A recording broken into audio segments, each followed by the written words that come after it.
Hi, good afternoon. I was going to talk to Base of Life regarding the part where she talked about infection, and I was going to say people don't know the word infection, especially sexual infection. This can also be a ground for divorce. A lot of you can even sue the person, even when the sex is consensual. It is even mutual. You can sue the other person. So for those people saying, "Oh, she did something for Mohbad to give her," like, how will you give somebody sexual infection and try to just reduce the weight and try to say like it's a normal thing? This is a ground for divorce, and you can also sue the person, even though yes, the sex was mutual. You can sue the other person for giving you infection. This thing you can even make a lot of money from it. So sometimes when they open their mouth, I just wonder that do you even have brains, or is it just suya that is in your head? So that's what I came up to say. Thank you. Well said. Well It's said. not suya, it's yaji. That's pepper for suya because carry suya the only level could get ata suya low and glory. Yeah, I was surprised when they were saying, "Oh, it's infection. It's just infection." I'm like, "Are you kidding me? Don't you see cases? Americans make millions from this. Infection is not a small thing. And even if you check online, you see different cases. You sue the woman, sue the man. You make money. You can go to prison depending on the type of HIV. Hepatitis B, different things. Which one is just infection? Is it malaria? Are you kidding me?" Now, wow. Anyway, thank you so much. I I'll bet get back to small you guys. voice. Small voice. Who you want sue for inside? I bet let He us shocked know. me. Oh, mo kàn ń gbọ́, she did so. Hey, he's body. Oh, wahala. According to Auntie Kuli, lawyer lawyer Dublin, she said there was a reason why And there was a Mohbad gave her. reason.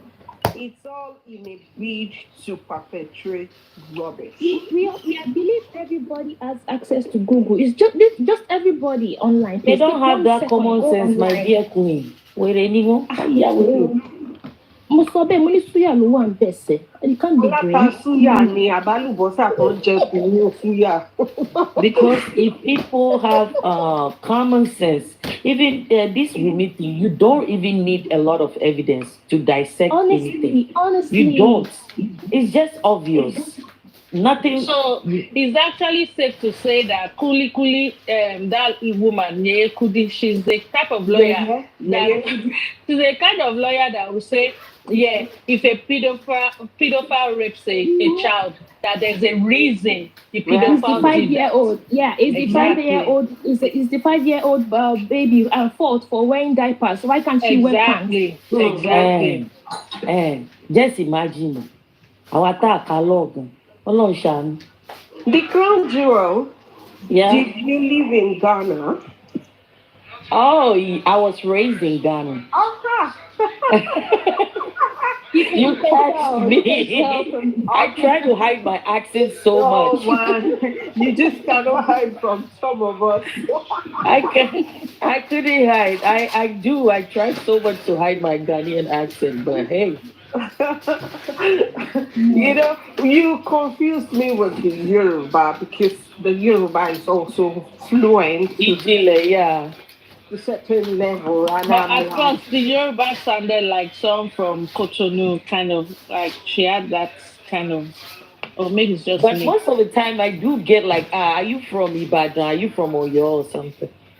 Yeah, those Cotonou people too. When they speak Yoruba, they sound like people like that. Yeah. no, maybe I can, maybe because I can spot those. I know those Benin Republic people you're talking about, like when they speak their Yoruba, but hers actually sounds more like Araoke Yoruba kind of. Mm-hmm.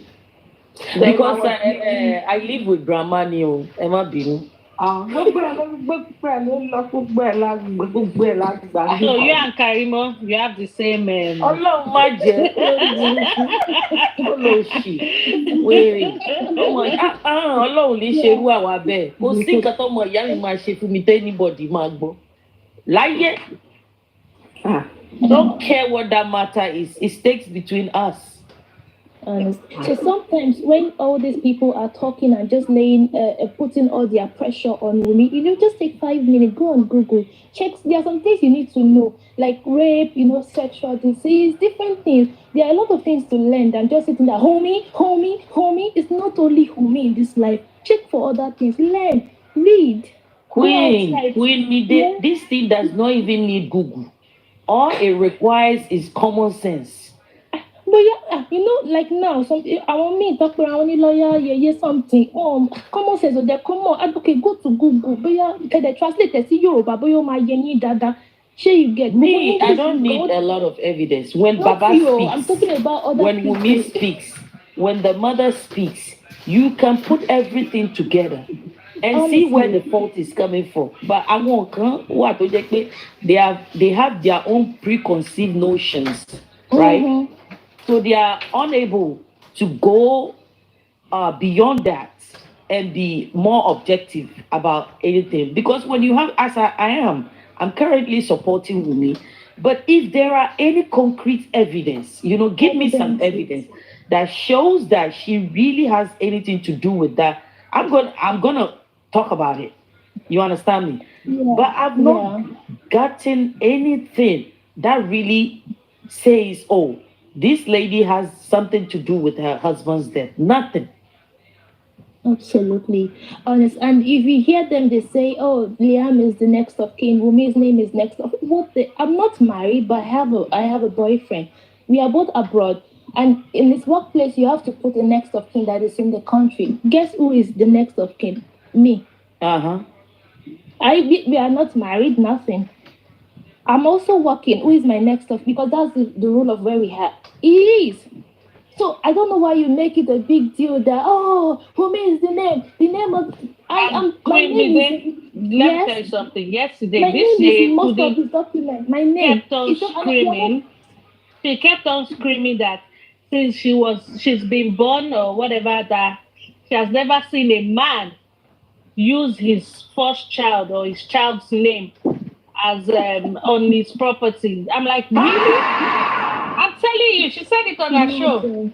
that I Ibi tí Imagine. sell wọ́n máa yé mọ̀ properties. sí nìyẹn. She said, That's how I you know sell you don't agree properties. with them. I sell properties. No, and I have customers. All the men, all the people that buy Yes. from me, they never put their child's name. Really I'm bad. like, Oh, yeah. It must be Yeah. traumatizing. You heard a lot of nonsense from I Kubi. swear Yeah. down. And I was not blaming myself. Like, even me, self, really bad. You A have mental therapy. problem for listening to this. Elizabeth, you need therapy. You need the therapist. You need to go Baby on. Soft Life, please, I need a session with you. Yeah, Baby, because Baby Soft Life, help, help. you've There are heard a some lot. platforms that I go, I cannot stay there for like a 1 minute. And I'm not lying.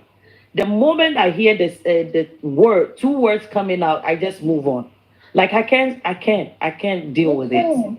I can't as well. And it's some people I remember even my older sister as well. It's my even I can't someone going in the next of kingdom. Emi got Bilonia. So Roma Furu see. Even some things I'm like, oh my jekolo kawa me ejo ma furuko. So this thing is just the guy my brother he was like hello with Furuko SEO. I'll be like, where did you put my name again? So the way they're just taking things out of context, like calm down. People put different names. I can put my Exactly. niece. By And saying I think, somebody stole her husband phone.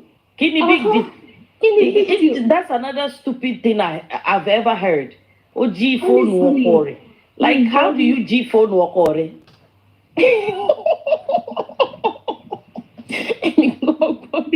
we understand.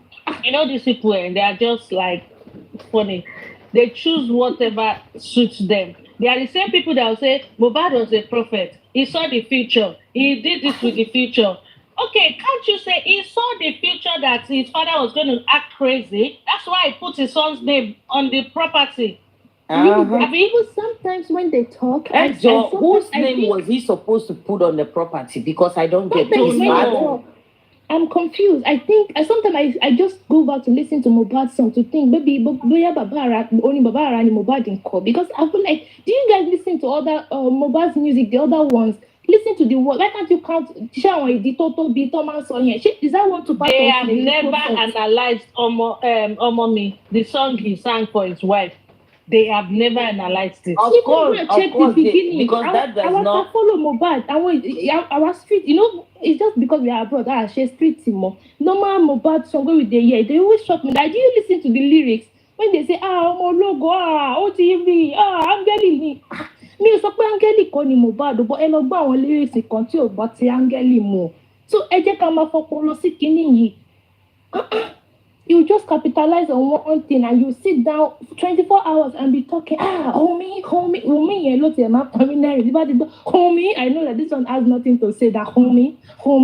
Okay, let me tell you another one that this crazy Auntie Kulikuli said yesterday. Excuse me. She said, put me in. Who is that Kulikuli? Is it Kudi? Yeah. Okay. Kulikuli no. Oh, Yahweh, lawyer go. She said, that now that they are looking for if Wummi didn't really know anything about that, why can't Wummi produce the nurse's address? Like, why can't she provide the nurse's address? And what is the police doing? Why is Wummi with this one? That since they are looking for her at the inquest, why can't Wummi come out now and bring out the nurse? And I'm like, she spoke to spending. What of spending? Spending is the friend of the nurse. What has Wummi got to do with? You see what I'm saying? It's our platform. The bleaching cream has affected her brain. That's it. And see, this Mohbad case has just taught me that it's not all these beautiful, handsome, English-speaking people has brain, has sense, has wisdom. It's not about, putting English together or, putting makeup on your face. Some people, once they open their mouth, it's finished. All those characteristics that you have just said now, beautiful, English speaking, it's not for Kudio.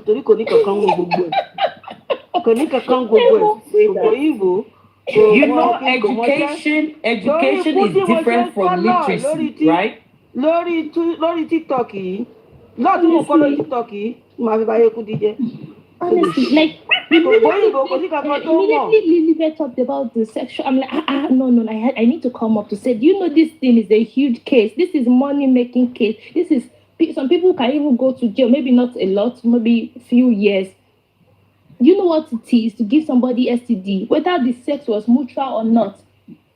As long as it's a big case, and for them to be saying, she did something. I just had to come up, pause my laptop and say, I'm coming to say something, and join Baby Soft Life because she was one talking about it. I said, how dare you? And you call yourself a lawyer?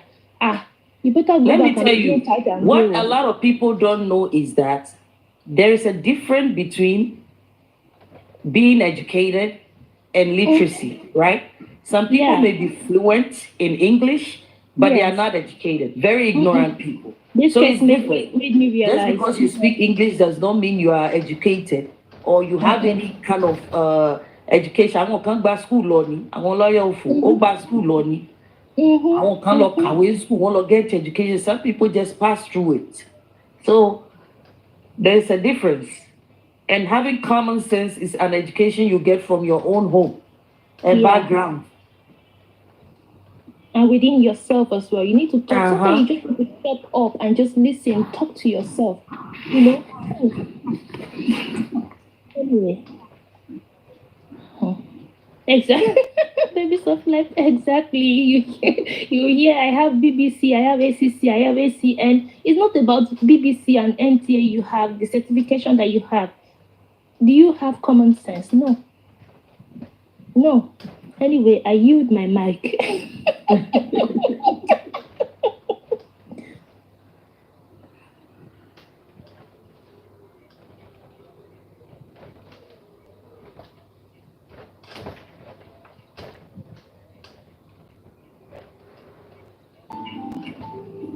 Hello.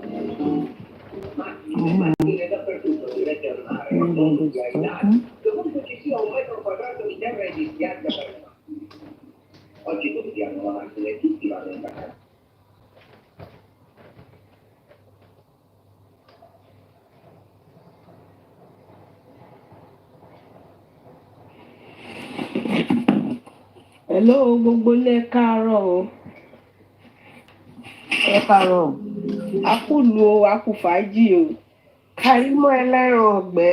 Mo dé èmi ni mo tẹran ọ̀gbẹ́ fún wọn o. Ní ẹran ọ̀gbẹ́ yẹn la dẹ̀ parí iṣẹ́ Kàrímọ́ sí lójó máa ṣe wóróworó tó ń ṣe yìí o. Ẹ gbà wá o. Ṣé rí ọ̀rọ̀ Kudi kò nídìí ká máa dìbéètì lórí ẹ̀? Olórí Kudi ó ti bọ́ làákàì mọ́ ara tó ń bó ti fi hypo bo gbogbo ọpọlọ kò sọpọlọ náà ọ̀rọ̀ yìí. How can somebody go to ìyá ọkọ and jí her husband phone? No be juju be that. Olóyìnbó kúkú dín ní pápá sí o. lórí burúkú Kudi á lóun ò bú ọmọ yẹn. Olóṣì ni òun ò ríbi téèyàn ti ń fi ọmọ ẹ̀ṣẹ̀ náà sọ kiri.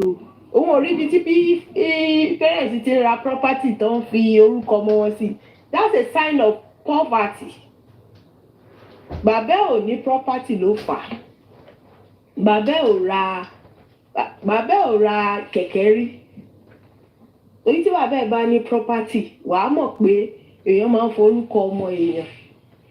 Acquire property, olórí burúkú ni ẹ. Bàbá Kudi ní property wọn pín kan ní wèrè. Kò lè kàn. Pátápọ̀ máa lè ní. Wọ́n ti ká àwọn ọmọ ọkọ. Wọ́n lè pín kan máa lè olórí burúkú. Orí ẹ̀ láti máa kọ́kọ́ bẹ̀rẹ̀ DNA. Orí ìwọ Kudi gangan láti máa kọ́kọ́ bẹ̀rẹ̀ DNA. Aláyé rírun, aláyé bàjẹ́, aláyé àná, aláyé polúkúrú mùsù. Kò lè dùn mí fún ẹ. Ìgbà tó lórí burúkú kàrí mọ́ kàrámọ̀ ká má rírú ẹ̀ mọ́. Tó jẹ́ pọ́dún ẹ̀ ló ti wá ń bù yẹ. Ibẹ̀ ni mo ti mọ̀ pé ó ti tán fún ẹ. Ó ti bọ́rẹ́lẹ̀ ó dẹ̀kọ́ ajá. Exactly. Ìwọ ò ríbi tí parent ti ń forúkọ mọ́ ra property. Orúkọ àwọn wo ni wọ́n fi ra tiẹ̀? Kò tiẹ̀ lè dùn mí ò rà. Ẹ jẹ́ sọ fún yín ní America yìí, a lot of people do it to evade tax. Kò money. If you move with the movers and shakers of the world, àwọn èèyàn púpọ̀, they do that. Some people will move it into even their parents' only fi anybody. You can literally use a child born today as your next of kin. America ìlàjọ wà báǹkì mi lásán ọmọ mi ni next of kin níbẹ̀. Olóbùkú olóṣì nígbà tó.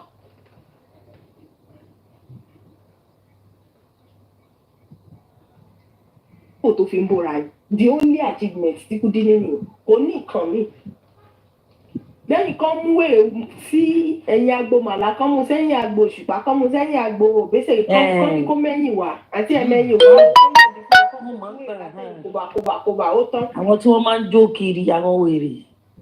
Olórí burúkú wọn àtàchẹ mọ́ èèyàn gidi nípa èèyàn gidi rèé wọ́n bọ̀dá àǹtí alómi ilé tó gbé sínú ilé náà àti inú wáyé tí wọ́n náà wọ́n so bíìbù mọ́rùn báyìí ó máa fi wọ́n ṣe máníkì ló máa fi wọ́n polówó jàlábíà wọ́n á máa dóbi dàǹdàrà káàdì wọn ni àlè rẹ kú oyè ọṣọ dàǹdàrà káàdì wọn ni ó máa mú rìmọ́tì dání báyìí ni wọ́n máa tẹ̀ ní tó bá ní kán mì sọ́tún báyìí wọ́n máa mì sọ́tún tó bá lọ yá bó ṣe o olórí kúkú ó mú làákà ìwọ̀n báyìí ó dé mọ́nú kúbíkù tẹ̀ ń gbé ń bẹ̀rẹ̀ ni wọ́n fìyàwó àtàwọn ọmọ tán bí wọ́n gbàgbé wọn ni.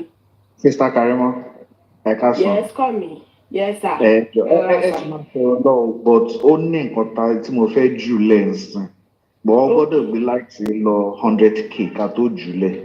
So ẹ̀yin tí wọ́n fẹ́ fẹ́ power tap ẹ̀dẹ̀ mọ́ bọ́ iṣẹ́ ń ṣàmẹ̀ but 262 la wà. Ẹ mọ̀ rí pé òkè ẹjẹ́ àṣà síbẹ̀. Mo ká sáré wọ 300 and something viewers nísìn. So but tí kíní bò bá wọ 100,000 likes ní jù nǹkan kan lẹ̀ ṣẹ̀tìrì wọn tó bá wù yín kẹ́ fọ́ fóònù. ẹjọ́ o ẹ power tap o ẹjọ́ o ẹ jẹ́ kí dáwà jùlẹ̀ o wọ́n fẹ́ ju bọ́ǹbù lẹ̀. ẹjọ́ jùlẹ̀ ká hàn. ẹ kápò aláìgbébò orí platform yìí violence children ló wà bẹ́ẹ̀. O gbọ́dọ̀ wọ. Amadebe má wọ Mr. Dawa we don dey tap dey go. Èmi kò gbọ́wọ́ pò lórí tap èmi gan tap ẹ lọ rí.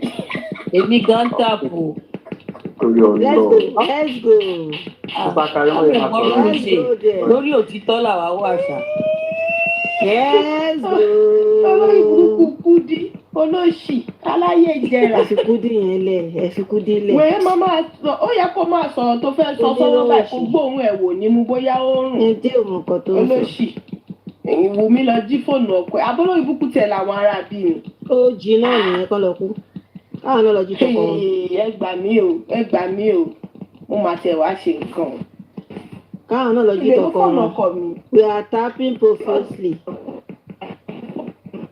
Ẹ̀jẹ̀ á máa lọ àti wọ́n 65k o. Kò lè kó 10 minutes àfi máa 100 kò lè ju 5 minutes lọ. Tapping profusely. Àwọn ará profusely ni kò ní ìta máa dìbẹ́tì lórí ọ̀rọ̀ wọn. All right, guys.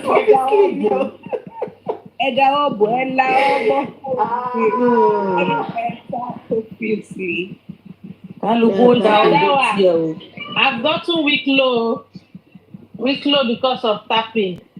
Continue tapping. Use the other hand. You've got 5 fingers. Use another one. Àwa ti táàpù 300 àbí kí la táàpù Ọlọ́run ṣàánú ọwọ́ tí ń ro ènìyàn. Ẹgbẹ̀gbọ́n ọ̀sán ẹ má ẹ̀kọ́ wọ́n ròyìn ẹlọ́wọ́ kejì. Ẹ má jọ dùn yẹn. Ẹlọ́wọ́ kejì náà. Ẹlọ́wọ́ kejì tí kankan bá ń ṣe ẹ̀fíkà ní ìsìn. Táwa ìdílé ìpè kọ́ ìmọ̀ mi ṣe. Ìgbà táwọn bá fún wa ní kìsì yẹn ló lè fàjà. Ẹ̀jọ̀ ẹ bá wá sí ó ní nǹkan kan tó máa ń sọ. Kí ló dé? Ta ló wà lókè tó ń power tap? Ẹ bá wa mute. Kí ló dé? Àlẹ́ ń kanra mọ́ power tapping báyìí. Ibi èké gbé wa délẹ̀ rí yẹn. Má mọ screen fóònù yín. Ọ̀rọ̀ mi létí orin odò kan èjì ọkànra mọ́ gidi. Olórin kan pé èní máa dùn ó ayé wa bá wà gé ayé wa bá wà gé àjìdá wọlé bóṣèdè ẹ power tap o tẹ bá fẹ́ gbọ́ sítórì o ó lé ńlẹ̀ o. À ń tà àpò rẹ̀ o. Kí ló dé? It's on this panel I will sleep today. It's about to be tolerated. I said it's about to be exploded and everything is about to be justificated, tolerated.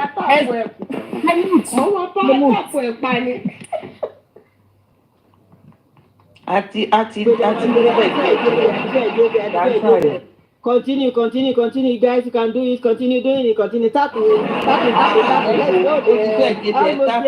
Táàpù ká gbọ́ news. Mo ń wo nọ́mbà yẹn bàjẹ́. 89 I'm trying. Èyí ni mo ṣẹ̀ṣẹ̀ mọ̀ wípé gbogbo ẹ̀yin tẹ́ wà lórí Temi's platform ẹ láìkì gbé borun bàjẹ́. That is our hobby. Lórí òdodo. Eke is our hobby. 36,000 likes in less than 5 minutes. Bẹ́ẹ̀ni lórí òdodo ni. Èké lórí òdodo tiwa. We're almost there. Can you please keep tapping? Let's go there. We can do it. Less than 2 minutes we will do it. Continue tapping so that ẹ lè wá fún record o. Yeah, continue tapping. Continue. We are almost there. Less than 7K to get there. Share yín tèmi. Share power tap yín. Thank you. Continue. You can do it. You can make it. Thank you. Share gan ni. Share. Continue. We can do it. We are almost there. Your music, Tapping increasing. Viewers increasing. Continue doing it. Thank you. A ti wọ bẹ̀ náà, ẹ má pa wá náà. Okay. Oh, beautiful. Ẹ ṣé, we got there. Mr. Dawa, can you please take the floor? Hit your mic and talk. Ẹ ṣé, Eke is our hobby. Thank you. Mo fẹ́ kẹ́ mi o. Tí máa mú ẹ tí wọ́n gbà ẹ, máa fún ẹ lẹ́yìn kan, wọ́n blọ́ sẹ́mu jà. Mo ń bẹ̀ sọ́wọ́, wọ́n lọ máa bẹ̀ ọ́. Ẹ̀ṣẹ́ wà nílẹ̀ tó bá bẹ̀ ọ́ máa jẹ́ ọ́. Gbogbo ọ̀sán máa yà, náà rí lè rọrùn. Ọ̀rọ̀ sí wọ̀rọ̀ tí wọ́n lọ dá ẹ̀mọ́ kọ́ọ̀nà.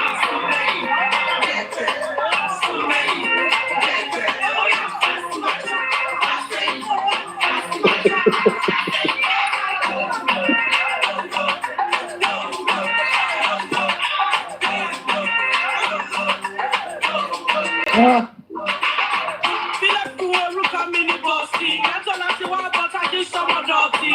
Bọ́sì ọkọ̀ ìsẹ́ǹtì. Ìdájọ́ ọwọ́ ẹ̀ṣẹ́ mi ìskẹ́tì. Bọ́sì adé bọ́sì ẹni tí. Ó máa jẹ́ kápágò everyday medicine. Ẹrù tẹgbẹ́ tí wà ní Adémọ́tà.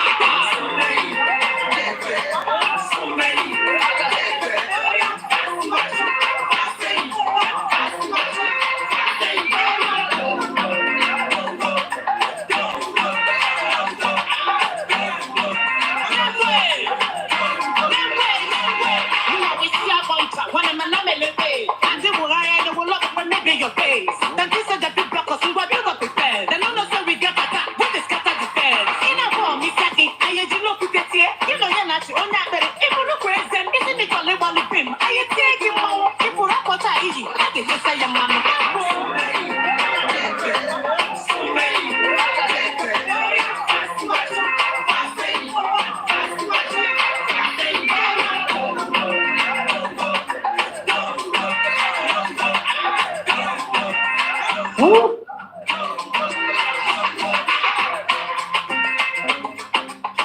ọpẹ́lọpẹ́ dádì tẹsílẹǹt lára yín ọpẹ́lọpẹ́ wàláì mo ṣe ló yẹ kọrù sísátẹnì yẹn lọ ọmọ ilé olórogún gidi ni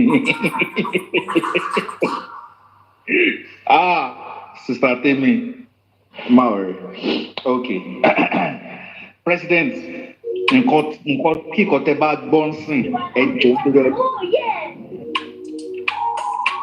anything tí president bá gbọ́n sẹ́ jọ ẹ máa jẹ́ mo fẹ́ ṣe nǹkan sìn mo fẹ́ fà nǹkan já ó dìgbà tí bá parí ni mo fẹ́ gbóhùn president because mo mọ̀ pé president wọ́n máa fà já sars. Yẹlẹ jaja, ó jà, ọmọ bẹ́ẹ̀ pariwo pa, ọ̀pá, ó lálẹ́ olùpàlà, ó ga, ọmọ ilé olórogún. Àlàkàlà, kódà, no find money, no find wàhálà. Kí ló dé tẹ́wà lọ ní lára? Kí ló dé you don't forget things by fire? Ọmọ Tinubu kúnkún táwọn láyà. Ẹ bá mi kí ọba Ìmọ̀lẹ̀, ó gbé ilé ayé ó ṣèyanu. Ó fi ayé lẹ̀ tútọ̀ mọ́lẹ̀, ó bímọ tuntun pé ní Liamu. Ẹ bá mi kí ìyá Liamu, oko obìnrin ó gbìyànjú. Ilé ayé dùn ọmọ kò dẹrùn, ọrọ̀run lọ́la ló kò rọrùn. Let more David studio. Today the song don't call you. After them, yeah, my bro, they on the road. Although for those days, multi-man do. Now anyway, carry me go meet Bella. And then we did more holiday. And me attention, them on holiday. And we keep it 100, even no holiday. I'm on hold your long. If no man doing so much penny can't go to long. Hurry along. I go just pray to the penny can't go my tongue. Hold your long. If no man doing so much penny can't go to long. Hurry along. I go just pray to the penny can't go my tongue. Ṣé máa stop mi báyìí? Mo máa kúrò níbà látẹ̀kọ̀. I'm on bed party with ba. Ẹ ti ń pè ní àbùkù. Ọmọ ilé olórogún ni ọpẹ́lọpẹ́ dádì tẹsílẹǹt lára yín èmi náà mọ̀ mo ṣí ó yẹ kí máa wá márùwá ní Nàìjíríà. President máa pín iṣẹ́ ni mo máa pín iṣẹ́. ẹ máa bá wa di president mọ́lẹ̀. Àmì ìdè wọn lè ní iṣẹ́ wà nílẹ̀ president ṣé ìyẹn ẹ má dé wá o. Ẹ kọ́ jẹ́ kí n parí nǹkan tí mo fẹ́ ṣe kó tó sọ̀rọ̀. Yeah, president ẹ má unmute o ẹ má ẹ jẹ́ kó lọ dáadáa ẹ má unmute tó bá jẹ́ yẹn ni o. Kọ́ jẹ́ kí n parí so ẹni tẹ́ fẹ́ ṣe recording ẹ lè pẹ̀lẹ́tì.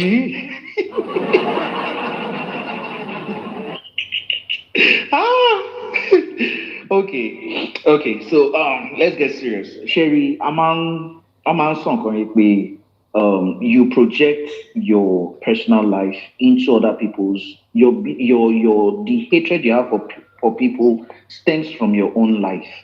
So everything they fake bouncing authentic, authentic that it cannot be rebutted. So I want people to carefully follow this story. Emma follow it, because I am Sister Temi song Kolojo kan pe Oro Karimoni. She wanted to deport her husband. ẹ máa rò pé eré ni pé we just said it bang or bóyá she deported her mother-in-law bang ọkọ̀ sọ ni kò sẹ́ẹ̀rì. Let us go into details. So I'll be reading something, and this is a document Karimo wrote to deport her husband. The husband don't only know. There are so many things happening in her marriage that she's projecting it into the life of Wummi. She's projecting it into the life. So don't let me talk. Let Karimo now do the talking. I'm not going to say anything from my own mouth right from now. Karimo is talking. Name Akim Joel S. Moni Soton. Social security number one bear me ni peton. Alien number one bear me ni so. Because of his own protection, I won't say anything like that. So, social security number is not something to be spilled in public. I'm not going to do that. But let us go into details. Emagboro Karimo. This is a letter she wrote to deport her husband. Akim and I were matched made by my mom in 2015. Me to marry her son, saying he's a good man. By our mom, not my mom. Our mom, Akim's mom. Our mom. Not by Wumi's mom, by his mom. By his mom, yes. Akim and I were made by his mom in 2015. She persuaded me to marry her son, saying he's a good man. After lots of persuasion, I decided to give in, and I gave her my phone number, and Akim and I started talking. Little did I know she did that because of my US residency. Akim called me, and we started talking. I visited Akim in Kenya in the year 2016 and 2017 because he resided in Kenya at the time. And I went with a lot of gift items and money. In 2018, we decided to get married. And we both traveled to Nigeria for the wedding. Akim arrived in Nigeria before me, and he was seeing another lady. I was told that the lady left Akim's house the same day I arrived in Nigeria. I found out later after the wedding. If not, I wouldn't have proceeded with the wedding. I asked him about the lady, and he didn't deny it, but apologized.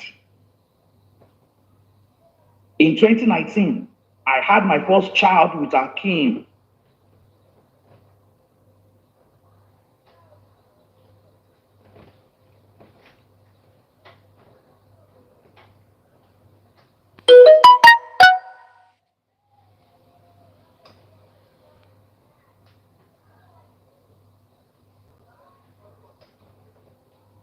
Karimo fi network He's always supporting his mom. In late 2019, I traveled to Nigeria with Jordan and my mother-in-law so Jordan can meet his dad for the first time. This visit was the beginning of my ordeal at the hand of Akim and his whole family. Akim, his mom, and his sister ganged up on me and attempted to forcefully take Jordan from me. But I threatened to go to the US Embassy to report them for abducting my child, which made them stop. I left Nigeria for the US very unhappy. My culture does not believe in divorce. So when I got to the US, Akim apologized and we decided to work on our relationship, and everything was going on smoothly without the interference of his mom. In December 2020, I traveled to Nigeria again to spend time with Akim, even though I was still terrified from my last experience. This time around, I had planned to stay for 4 months. Prior to my visit,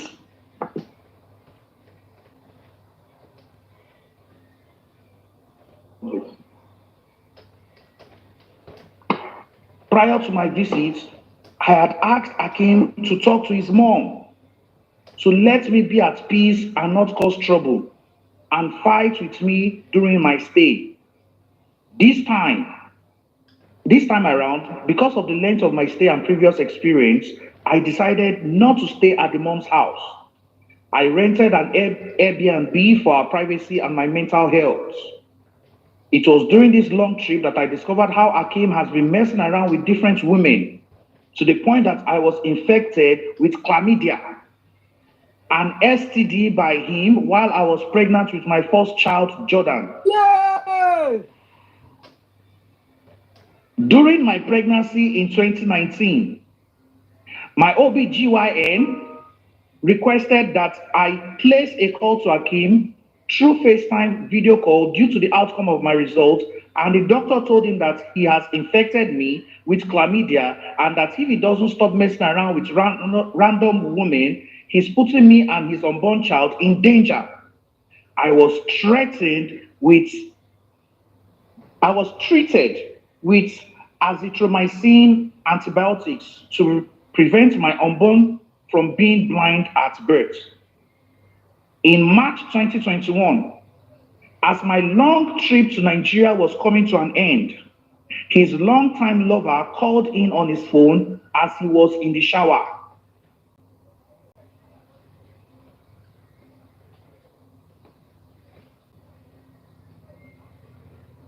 Ran out of the shower, soap all over his body, slipping and falling because I answered his call.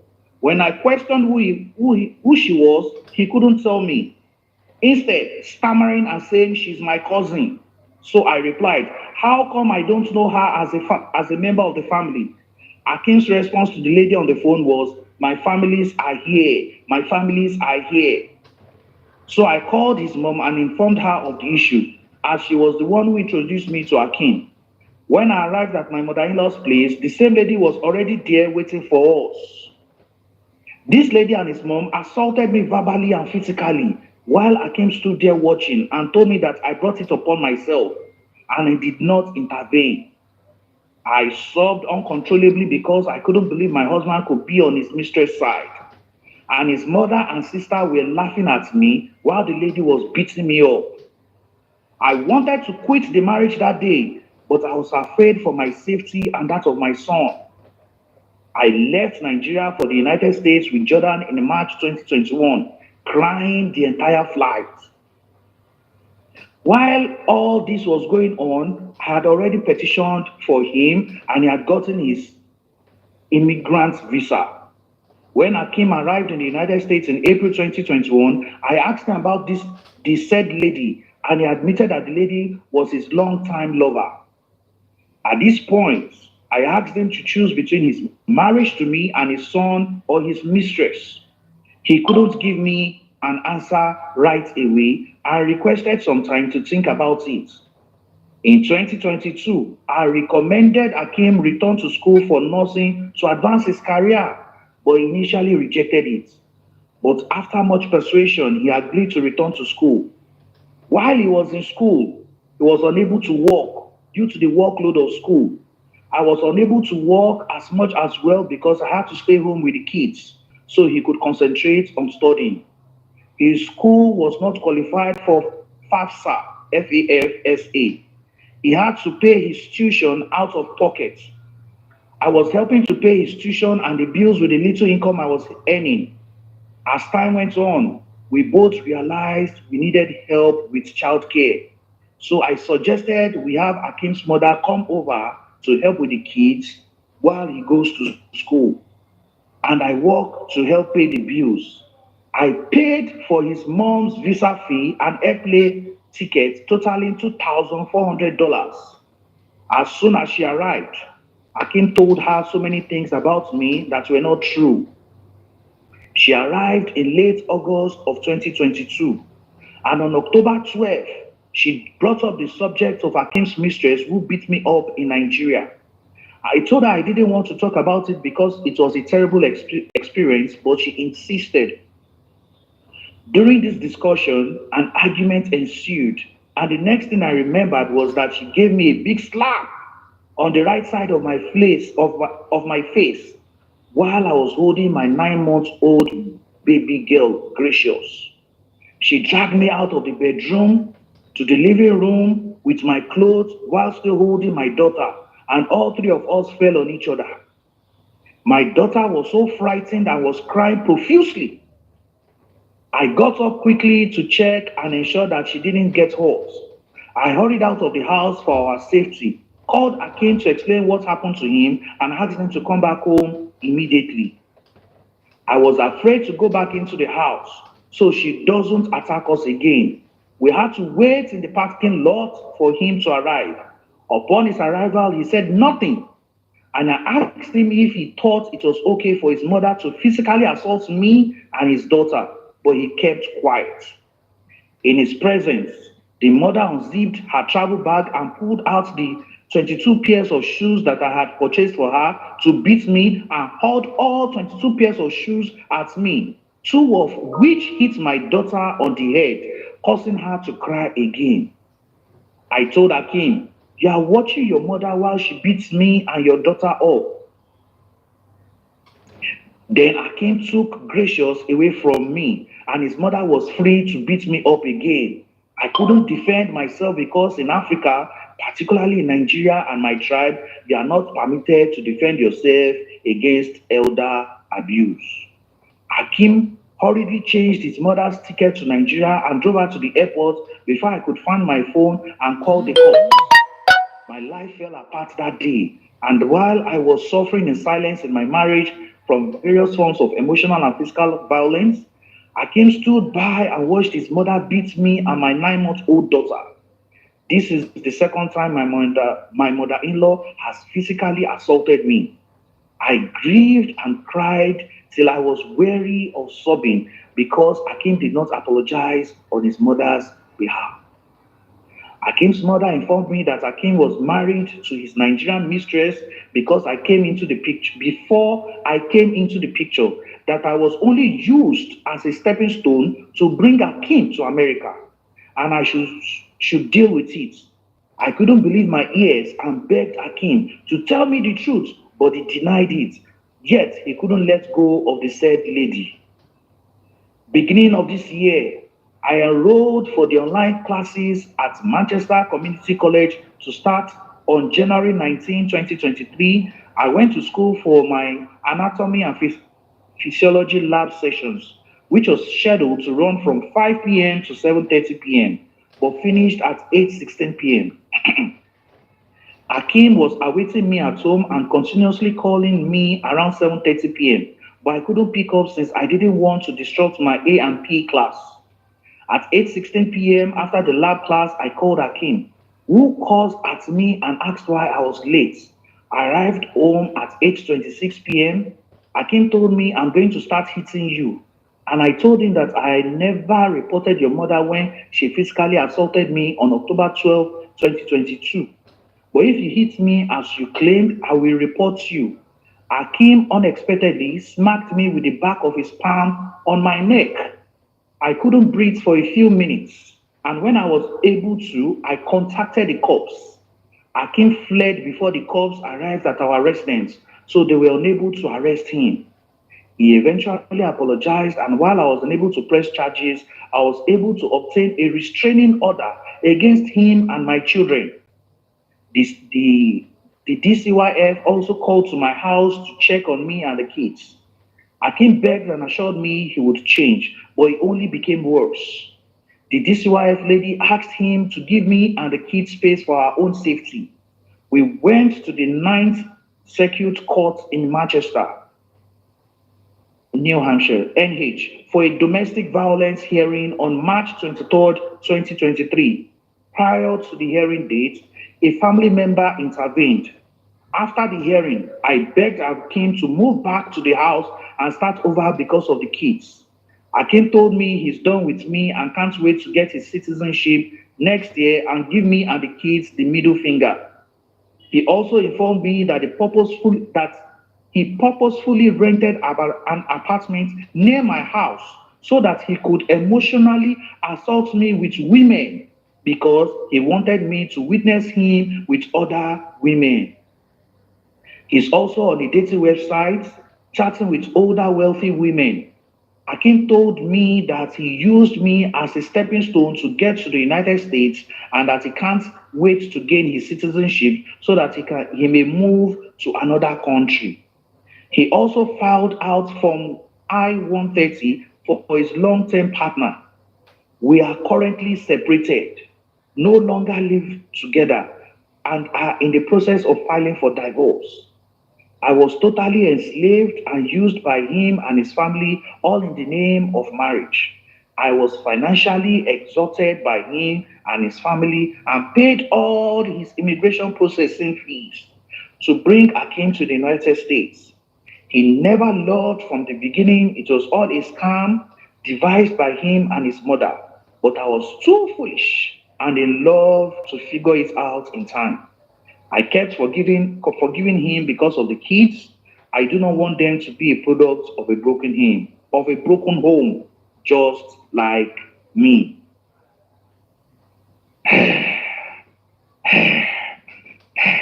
At this orator, that's where it ended. Reactions. Over to panelists. President. I'll take water. Don't worry. Ó lè gbẹnu tán o.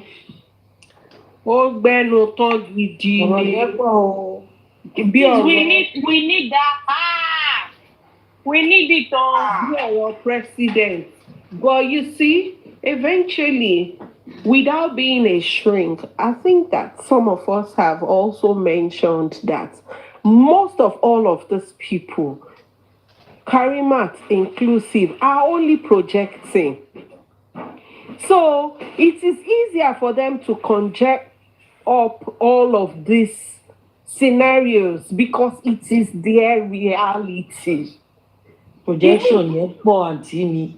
I'm telling you, èmi inú wọn ṣe ẹ lọ wádìí ṣe ìyá wọn ló pa bàbá wọn. Ọ̀tọ̀ ọ̀rọ̀ máa dàbí ìsọkúsọ. Projection ni. Èmi inú wọn bàbá wọn ló pa ìyá wọn. That's why it is easier to narrate such stories. Ṣé gbọ́n sìn? Àṣé story tó wà ní orí Karima ni Karima ń sọ síta tó ní wọ́n fún ọmọ Wummi ní infection. Abájọ tó ń bọ́ síta tó bọ́ síta tó lóun ò béèyàn kankan sọ yìí. Ṣáwá ti rí bí infection ti wá báyìí. Olórí burúkú ni Karima o. Ṣẹ́rí bí tí infection ti wá báyìí. Àti mọ bí tí infection ti wá. Akíìmù kí ló dé tó fún Karima ní infection? Karima olórí bú ni Karima o.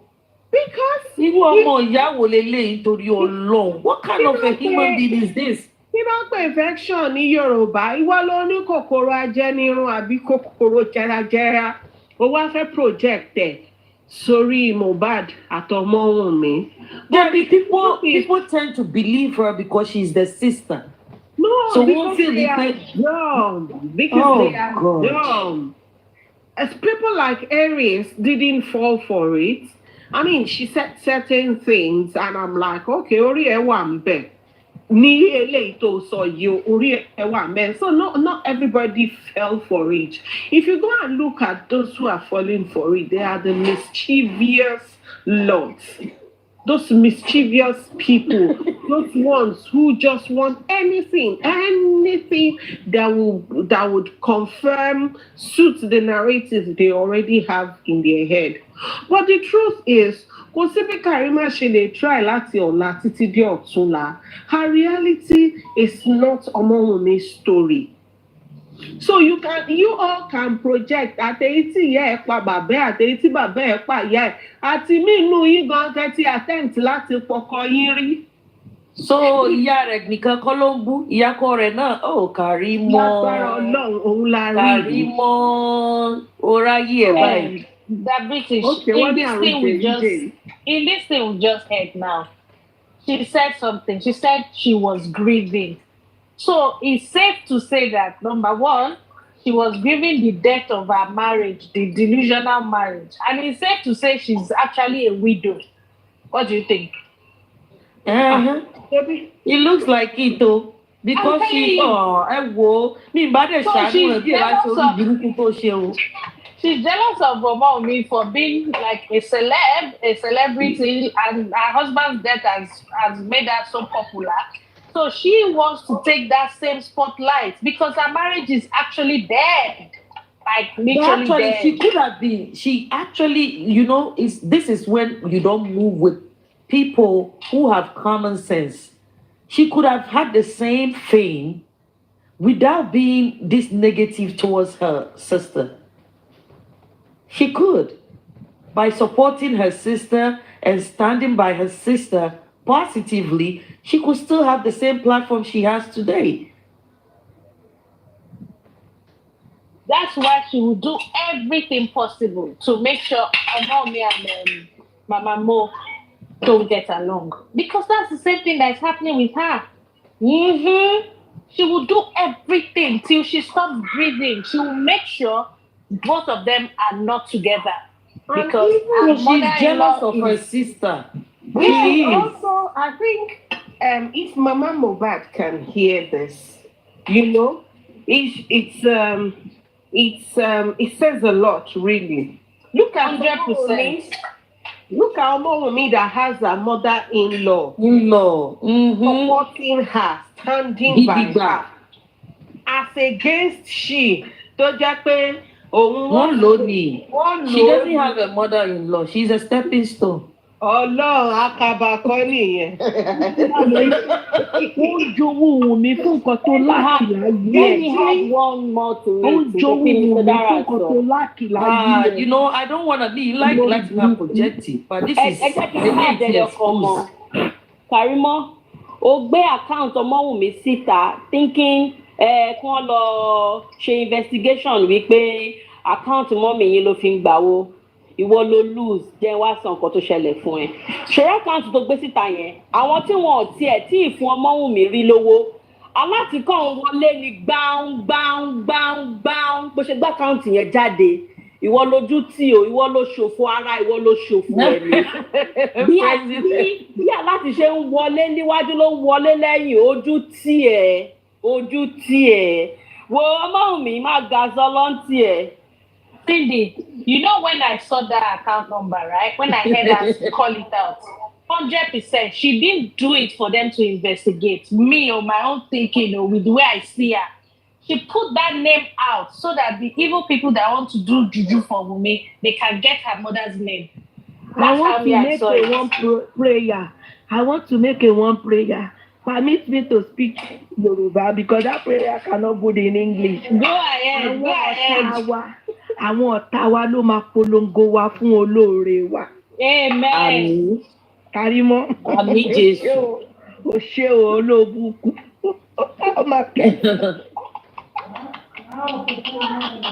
Karimo half market.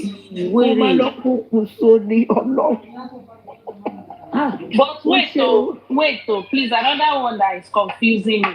Is it humanly possible for the mother-in-law to throw 22 shoes at her and she will survive it? 22 pairs of shoes, as if she actually got 22. Just imagine having time to count the amount of shoes somebody is throwing at you. She'll tell you the kind of person she is. But once she need time, let him but 22 pairs of shoes. Does the woman sell shoes? Because I don't get it. Why buy her 22 pairs of shoes? You've forgotten something, though. What does she have with married people? Jealousy. What does she have with married people? Ìwọ náà ló fẹ́ ta òfìkì tó ti níyàwó ní. Àṣẹlẹ̀ ìgan ti níyàwó lé kó tó gbé lọ sí US. No. You know what is the thing? You know, that's another one. Let me analyze you some. Let me say something. You see, Karima here, she wanna be among the big league. She's not there yet. Do you understand me? But she sees herself as somebody who is there, and then she wanna go for the men who are not in her league. No man, the people calling her leagues. Only Maria they like her, but she does not see them as like type. She understands. So she's going for something more than her, and they end up jilting her. So that's what I see. I have a different opinion though. Karima is controlling, no doubt about that. I have spoken with her on a one-on-one. So she has a controlling spirit and personality. So definitely she would rather be with men whom she can call the shot with using the American thingy as a lure to them. Because definitely, if she was gonna be with a man who already is settled and all of that in that regard, she would not have that upper hand that she craves to be the one controlling in a relationship. Àní èèyàn tí ń kọjá yìí, ó máa ń kọjá yìí ara rẹ̀ sẹ́. Karima ń kọjá yìí ara rẹ̀. Irú nǹkan báwo? Ẹ dúró, ladies and gentlemen, Karima, fọ́tò bàbá rẹ ti dé ọwọ́ mi o. Wàhálà dé. Ara tó fẹ́ dá wàdà kò ní dá fún ẹ, kò ní dá fún Mukaila bàbá rẹ. Òfò ni ó ṣe.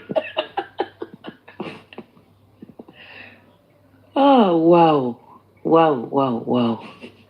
Projection yẹn pọ̀ Olúwa o. In fact, it's too much. And it's not just her. Even all Baba supporters are like that. They are projecting their own, miserable lives on this girl. Àfìgbà tí Karima padà gbẹ́pọ̀n Mukaila sí bàbá rẹ̀.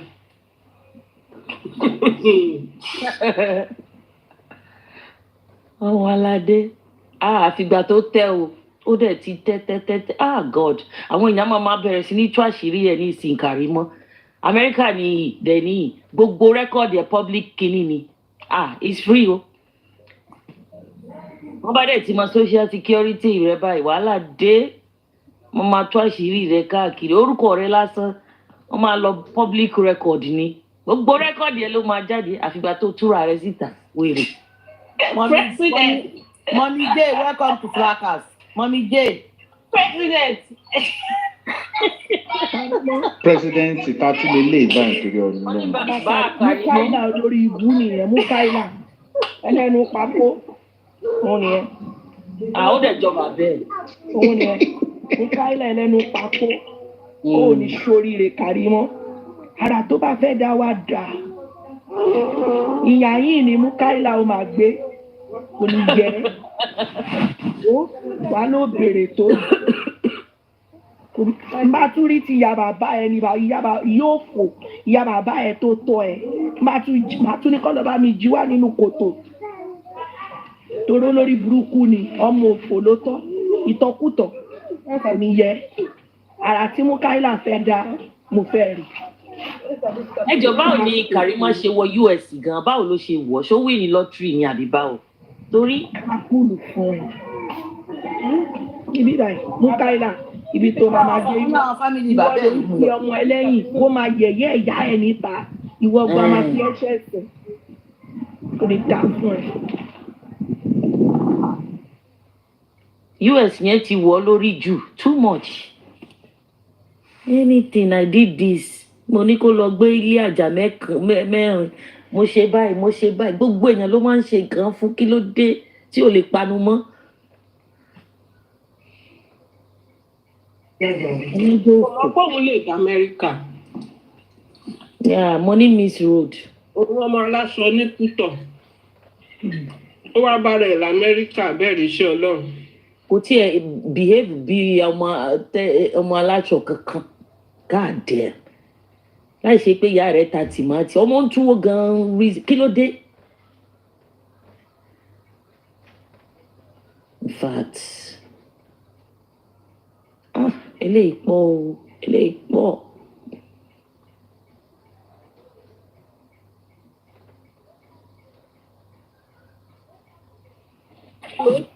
Tí stepmother náà wà níbí o, yìí máa pààrọ̀ ẹbí ẹni ń pààrọ̀ aṣọ ni. Yìí máa pààrọ̀ ẹ̀ ni. Ọjọ́ kan stepmother, ọjọ́ kan bàbá ẹ lẹ́nu papò, mú káílẹ̀ lẹ́nu papò, ló burúkú. Ẹ tún bá lọ jí ìyá bàbá ẹ olórí burúkú tó tọ́ tí ó tọ́ ní ìbẹ̀rù Ọlọ́run bíyàn ṣe ń ṣe àforíjì fún òbí tí ò tọ́ ẹ. Ẹ lọ bá jí jáde nínú kòtò, ò ní jèrè. Tí wọ́n ń tẹ́tí làwọn èèyàn. Kò ní dà fún èmi ní fóbíà fáwọn ọkùnrin olórí burúkú bíi bàbá ẹ bíi Mukaila bàbá ẹ aláyé bàjẹ́ kò ní dà fún ẹ.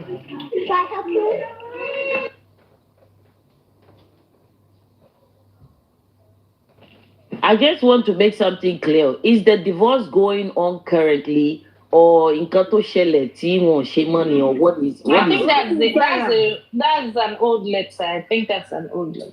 So now the husband is pretending to her. Exactly, because he wants his passport.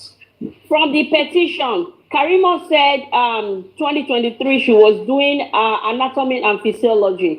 I want to put it to you, Karimo. Parí nursing school. Tó bá ṣì ń ṣe A&P ní 2023, that means fundamental because even tó bá fẹ́ ṣe LPN lásán, tó bá lọ sí pé o tẹ̀ lọ sí private school, you are paying out of pocket. It's going to take you 2 years láti ṣe LPN, and you said A&P ló ṣe ṣe ní 2023. Karima, parí iná tí bẹ̀rẹ̀ nursing school, lọ bẹ̀rẹ̀ fundamental ẹ̀ lọ nursing school, irọ́ ló máa pa ẹ́.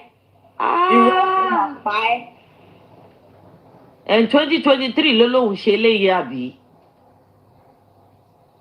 2023 ló lóun ṣe A&P, gbèdé wá ní òun parí nursing school. Àwọn tá a lọ nursing gan-an, a mọ̀ pé prerequisite ló sì ṣe olórí ibú. Prerequisite ni wèrè náà ń ṣe tó lóun parí kínní.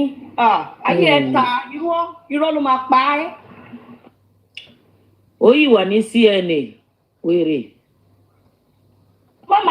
Tó bá fẹ́ ṣe LPN lásán gan, it's going to take you 2 years. Tó bá lọ sanwó out of pocket, ó máa take ẹ ní 2 years. Wèrè sọ pé òun ti parí nursing school. Múlẹ̀. DJ YK.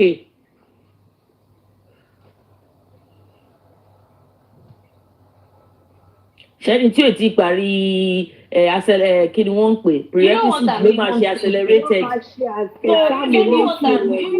Tó bá ṣe nursing náà, tó bá lọ sí LPN ni wèrè lọ ṣe.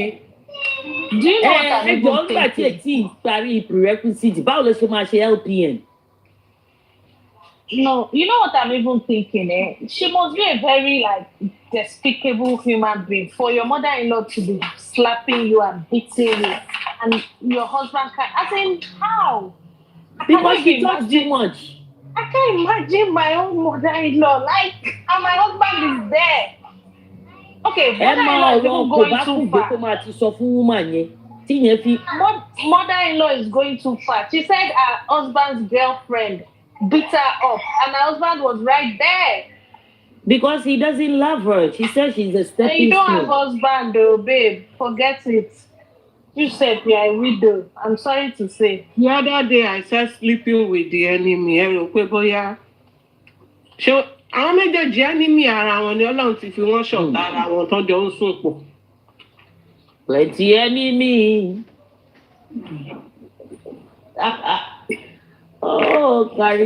Karimo ti ya wèrè. Àwọn wíkan ọba ni babe. Wọ́n ní kó lọ ṣe bí ní àwọn ọmọ. Babes. No, not babes. Ìyẹn ní àyèwádà. Ṣé wọ́n tó kó dúró àtìmù? Àtìmù, even if you have a contrary opinion, you fit talk. Ṣé o lè sọ̀rọ̀ ni? Ọ̀rọ̀ máa jáde nígbà tá kí n bá gba citizenship ẹ̀yin ẹ̀ máa wò.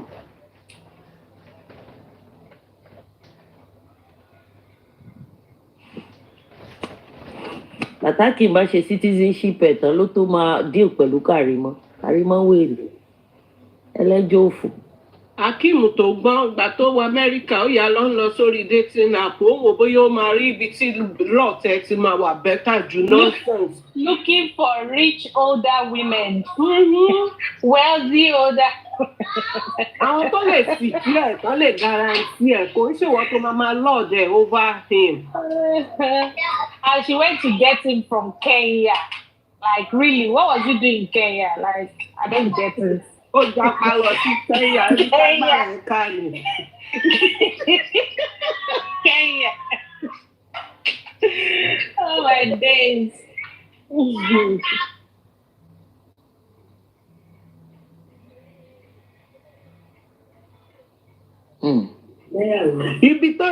Ibi tágbára Akeem ká ni Kenya lágbára Akeem ká.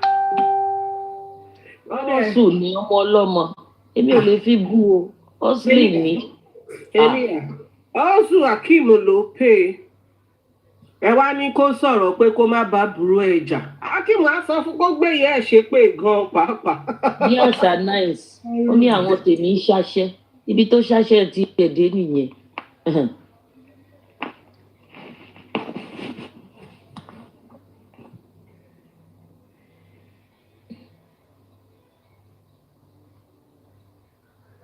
Omoyaro, please, I know you have a mother's submission for Karimo. Please, let's hear it. Karimo ìyàwó ìjàpá tó sanra.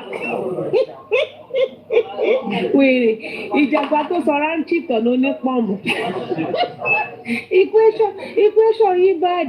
Ẹyin olóṣì méjì. Àṣé pé ìwọ ń fẹ́ married man. Ìmọ̀ mẹ́sẹ̀ náà ti mẹ́rin married man. Ìmọ̀ mẹ́sẹ̀ ti mẹ́rin olóṣì. Alábẹ́jónú alábẹ́rínrùn.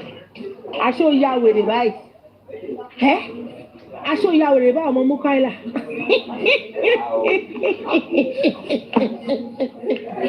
Karimo, your mind no go touch ground. Sórí ẹni ta ní kò lè pàgọ́ lọ́rọ̀ Wùmí tó padà wá kọ́lé alárinrin. Ìwọ rò pé wọ́n fẹ́ tún ti Wùmí ṣe kí má ló fẹ́ bá Wùmí jẹ́. Look at your life. Take a look at your life, baby. Orí báyìí ẹ̀ ṣe bàjẹ́ táyé ẹ̀ ṣe rún jégé. Ìwọ fẹ́ spite ọmọ Wùmí wò mọ̀ wípé ògiri mountain lọmọ Wùmí. Bible ní pé tó bá sọ ìlú mountain ó máa rún jégé ni tí mountain bá wá wódù ẹ̀ ó máa lọ ẹ̀ lúlú ni. So take a look at your life, Karimo. Ṣọ́ra yí ẹ wò mo ṣì wá bí tí mo ti lè pariwo púpọ̀ torí mo fẹ́ kélé Karimo ni ẹ̀mí ẹ̀ ò ní balẹ̀ ó ní kànmọ́ lọ́wọ́ jóná.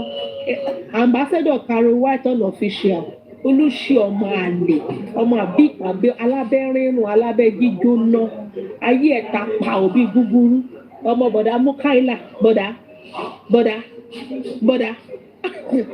pé Karimo nígbà tí Karimo ń wọ ọjà pé padà Karimo wo ó máa sunkún wọn Gálílì wáyé ọmọ Wùmí pẹ̀lú gbogbo owó olórí burúkú tó lóo ní ayé ò bẹ́tà kó kúkú padà kó lọ máa gbé ní 8 flat tó wà ní Sango ṣé kò bẹ́tà dúdú tó wà lọ. Mo gbọ́ tí wèrè sọ lánàá if you want to start investing in house you can rent a house kí wọ́n move sí kubi àbí kí wọ́n move sí basement ṣe rí pé something is wrong with this girl mentally. Mo kà mú ẹlẹ́ni sọ pé kí wọ́n move sí basement kí kò rent òkè kí wọ́n máa fowó òkè ọlọ́run ò ní ṣayé mi bẹ́ẹ̀ ẹni tó máa ra lé odi tó máa gbé ní basement ọmọ àlè aláyé bàjẹ́ wọ́n lè fi ẹ́ ṣàtọ̀ àkàjúwe ohun rere wọ́n lè fi ẹ́ ṣe àkàwé ohun rere ìwọ ẹ̀kan náà ló gbé ìyá síta bí tó lé ìyá síta bí ata mẹ́ta 500 ìwọ ló lé bí ẹ̀ síta ẹni don't mention my daddy tani daddy ẹ̀ ṣé Dangote ni daddy ẹ̀ mo rí fídíò ẹ̀kan náà tó kẹsàn pé ìzókè pé no I'm not going to stop orí wọ́n ti kangi mọ́ ilé tí ò lè gbọ́ràn mọ́ ọmọ òṣì ọmọ rédèrèdè ọmọ rádaràda wọn gbọ́dọ̀ fi wọn lè fi ẹ̀ṣọ́ ọmọ ọ̀dọ̀gán lé olóríire ó máa kó sì burúkú bá wọn níbẹ̀ ni ọmọ ọ̀yà ọmọ òṣì ọmọ tó yẹ kó máa pè lọ́mọ ìwọ tó yẹ kó dàbí animal ó jẹ ẹranko ṣé yàn nìwọ yìí ẹni they wanted to take my child from me ṣé ó yàn nìwọ yìí ṣé kò yẹ tó bá tiẹ̀ gbọmọ náà ṣé kò bẹ́tà ìwọ tó yẹ kó lọ check in the psychiatric home because ọpọlọ orí ẹ something definitely is wrong with you you are not in your normal sense you are not normal anymore tó o bá ń ṣe gbogbo account number bó ẹ̀sà ká fi ṣe kíni ká fi mọ orúkọ ìyá ẹ̀ wo bíbá yìí torí ọlọ́run fúnra rẹ̀ ó ti ràgàbọ̀ ọmọ wù mí kó tó bá fi ọ̀bẹ tó bá ju ọ̀bẹ sílẹ̀ ní gbagba ibi pẹlẹbẹ náà ló máa fi lélẹ̀ bọ́mọ wù mí ṣe jẹ́ nìyẹn if you keep doing it you will not overcome she will keep overcoming you.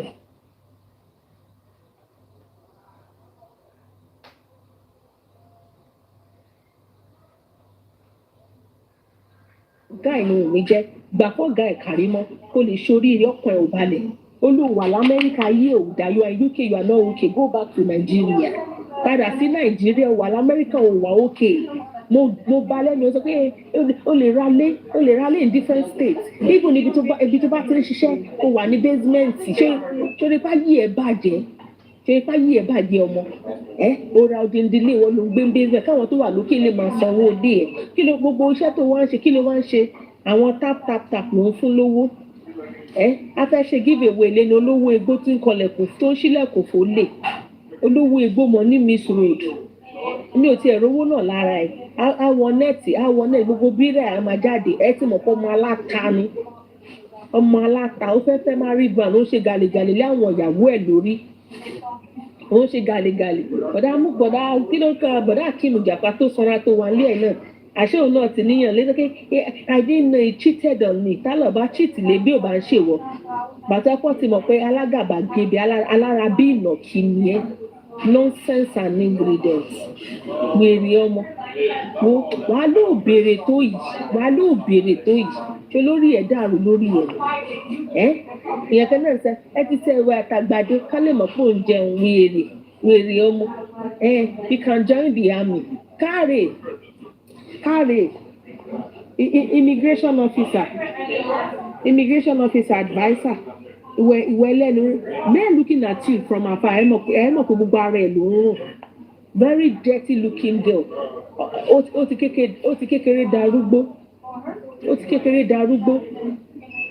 ti kékeré darúgbó ọmọ kékeré àbúrò wa ó ti kékeré darúgbó gbogbo yẹn ń ké yes ma ó ṣètè tọ̀ ó jẹ́ lọ ṣe lip filler sísàlẹ̀ àti ìsàlẹ̀ àtòkè má bára mu ó ṣètè tọ̀ pé ó ṣètè dẹ̀rẹ̀ ẹlẹ́nu jọ̀ǹpà mi ò mọ̀ bóyá o máa ń ronú gan kó tó sọ̀rọ̀ jáde wà á kọ̀ sọ́nà kó o tiẹ̀ ní ronú o fẹ́ wo ibi tó fẹ́ tàbà wà á kọ̀ la àdábọ̀ lẹ́ni ibi ó bá ń kó mi tàbà sọ́mọ nìwọ àbí placenta ó dà pé mọ́mí yìí gan ṣe mistake wọ́n mistakenly gbé placenta wọn létọ́ sọmọ nù ni torí placenta nìwọ ìwò ń ṣọmọ ẹjọ kẹlòmíì tún sọ̀rọ̀ mo wà níbi tí mo ti lè pariwo torí mo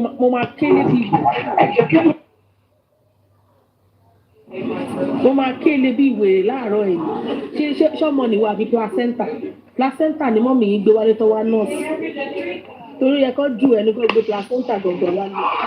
ọmọ yàrá ẹjọ sáré fún 1 minute ẹjọ mo mọ pẹlẹ busy Karamọ́ I give it to you your storyline yẹn wáyé tó fi fáwọn àwọn tó fẹ́ káwọ́ sókè ní Amẹ́ríkà àbí ní Canada kó fi ṣáájú storyline yẹn bùtà gan o storyline yẹn bùtà débi pé wà láì tó bá gbé fún immigration ó máa jẹ wọlé ni wọ́n fún ẹ ní everlasting kí ni wọ́n máa fún ẹ status náà máa fún ẹ ní Canada àbí Amẹ́ríkà storyline yẹn wà láì don't you know ta storyline fáwọn tó need it because you don't need it number one I will give it to you ó lọ Naija ó wá Naija jẹ mistress àti ìyá ọkọ wọn nù ẹ ó dẹ̀ sponsor ọmọ wọn are you that stupid àwọn tó ń fún story yẹn ṣé wọ́n ya wèrè pọ̀ ní gbogbo ìjọ ya wèrè pọ̀ ní ó fún wọn story pé ṣe bẹ́ẹ̀ pé bóyá gbọ́ pẹ̀lú òyìnbó kọ́ láti wá tọ́mọ̀ fáwọn ní favour from you they need something from you and they gonna be building you up you are very very stupid láti fi pé bóyá gbogbo àmà bìlí gbogbo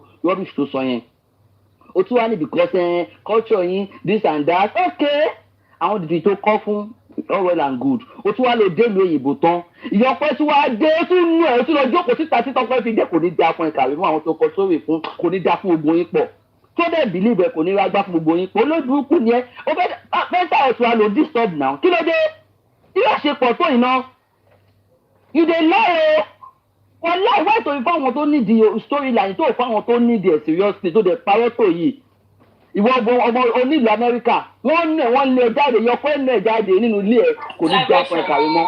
Liberation. Yes, yeah. Don't forget, the police or whoever she wrote it can actually can actually chop it because the plan is to deport her husband with this story. It still doesn't matter. No. Don't tell me. Your mother-in-law came to America to beat you up. Stop saying I don't want to believe hey, that kind of deal. You that you are Nigerian, that you are smart, you know it's not possible. But the police, as in, they'll feel sorry for her now. Little bit. Don't say that. Don't say that. Even if by no police officer will believe no police officer. Don't say that. No police officer will believe such a story. The same guy that beat you up in Nigeria. Yeah. You still fought for him and you brought him to America. The same mother that beat you up in Nigeria, you still fought for her and you brought her to America. Why now? Lilibet, I don't know how they do in UK, but in North America, never and ever will such a thing happen. They will give Somebody him will the beat shooting order. Straight up, they will give him the shooting order. Ẹ̀wọ̀n kàwọn tá a mọ̀ yẹn kàwọn tó gbọ́ àmọ̀ iṣẹ́ ìfipé yọ kọ́kọ́ lè máa nà just anyhow kọ́ máa lẹ bàtà àmọ́ kọ́ máa fún gàdú kọ́ máa nà nínú ọ̀kùnà. I just don't want us to miss the point that she tried to deport her husband with that. Yeah, that's why I said she should. No, maybe you don't get me. I said that story she should have given it to somebody that really needed it. Àwọn tó fẹ́ káwọn pé àwọn refugee claimants kó fún wọn. Then àwọn yẹn need ẹ̀ ọkọ̀ wé storyline yẹn tó make sense storyline gidi báwọn èèyàn tó need ẹ̀ ní now. Storyline tó dáa ló gbé fún ìlò kan lose tó jẹ́ kó tà fẹ́yìn olè bóyá máa gba $10,000 gan ó máa wà beneficial fún ẹjú pé kò ṣe oríṣi tó fọ storyline owó storyline ó dùn mí àkàràmọ́ owó storyline gan. Aggression o tó bá sọ story yẹn ní kinní ló ṣe wọlé báyìí ọwọ́ kan straight up ni. Àní ó mọ̀ ṣẹlẹ̀ kí ló kọ tí bọ̀bọ̀ sọ tó ní infinity visa àbí òun náà fún tí kìíní Sunday bọ̀dá alápògbè tó náà fún yàn visa infinity àbí kí náà pé òun náà máa fún ẹnìyẹn straight tọ́nà fún Mohbad ìjọ kìíní àná wàlúwà òun náà ẹnìyẹn náà máa fún straight. Imagine that ó kàn fún storyline unnecessarily why did you have to do that? Nígbà tó ń wẹ̀ ní Nigeria you still brought him to America you still fought for him. Come on. The mother came, she started beating you have to stay outside or your husband came. Really? Kò ní dá fún again Karamo owó storyline ó dùn mí gan. She threw 22 pairs of shoes at you. Yes. you see this okay let's say Nigeria is a lawless country I agree but when it got to sọ ìgbọ́ kò lè ṣẹlẹ̀ Naija pé they started beating you up kìnìkan tó dẹ̀ mọ̀ pé ní pé tó máa ṣe fọmọ tó ẹgbẹ́ wọn wà lóyìnbó does that even make sense kò ní dá fún again Karimo. Sharon Gini tí mother-in-law àti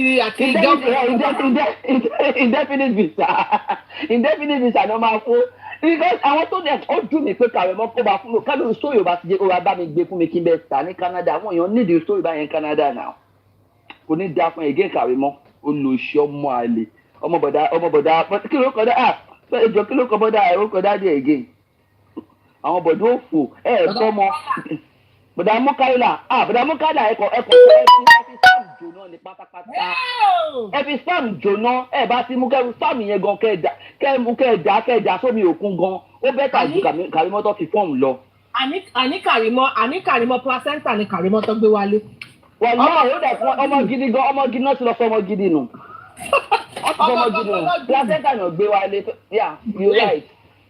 Because nǹkan tó dùn mí mo gbé kí ni mo kọ pé ọmọ ìdẹ́ ìwé storyline gidi báyìí ó dẹ̀ ìwé storyline tó yìí nǹkan tó yẹ kó gbé fáwọn tó ní ìdẹ̀ wọ́n nù ẹ̀ wọ́n gang up wọ́n nù ẹ̀ Naija ó tún wá gbèdé lu òyìnbó ó tún wá lu òyìnbó ó tún wá nù ẹ̀ come on give me the rest Karimo wọ́n tún fẹ́ ní STD wọ́n ṣe gbogbo ẹ̀ ok èmi ò sí àwọn ọkọ̀ báyẹn mi dispute but for the fact pé Nàìjíríà ló kọ́kọ́ ta gbogbo yẹn.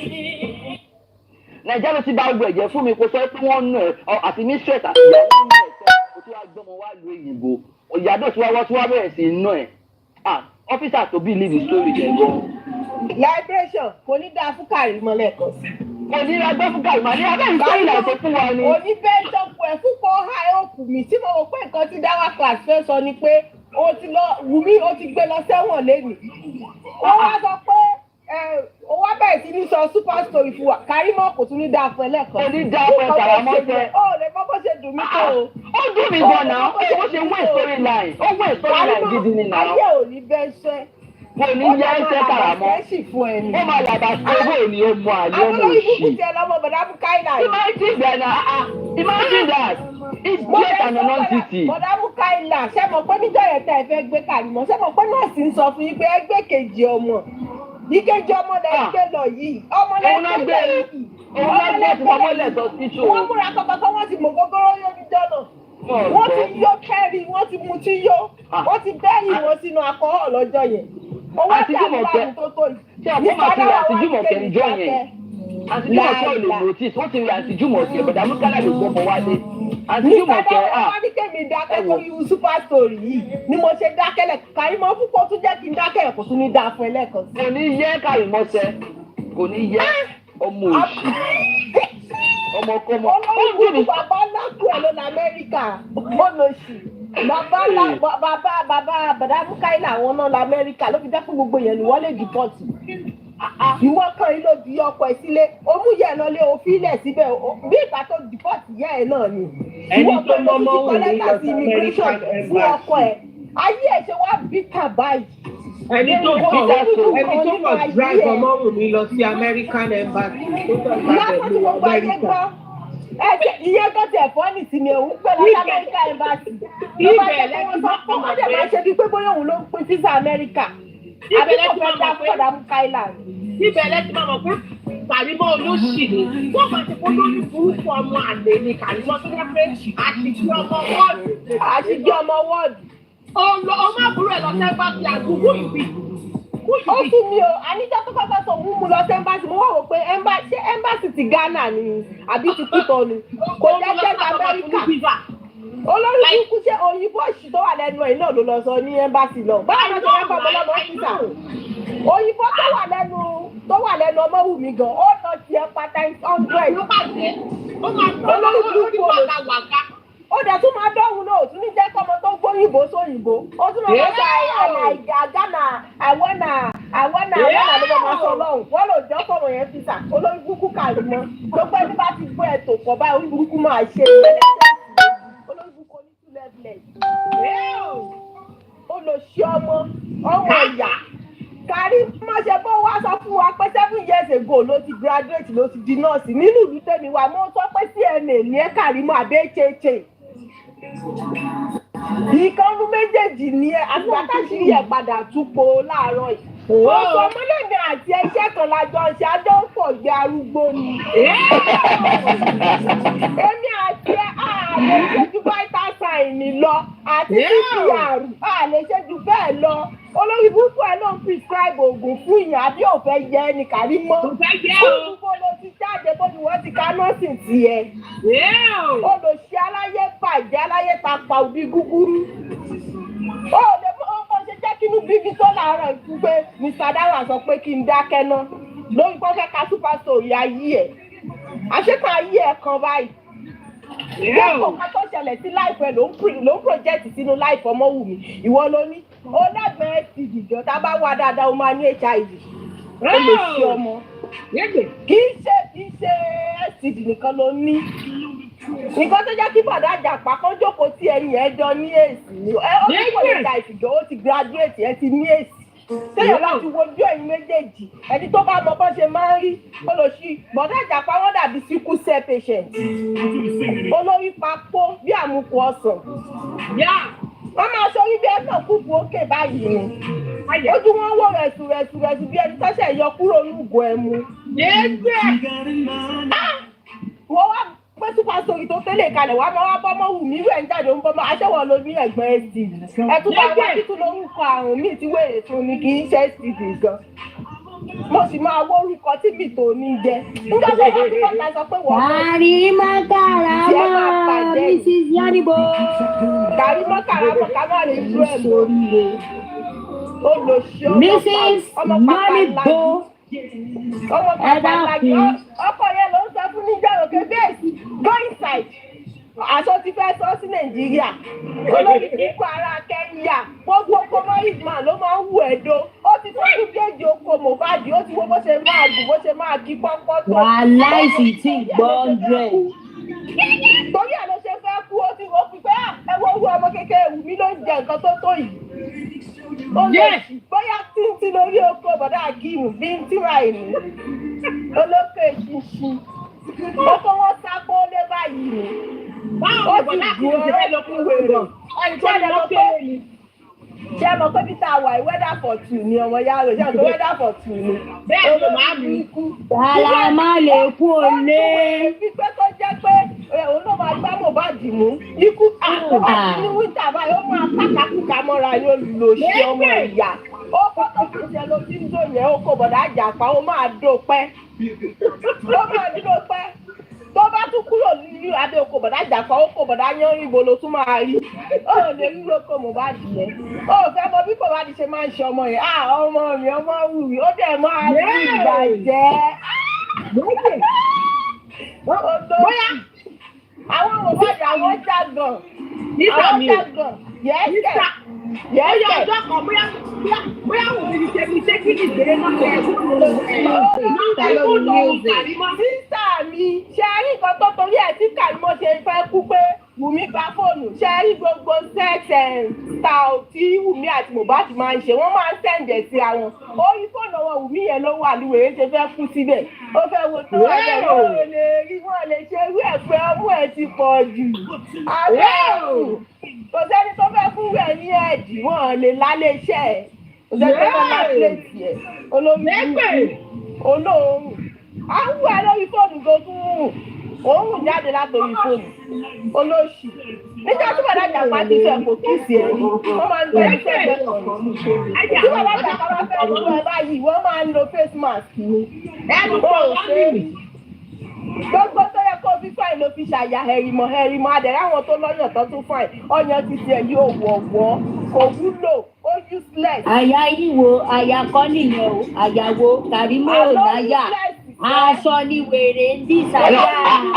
àyà ló ní kì í ṣàyà àyà ló ní àyà kì í ṣàyà àyà. tó bá sọ sísà mi tó bá sọ kí ní ẹ̀ka lẹ̀ bẹ́ẹ̀ ó máa kan wèrè nìkan ni ó gùn bí. ó gùn dé sálẹ̀ abẹ́ wèrè ní kíndìnkù dé. kí ní ẹ̀gbọ́n máa kọ́kọ́ fọwọ́ kọ́yàn sókè náà kó tó rọ́nà délé iṣẹ́ olórí. ẹ̀dá kùnrin bá wà gbé ní sísọ́nì bó ẹbí ẹlẹ́dẹ̀ olè gbogbo kó olókòló máa ń gbẹ kárí má bàtà máa ń dún ẹlẹ́yà Abẹ́òkúta àbí kò dé. Kàrímọ́ ṣo mọ̀ pé mo mọ bí tó ti ń kí ní ẹ̀. mú káìlà olórí ìlú ọlọ́run rẹ̀ táwọn rí ló bẹ̀rẹ̀ kí nẹ́tíwọ̀kì mi tó tutọ́ sí èrè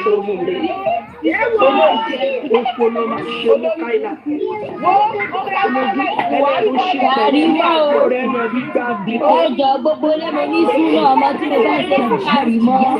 ẹ ṣe ilé ilẹ̀ wà wà fáwọn àbí a máa bá ẹ já sílẹ̀ lọ́kọ̀ọ̀kan gbogbo ẹ̀ sí wò.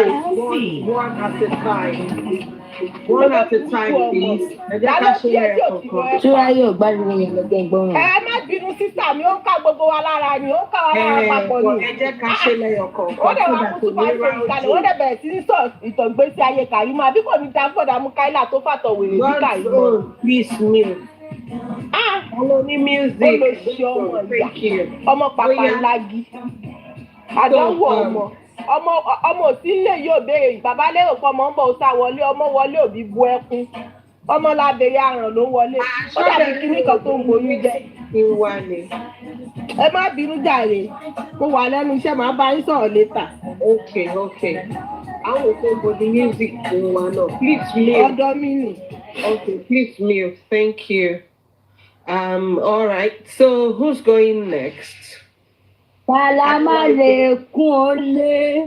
Oya fire. Àmàkàsà àmàkù súná ọmọ àlè ọmọ kú yóò mọ̀ gbọ́n lé ọmọ wọlé ìyàbọ̀ ẹkún Kàrímọ́ sọmọ wá nù àkọ́bí Jésíbẹ́ẹ̀lì Kàrímọ́ cousin Dìláìlà bó lọ jẹ́ Kàrímọ́ kẹ́lì mọ̀ọ́mọ́ ẹni ayé ò yẹ tó ńlá ṣúgà jẹ̀díjẹ̀dí ló máa pa ẹ́ bèbí Kàrímọ́ kí ló ṣẹlẹ̀ náà Kàrímọ́ wọ́n wá sọ ọ́ di pọ̀ sí báàgì wọ́n wá pọ̀ sí ẹ bíi fùfú òjé Kàrímọ́ wọ́n wà náà bí òfì Kàrímọ́ ká kúlù fún ọ Kàrímọ́ ṣé bá yí ẹ ṣe ta ní bó ṣe ta pa ò bíi bọ́ǹbù rè Kàrímọ́ ọmọkọ́mọ ilẹ̀ o wèrè oní bipolar ẹlẹ́sìn bí òjò àárọ̀ oníyọ̀rọ̀ lẹ́nu wèrè ọlọ́mú pàǹdọ̀rọ̀ bó ló jẹ́ tó dẹsẹ̀ délẹ̀ wọ ọmọ àlè bọ̀dà Múkáílà ṣẹ̀ṣì mọ̀ pé jọ́kìnní àná tán ní ẹ̀rọ amọ́ mu wèrè dógóyárò mọ́ gbogbo wèrè tẹ́ ẹ̀ mu pé kò ní padà bímọ re ṣe mọ̀ pé ẹ̀ gbọ́rọ̀ àfìgbà tẹ́ ẹ mú wèrè mọ́ wèrè tẹ́ wá lọ bí asínwín lọ́mọ Kàrímọ́ Mrs. Ìjàpá aka Yánníbo olórí Yánníbo wèrè ara rẹ̀ bọ́ bí má bínú o tá ń kó bọ̀ ọ̀nà Kàrímọ́ bò ló jẹ́ tó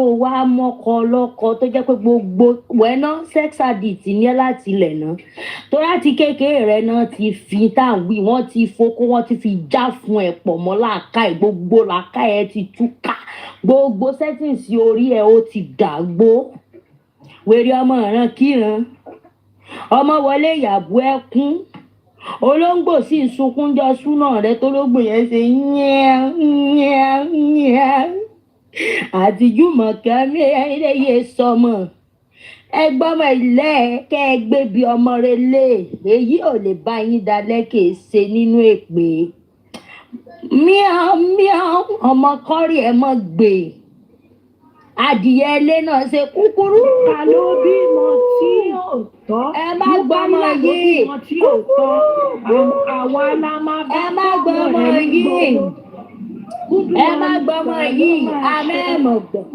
pírẹsidẹ̀ntì bá yín jà pírẹsidẹ̀ntì bá bá yín jà pírẹsidẹ̀ntì bá bá yín jà. Múkáílà ló bímọ tí ò tọ́.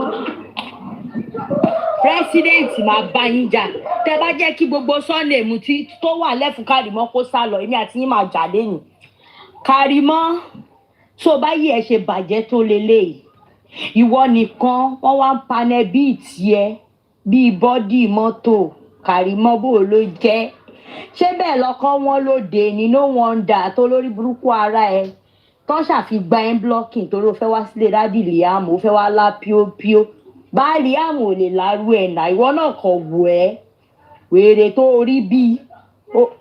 orí bí òkú tó kú sórí omi ṣé dandan náà fi ń bóra ni olóńlo lẹ́mọ́fẹ́ẹ̀tì àbí kí làwọn oh my goodness olóńlo relaxer ò fi ń bóra Kàrímọ́ kí ló dé táyé ẹ̀ bàjẹ́ báyìí Kàrímọ́ ò rí ìwọ náà wò ẹni tínú ẹ̀ ò dùn ní ẹ́ ṣúgà wèrè tó kó tira òróǹbó ló máa padà bá yí ẹ jẹ ìdí ẹ máa padà yọ ní pọ́blíkì náà Kàrímọ́ tú kàràmọ́ Kàrímọ́ kẹ́lìmọ́ mọ́ àkọ́bí jésíbẹ́ẹ̀lì sísítà dìláìlà Kàrímọ́ tiẹ̀ ti bàjẹ́ bébí ayé ẹ̀ ti làbàṣkẹ́ṣì kò sí nǹkan kan rẹ tó jáde látara rẹ torí ìbẹ́ bímọ rẹ pàù nìbọn máa dún pàù ọmọ rẹ kan ò sínú ìbọn Kàrímọ́ bọ̀dà Múkáílà ẹ sọ spam nù bọ̀dà Múkáílà ẹ sọ spam nù waste of spam òun Kàrímọ́ àkùkù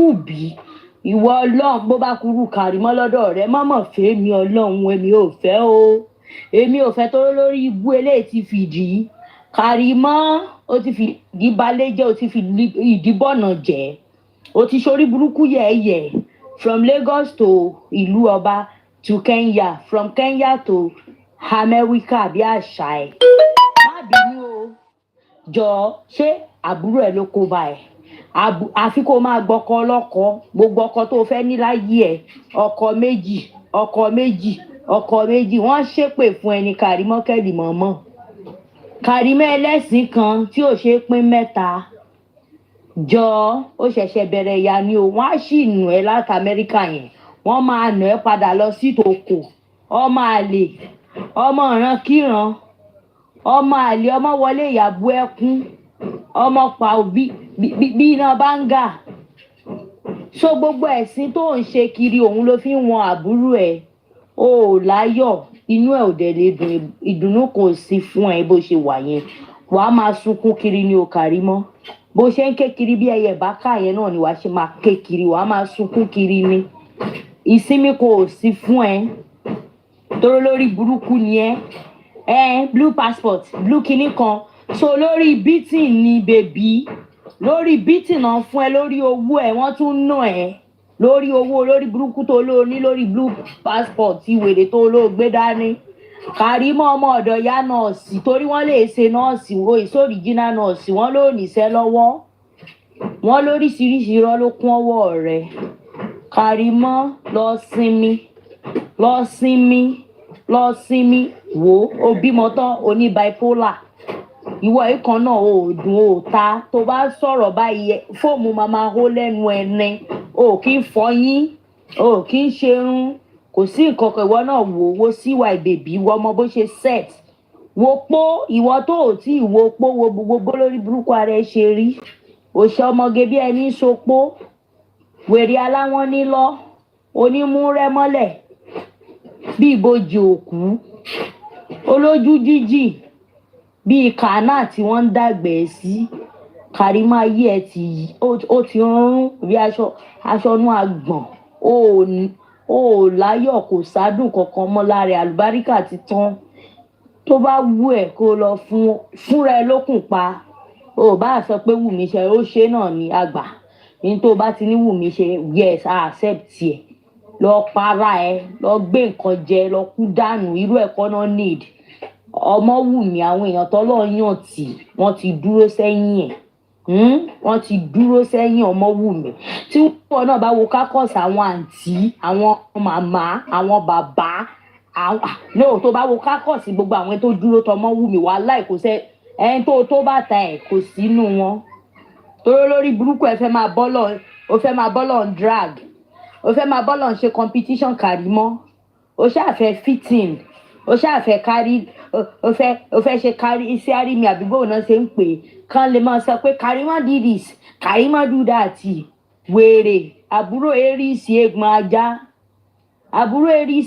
ajá olówó ogbó tí sílẹ̀kùn fòlé Karimo olóbùkú ìyàwó 419 ìyàwó nákenáke Mrs Yánníbo ọkọ ẹ tó ṣe múránmọ́lẹ̀ yẹn wò ó ń pẹ́ ó sì máa padà fún ẹ lọ́rùn pa ó sì máa padà yín ẹ lọ́rùn pa wò ó Kazeem àbí kí wọ́n sọ ayé rí ò ní bàjẹ́ rún Karimo pa bá tí ẹ̀jẹ̀ fẹsẹ̀ fọ́ gbogbo eyín wèrè kó fi reset brain tó sá kúrò lọ́pọlọ Karimo yẹn fi blow kó o mú kó o fi fọ́ èmi mo support ẹ bàjẹ́ Mr. Ajapa. Mukaila in case tí Mukaila tó bá nílò àdírẹ́sì mi inbox mi fún ara ẹ̀ ṣùgbọ́n Mukaila lórí ibú wo ni ṣé Mukaila fẹ́ gbọ́jọ́ kú lójijì kò ní jèrè o tún threatening àwọn èèyàn kò ní jẹ Mukaila ló bímọ kò ní yí ọ bàbá òfò tó bímọ òfò tó bá wọ ọmọ lórí burúkú tó bí tó jẹ́ pé ṣe náà gbàjẹ́ lọ́wọ́ ẹ lọ́wọ́ èyí tó máa fi tọ́mọ arúgbó máa ń tọ́mọ ni àtọwèrè ló bímọ òfò ẹ̀yin náà máa wojú wèrè bí ọ̀daràn òun náà lọ́mọ ẹ jọ ìyá oníyà lára ó ga o ẹ̀yin náà máa wò àwọn ẹlẹ́sìn ọmọ tó gbéra ná tí ò ní bẹ̀rù ìjà ojú ẹ̀ rẹ̀ Mr. Kazeem náà Karimo bí olórí ibú mo wà lẹ́yìn ẹ̀ náà bí olórí ibú kò sí tí ó ṣe àtọ̀ tó bímọ òfò ojú ẹ̀ rẹ̀ ojú bàbá òfò rẹ̀ o ẹ wo ojú ọbẹ̀ kẹmúyàn o ojú Mukaila bàbá òfò bàbá àyà bàbá àdánù tó bímọ àbí nǹkan ojú ẹ̀ rẹ̀ o ó ní ṣoríire. ẹ tètè yá mú so Karimo mi sì jàpá ó fẹ́ ìtọ́jú ńlá ó fẹ́ ìtọ́jú ńlá Kàrímọ́ ọmọdọ́ nọ́ọ̀sì ó máa ti jáwọ́ ọjà ó fẹ́ ìtọ́jú ńlá ẹ tètè yá mú so ẹ mú mi sísì jàpáyọ́ níbo Kàrímọ́ ẹ tètè yá mú so yé yé yé yé ó fẹ́ ìtọ́jú ńlá Kàrímọ́ fẹ́ ìtọ́jú ńlá Kàsímù fi blow bá wa fi ṣètọ́jú fún Kàrímọ́ kórí ẹ̀ pé fi blow fi beating fi bá ti Kàrímọ́ jẹ́ Adéláìdé ọ̀hún àǹtí mi. support domestic violence.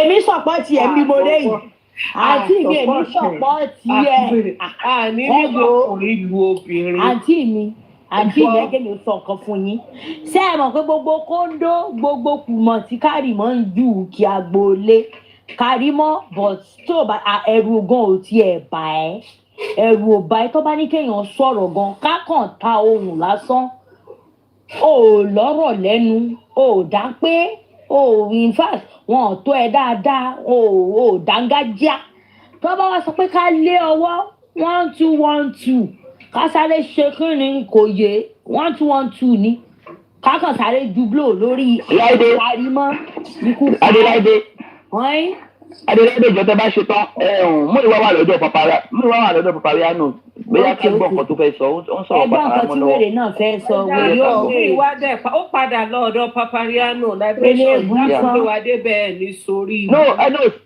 diabetes you have to do that for us please. Yeah. Vibrator. I'm at work. I can't do it. And Cindy, are you up for it? Let me go do it. Let me go. Thank you, Dupsy. Okay, Dupsy. Okay. Yeah, thank you. Kàrímọ́ elétejò bàlà bí kọ́mú tó slack. Kàrímọ́ elétejò bàlà.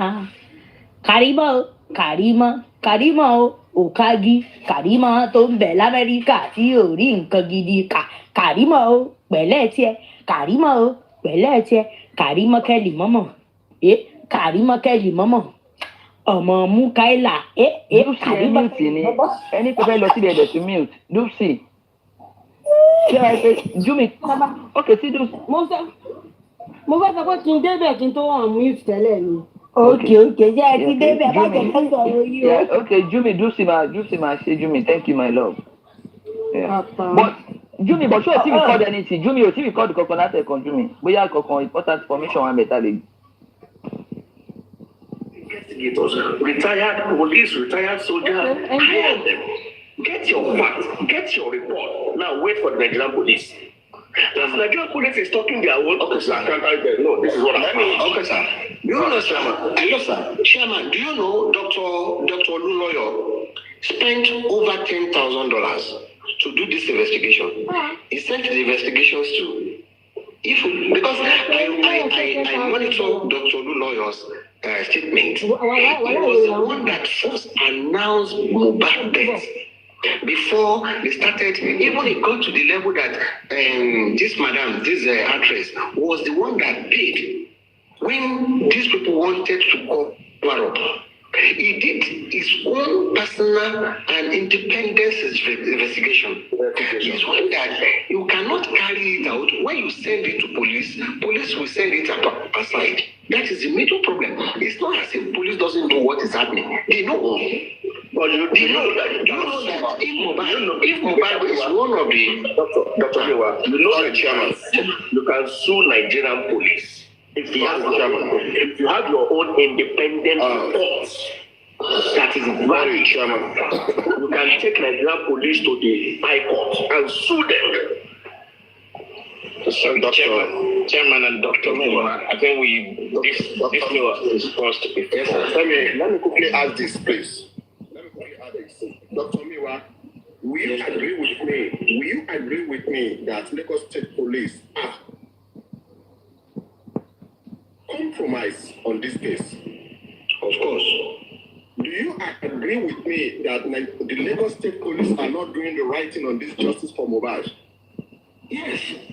Okay, yes, of course. Now, the question I want to throw to you, Dr. Miwa, do you think Joseph Aloba should take a lawsuit against Lagos State Police because they've compromised on this case? Yes. I disagree with that. Hold on, Chairman, please. Hold on, Chairman. I'm directing this question to Dr. Miwa. Now, you agree with me that Joseph Aloba should take a lawsuit against Nigeria, against the Lagos State Police. The question is this: why is not Aloba is not taking a lawsuit against Lagos State Police? Your chairman is because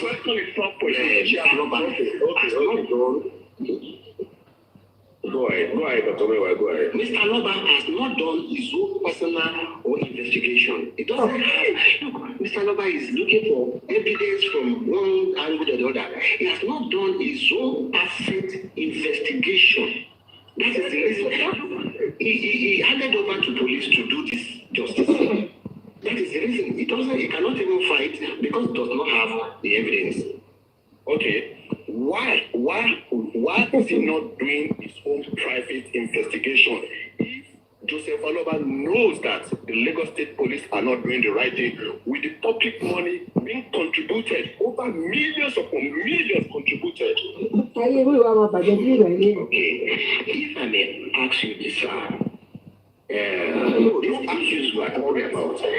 these issues we are talking about, it's possible in Western world. But when it comes to Nigeria, let me tell you, there are a lot of saboteurs.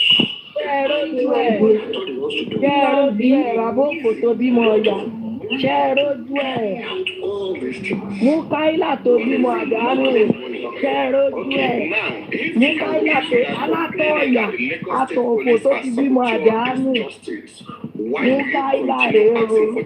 If you believe that they are not going to give you justice that you are asking for. Actually, what me and you, what we have been doing is that don't forget, Doctor, don't forget. When we are together, we made a plan that we should have our own private investigator. You understand me? To question majority of these witnesses, and this is over 4 months or 90 days. None of them is materialized. This is part of the problem that I'm having with you, Dr. Miwa. I have a question for you, Andy. Now, Dr. Miwa, I have a question for you, Andy. I have a question for you. Okay. Yeah, hold on. Now, Dr. Miwa, this is the situation. Okay, if I notice that Nigerian police, who are the custodian of the law, and that should get me the justice for what I'm looking for.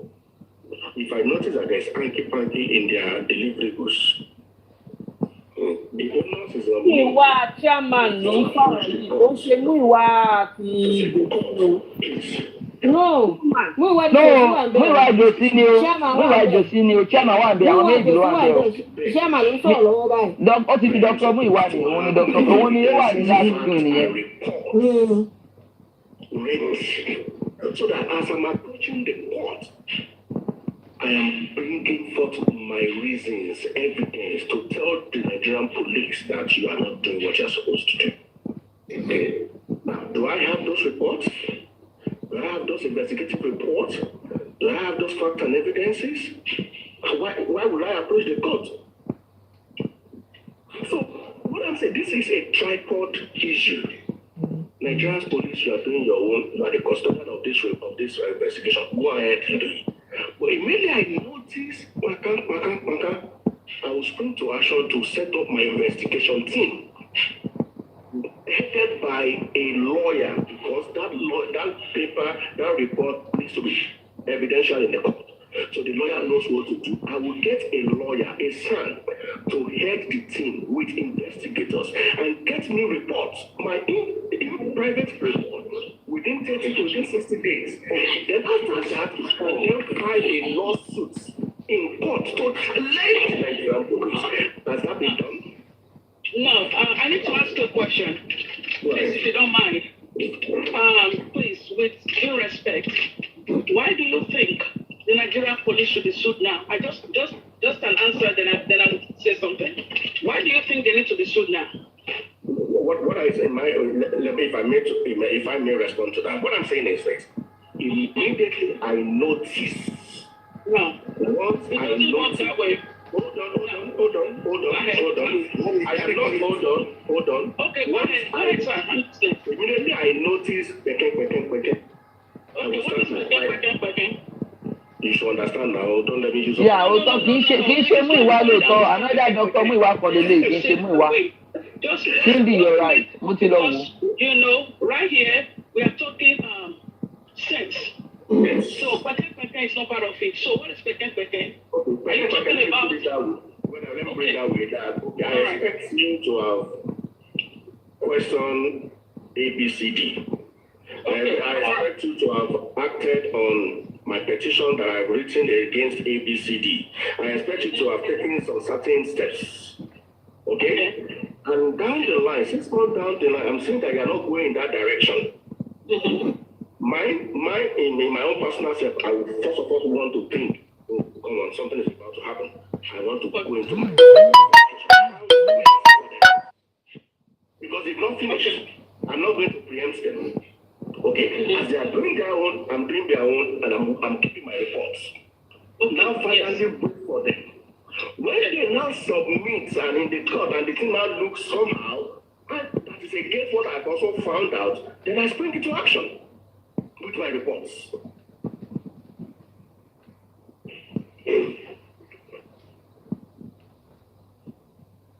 Hello, I think I'm lost.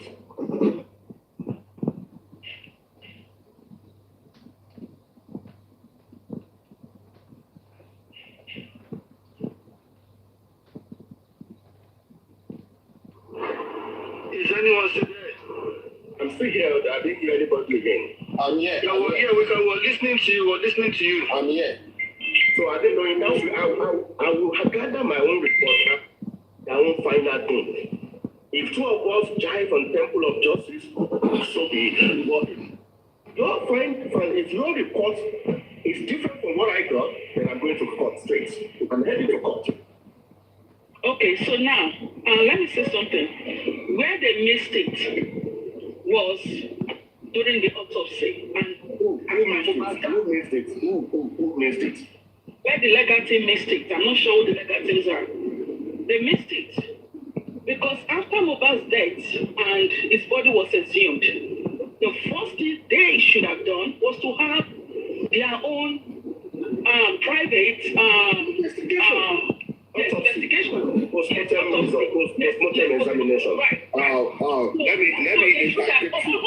hold on. Give me a second, please. Please, sir, with due respect, sir. Thank you, sir. I think they should have, as the government is doing their own autopsy, they should have done this. Okay? So that was where they got it wrong. That was the first mistake they made. Now, the mistake was rectified. We agree. Okay? So the mistake was rectified. That's fine. But when you are talking about suing the Nigerian police, you don't just get up and sue the body of the police. You can't do that. You can't sue when an investigation is still going on. Okay? The police hasn't come to a conclusion yet. Then why would you sue the police that hasn't come to a conclusion? You only sue if the police has come to a conclusion.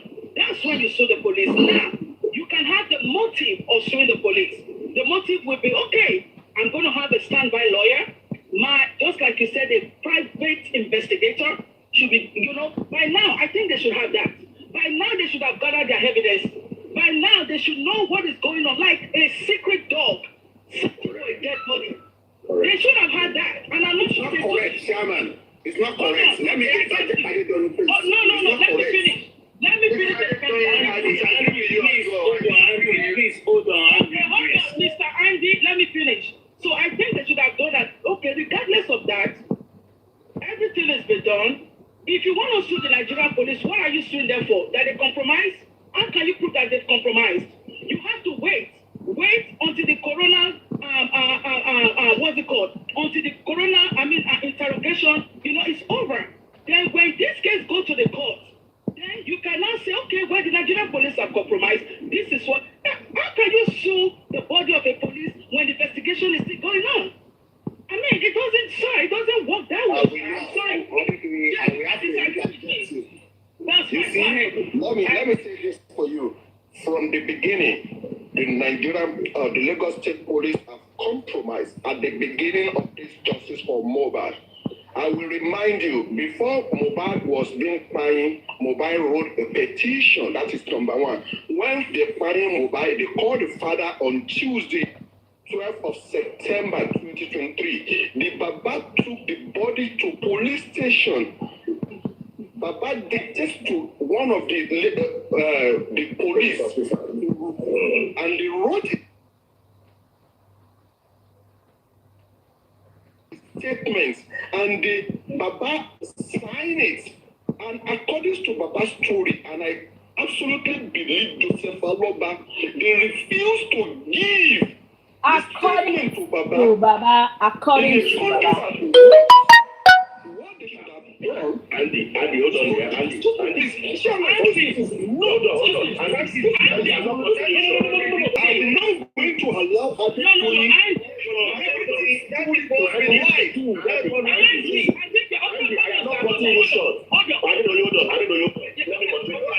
I want to get something. Let's be moderate here. Andy, I'm not cutting you short. Just hold your thoughts there. I don't know.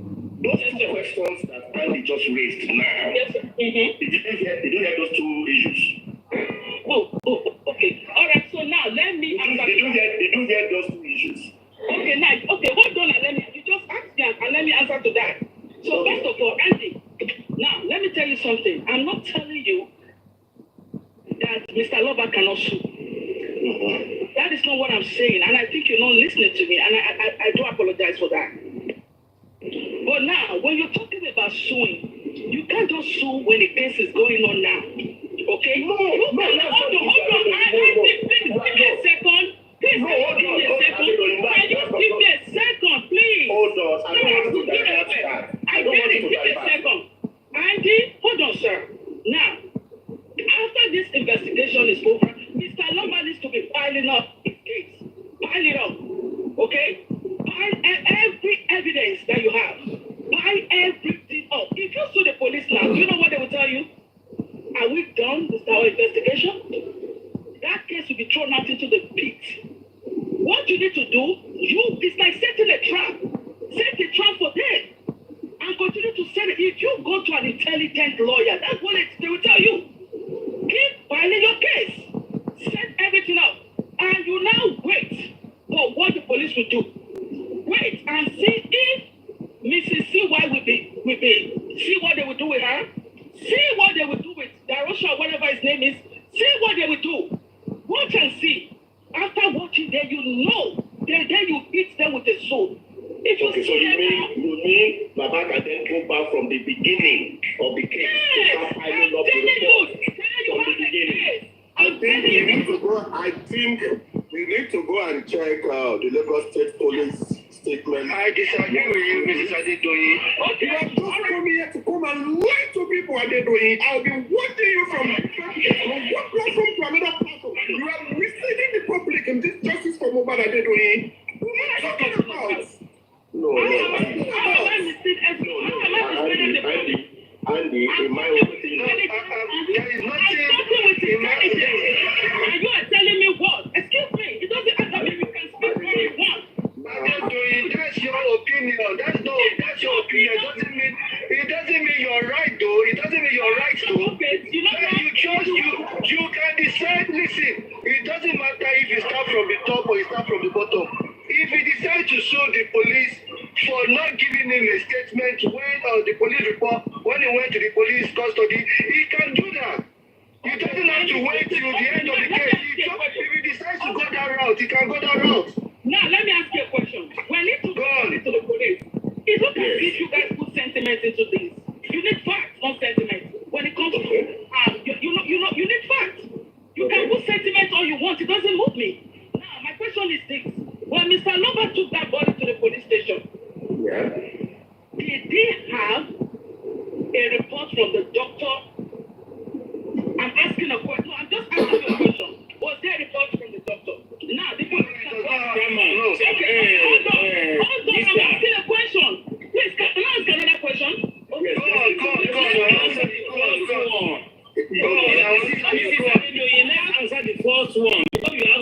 Okay, go ahead. Can I answer? All right, I'm against some strong male this morning. Okay, go ahead. I'm listening. No one is attacking you. No one is attacking you. No one is attacking you. Let's just hold on. Hold on, guys. I didn't know you. Hold on. I'd like to moderate this session in absence of Papariano. Let's make it civil. Okay?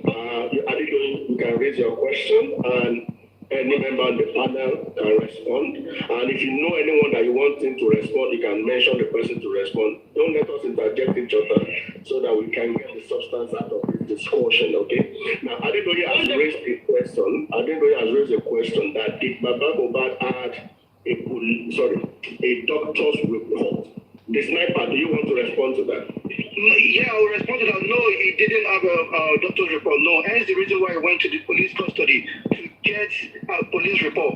And on getting there, they refused to give it to him. Okay. Right? Okay, so now, let me tell you something. I know you guys are so emotional about this case, but you need facts. Now, let me tell you, when you take a body, first of all, Mr. Loba shouldn't have moved that body from the house to the police station. That's a no-no. You don't do that. You shouldn't have moved that body. He should have left that body in Mohbad's house, excuse himself. If you had a camera, take pictures of the blood. Take pictures of the blood that he said he saw. Then take that. In fact, he should have taken that picture to the police station. And Mohbad's picture is dead body on the floor. He goes to the police station and he tells them, sir, this is what is going on in my son's house. There's a murder somewhere. I'm not sure because I saw dead. He wasn't sure if it was a murder. He would have gone there. I think I saw him dead. But I suspect that he was killed. Can you please follow me to the house? Then when the police gets there, they will now safeguard the house, start interrogation immediately. Then they can follow it up. You taking a dead body to the police station for what? The police will not accept it from you because they don't know if you murder the dead body and if you murder the disease and you want to pin it on them, they are being careful. You understand that? Now let's shoot that out. It would have been so wonderful. Great. If he has taken a doctor's report, a doctor's death report, and say, yes, it's the doctor's death report, my son is dead, and I suspect something is wrong. Please, I want you to spring into action immediately. That wasn't done. Why did you move the body? You don't move a body. Are you an EMT? Can I answer the question quickly? One second. Hold on. Now.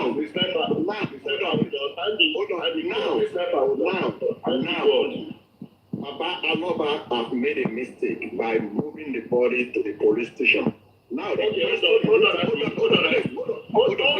I'll get back to you. Don't worry. I'm moderating. Hold on. So on this panel, do we all agree that was an error from Mr. Aloba? Yes.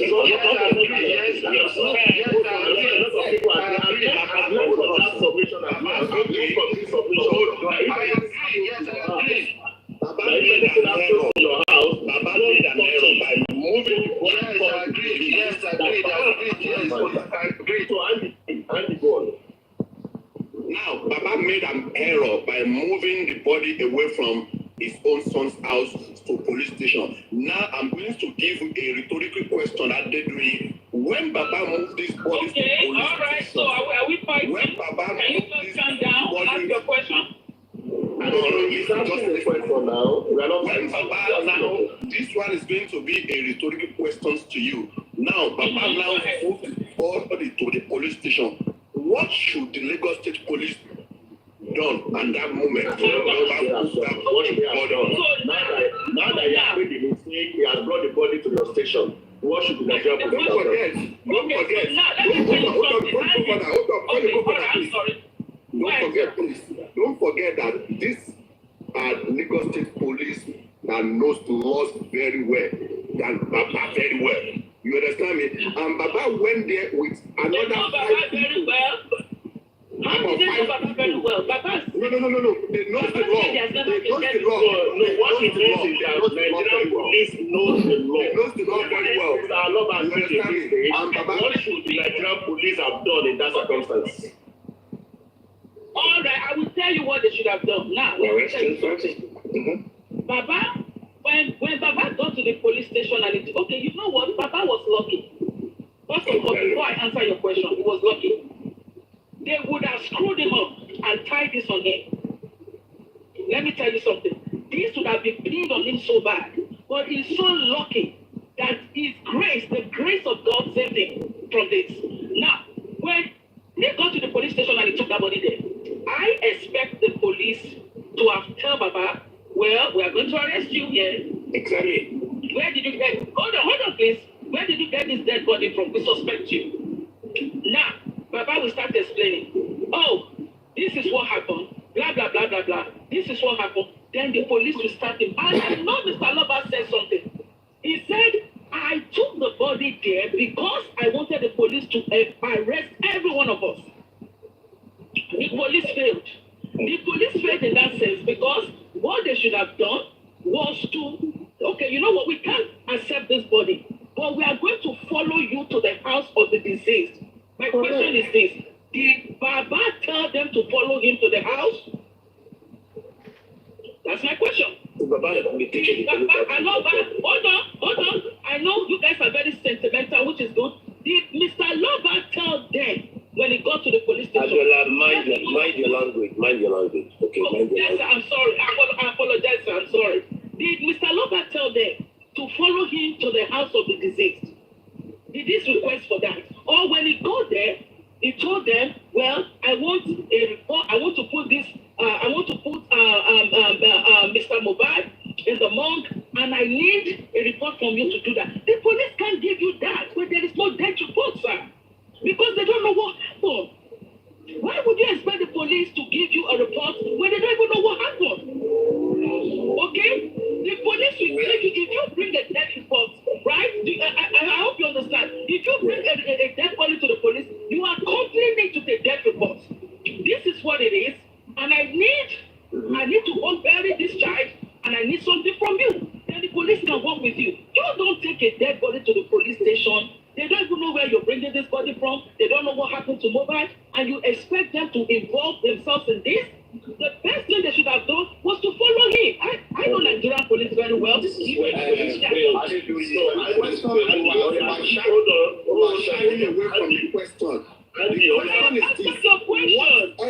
What error did Lagos State Police make when Baba took that dead body to the police station? Did they make an error, yes or no? She said it. I am explaining to you. How else do you want me to explain it to you? Okay, can I ask a question, please? He made an error too.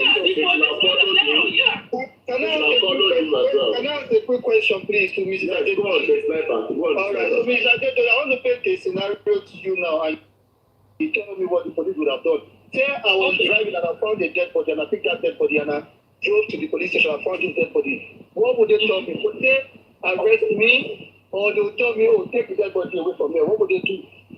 Okay, so first of all, you are talking about an accident, which is quite different from what you don't know it's an accident. You don't hold on. Okay, so you're talking about sentimental. A dead body is a dead body. So please repeat that question again, mister. I drove to the police hospital and I said, I found this body dead on the road and I brought this body to your police station. How would you do that? How would you take a body and take it? Let me repeat the question. Let me rephrase. Let's say I found somebody on the Let's say I found somebody on the road. Maybe there is not dead completely, and I decided to put that person to rush. Hold on, like the person is dying. Like let's say it was a hit and run.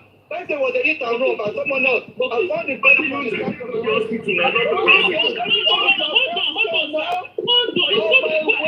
let me finish. On my way to the hospital, this person died in the car. And now, I chose not to go there. I confirmed this person is dead. And I decided to drive this body to the police custody to explain myself. What would they do? What would they do? Would they tell me to take they will arrest you. They will lock you up. They will arrest you and take a statement from you. They will lock you up, my brother. You will not leave that police station. You're too eager Please, let him speak. Please, go ahead, sir. you're too eager to answer, and that is you being defensive. Just relax. No, I'm not the one speaking. Go ahead. All right. The sniper, she's not the one. The sniper, she's not the one. Now, in Baba's case, now we all agree that Baba made mistake, right? So Baba brought the body to the police custody now. I don't think police should have said Baba should. Baba, police don't know what happened to the body. So you should ask questions and then decide if you're going to arrest all of them or tell them to go to the mortuary or something. But you can't just tell them to take the body back. You can't do that because you don't even know if they killed that boy. How would you know if you don't ask them questions? Do you understand? Okay, so now can I say something to you? Just for your hold on, sir. You know what? Just for your help. Anytime you see a dead or anytime you see any dead body, the first place you take that body to, you take that body to the hospital. If someone is I will not take anybody. Hold on. To the case, hold on, please. You take that body, hold on, please. Hold on, sir, please. You take that body to the hospital. Let the person die in the hospital. Then they will not give you a report. That report goes to the police station. Then interrogation. Now, let me tell you something. When it comes to Mr. Loba, first of all, why are we even blaming Mr. Loba? If the person died on the way, hold on. If the person died If the person died, you're you treating take the person to the hospital. No, If you it's are not a doctor. Sir. You are not a doctor. You cannot ascertain. Hold on, excuse me. You are not a doctor. Why you are the doctor? Why you are the doctor? Why you are the doctor? Hold on, give me a second. Wait, why you are the doctor? Why you are the doctor? The sniper, hold on. The sniper, hold on. Even if you are a doctor, right? Even if you are a doctor, you have no right to ascertain. I'm not talking about a practicing doctor. Okay, let's say you're a doctor in the hospital, you can do that. But when you are a doctor and you're driving somebody and the person dies and you declare the person dead, you can't do that. You take the body to the hospital and let the doctor in the hospital ascertain the person as being dead. Now, let me tell you something. According to what I know, I was told that Mr. Loba, Mohbad's body was inside the ambulance. We may want to ask, who took the body to the police station? Was it Mr. Loba that requested that the body be moved? We haven't asked him that, so we cannot say that Mr. Loba was wrong. Then, who moved the body to the police station? Was it the ambulance that did that? We don't know. But should in case we know, Mr. Loba shouldn't have that body. I believe that they should have, even after the ambulance came, Mr. Loba should have taken that body straight to the hospital. I'm telling you, you should have found the ambulance. Hold on, please. Give me a second. You're not like You are just here to come and hammer and Loba. You are not talking about the error the Lagos State Police have made. You are just to continue hammering. No, I am not hammering Mr. Loba. I want you to listen to me. Please, I want you to argue it and not that the police told you they were wrong. Did I tell you they were wrong? I said the police were wrong. I said that correct. But I said, okay, hold on, please. Because of the nature of Mohbad's death, maybe Mr. Loba, he was confused. Maybe so many things were just going around in his head. You know, I mean, seeing a child dead, you'll be confused. You'll be very confused. You don't even know what to do. All the confused. Hold on. I understand this, but this is just so that you can answer them together, right? Okay, all right, go ahead. You are picking this from the needle. Remember, this person was taken to a medical facility where he was confirmed dead, brought in dead, right? By whose report? Was the report presented? What's the name of this hospital? The second hospital. Okay. The second hospital released a report, and the report is online, that they brought in dead, and they advised that the body should be deposited in the morgue. Can you pick it from that point? What should have been the right steps to take from the Baba? No, Baba is not there yet now. Baba is not there. Okay, so first of all, Perez, I'm sorry, I'm not sure if it's Perez. I'm sorry. I don't know the hospital. First of all, the mistake that was made was that I know that when Mohbad's body was taken to the hospital, something might have been presented if the hospital ascertained Mohbad as being a dead man. They would have presented a report. The report might not be, hold on, the report might not be knowing what happened to Mohbad. The report would be, Mohbad was brought in dead. We get this report. Now, when Mr. Loba was there at the house, was that report presented to Mr. Loba? I didn't know him, and that's not what the question is all about here. Look at it, they said after they confirmed Mohbad dead on arrival, they were instructed to take the body to morgue. Automatically, they would have given them something to take the body to the morgue. And they transferred the body home. Aloba got there at night, in the middle of night. Okay, so my question, hold on, please. My question is, who did they tell to take the body to the morgue? That's my question. Wummi and other people that brought the body there. So if they told Wummi to take the body to the morgue, then Mr. Loba cannot be faulted because the report was with her. Okay? Yeah, that's just there was a situation where they were actually looking for a morgue to deposit and they couldn't find the morgue, right? Oh no, that was after Aloba came in the middle of the night, took the body to police station. In the aim of, according to him, they should arrest them or give them a paper to go and deposit this body. He went there with most of the documents. Yeah, and the document was not given to him to deposit the body into the morgue. So now let me tell you something. Let's say, for example, Wummi has the document and she refused. I think the mistake they made, and I will tell you the truth, you can crucify me all you want. I think the mistake they made was that they should have taken that body to a general hospital. Do you understand? That body should have been taken to a general hospital. And Mr. Loba, on getting there, will tell them, I don't know if my son is dead yet, but I want you to tell me, check him again to make sure this guy is dead. And that would have forced the general hospital to give him a death report. Mr. Adedoyin. This is afterthought. This is afterthought. Okay, but they're just saying now, okay? Please, man. Let me get something here. Mr. Adedoyin, that one that they didn't take that body to the morgue wasn't a mistake because they told them what they should do with the body. They intentionally not take that body to the morgue and brought that body back home because they were told. Question is, did they tell Mr. Loba they said they should take the body to the morgue? And did they present the report from the doctor to Mr. Loba? He was not giving anything. Okay, so if they go to the court, Mr. Loba can just tell them what he knows. They did not give him the death report. Okay, first of all, if you did not give this man the death report, what do you want him to do with the dead body? Now, the good thing that Mr. Loba did, that I know, if I see him, I will shake his hand. This was what he did. A very smart man. Ṣé Adédoyin yẹn ṣó wà taking that body. Ó gọ̀ yìí. Ẹ̀jẹ̀ ní sùúrù general hospital kan náà gbé lọ ni. The mortuary at Ikorodu, it is inside the general hospital. When you don't make research before you talk, wàá kàn máa sọ̀rọ̀ láti inú ìdí ẹ̀.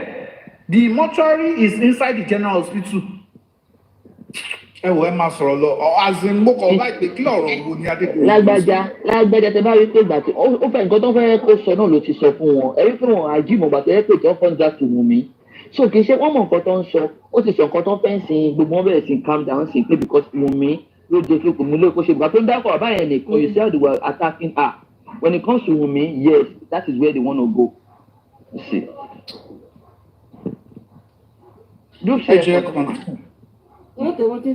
Bàbá, ẹgbẹ́ òkú yìí lọ fẹ́ kí ìtẹ̀lọ́. Mr. Loba said no, and I applaud him for that. So, and I'm telling you, he was so intelligent. If he had made that mistake, you know what saved this man from all this? God saved him. If he had said, okay, Eba mi waka, and then kí n lọ sí Ondo State. Let me go and grow. If he had, we would not be where we are today. By now, that man would have been in jail. Okay? He would have been in jail. But one saved him was that he did not take that body to Kwaro. Yes, ma. I did you, ma. Do you agree that take that body and they took that body back home? It wasn't a mistake. What do you mean? No, initially you said the mistake that they made is for them to have taken that body back home. And I'm asking that, do you admit that it wasn't a mistake, but it was an intentional act? After when they were told by doctor that they should take the body to the morgue. Okay, so now let me tell you what is going on here. Somebody is trying to cover up something here. Okay? If that body to the morgue, okay? Mr. Dixon. Okay. If they are taking Mohbad to the mortuary instantly, it would have been a worse situation for them because they'll go to everybody, Mama, they were covering something. Now, if they lost in mortuary, last hospital straight. Who confirmed him dead? Where is the death certificate? What were you people hiding? There's something on Mohbad's body that you people were hiding. But what Bewale, where they, it is common sense, it would have been a worse situation. You brought him home, everybody saw him. Everybody saw him. Báwo ni bàbá ṣe mọ̀ pé wọ́n dirun àbí wọ́n fárun ẹ̀ ká mọ́ gbé lọ mọ́ṣúárì ni tí wọ́n bá tiẹ̀ bá mẹ̀ ní mọ́ṣúárì nǹkan. Òkú òkè ń di 24 hours ní mọ́ṣúárì kan tó bẹ̀rẹ̀ sí sọ pé wà á fẹ́ bá mẹ̀ kó má lọ gbé sí níbà. And once they embalm, there will now be stitches all over his body. You will not know whether there is a stab wound or not. So, it is common sense, common sense. Even they taking him to the house proved a lot of things. Baba le everybody, 100 people. Tí Baba sọ pé wà nílé, 100 people saw him dead. Was he laying on the floor? Mo ṣe sọ kíní yẹn. Baba sọ pé òun rí pool of blood. Aṣọ duvet kíní kankan. Duvet tó sùn sí lókè náà tẹ́ sí sálẹ̀ náà tẹ́ sí níbi living room. Our consequence, he didn't say under the staircase, he said by the staircase. It was not even by the staircase. Dining area. Oh, joint sitting room, oh, Gino, see the staircase. He better not test three seater. Oh, yeah. Oh, Gino, see around. She might go kitchen. Koto Sapon, under the staircase. I'll be by the staircase. When people say something, use your senses. Wouldn't be a worse to even me myself, my homo you were hiding something. You were hiding so kilo de tefite below mortuary, if Jackie will be a day, Koto some mortuary, below, as Jack will be a go in direction. 24, 25 years old, and they make such a drastic decision of taking him to a mortuary. Everybody, what were you hiding? So, and don't sorrow you. The person is not talking with common sense. Please, let's continue playing. Okay. Hold on.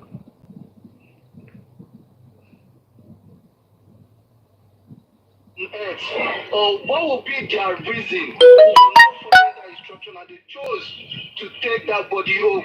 That is what they're trying to say. They could be prosecuted for that. We know they could be prosecuted for that, but we're just asking, why would they persecuted for what? Let me say something out of election. Persecuted for what? Is that a crime? Because they're trying to cover up some, they are trying to cover up things. Ṣé gbogbo Mùsùlùmí ló ń gbé ṣé gbogbo Mùsùlùmí máa ń gbòkú lọ mọ́ṣúárì? Oh yes, it's a deliberate. Dupsy. Sorry, Dupsy. Ṣé gbogbo Mùsùlùmí ló ń gbòkú lọ mọ́ṣúárì? Immediately tó bá sọ pé òkú kú báyìí, wọ́n dẹ̀ tí irun 2 àbí irun 4. They can plan for burial that same day without the person tasting mortuary. Would you be persecuted for that? That is not a crime. When people say some things, stop just saying, I'm a Sunni, I'm a persecute me, I'm a belocot me. Is it a crime? bàbá gan tí ò lè support ẹ̀ because ó mọ̀ pé nǹkan tóun ṣe ó mọ̀ pé òun ṣe many things so bad. Bàbá tẹ ní kó lọ máa charge wọn kó lọ máa sue wọn he can't even do that himself. bẹ́ẹ̀ gbọ́n máa dá wọn lóhùn. Why is he hiding many things? Because ó mọ̀ pé òun ti ṣe many mistakes. Ṣé kí n continue? Yes, they are really big lawyer.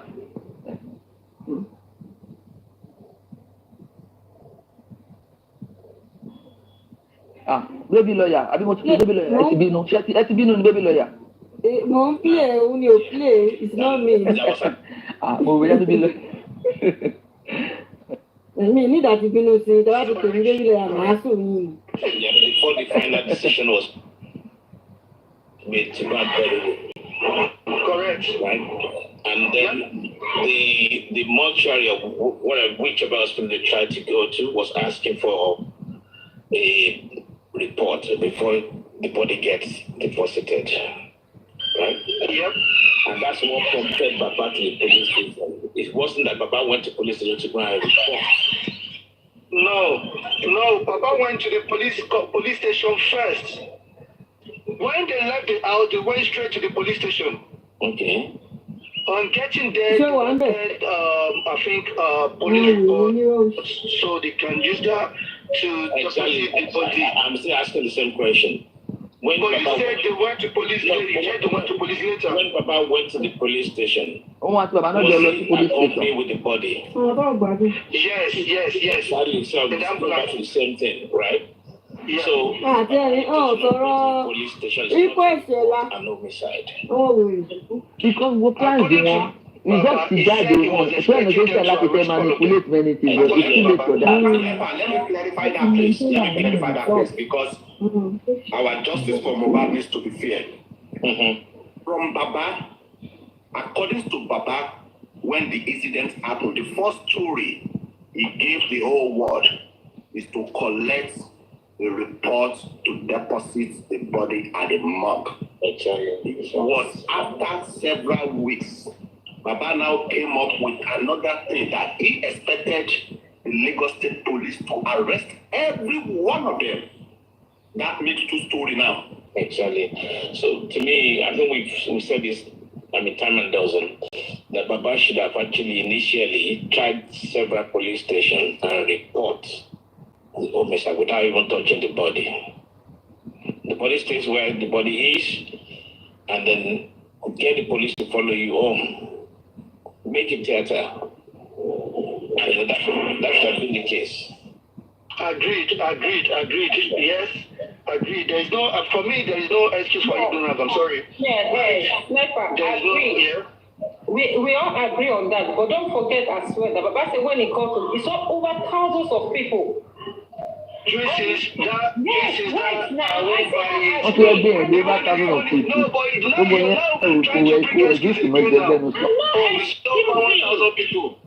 not excusing you. Okay, continue. No, talk, juices. I'm just trying to say you've agreed, and now you want to now bring excuse again. Okay, the reason is because he saw over 1,000 people. Even if you see 1 million people, Papa made a mistake.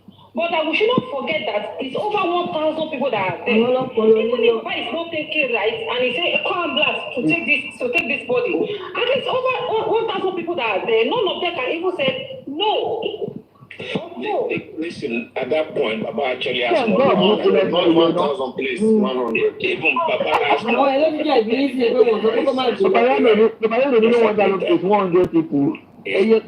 was his son's body. So he should have gone straight to the police station immediately. Try 3-4 police stations. Somebody needs to follow me home. That would have been the easiest way to do it. With taking pictures, and maybe it doesn't come to his mind at that time. It's still full of blood.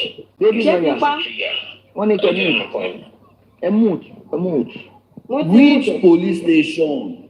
Báwo ni Sangros àti Lekki ṣe papọ̀? Báwo ni Sangros àti Onírù? Báwo ló ṣe papọ̀? Which police station? Àbàtí sì sọ̀rọ̀ yẹn láàárọ̀ yìí. Ẹ lọ sọ́dọ̀ kìíní. Báwo ni Alágbọ̀n, Sangros àti Onírù? All these 3 police stations. Báwo ló ṣe? Which police station exactly was Mohbad taken to? I was listening to the police commissioner this morning. He listed 26 witnesses. Wọ́n ṣe sọ wípé àwọn ọlọ́pàá yẹn are also witnesses. Why has the legal team of Baba Mohbad not petitioned that police station to present the statement of Baba on the 12th of September? Why have they not petitioned them that so and so officers were on duty? This is the name of the DPO. He should report the officers on duty at so date. They should appear at the coroner inquest.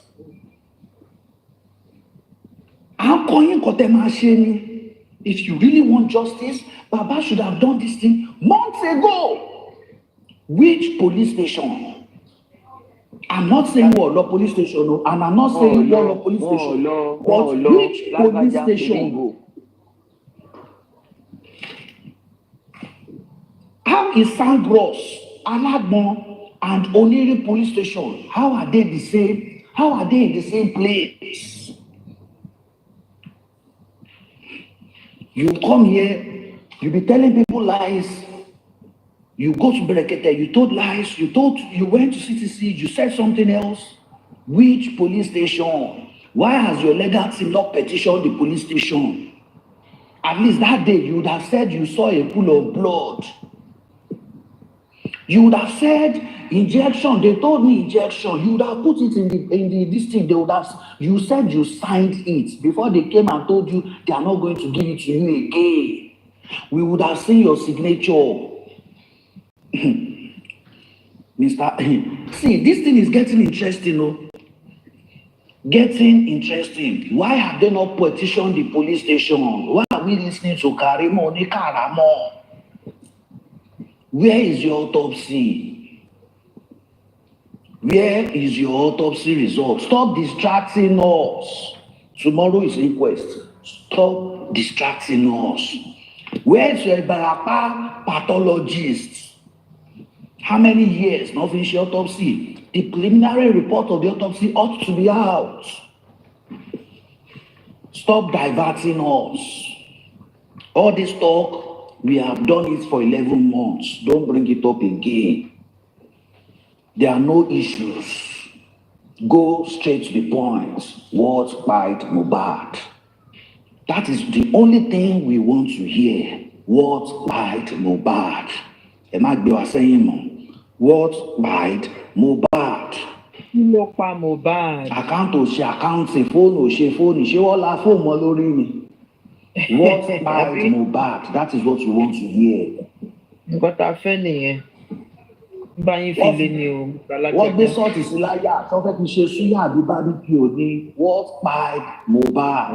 Wọ́n ju àdó sínú sàárè, wọ́n ju aṣọ funfun sí i.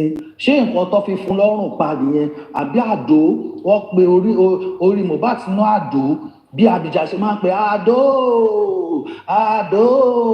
That is not what we want to hear. What bite Mohbad?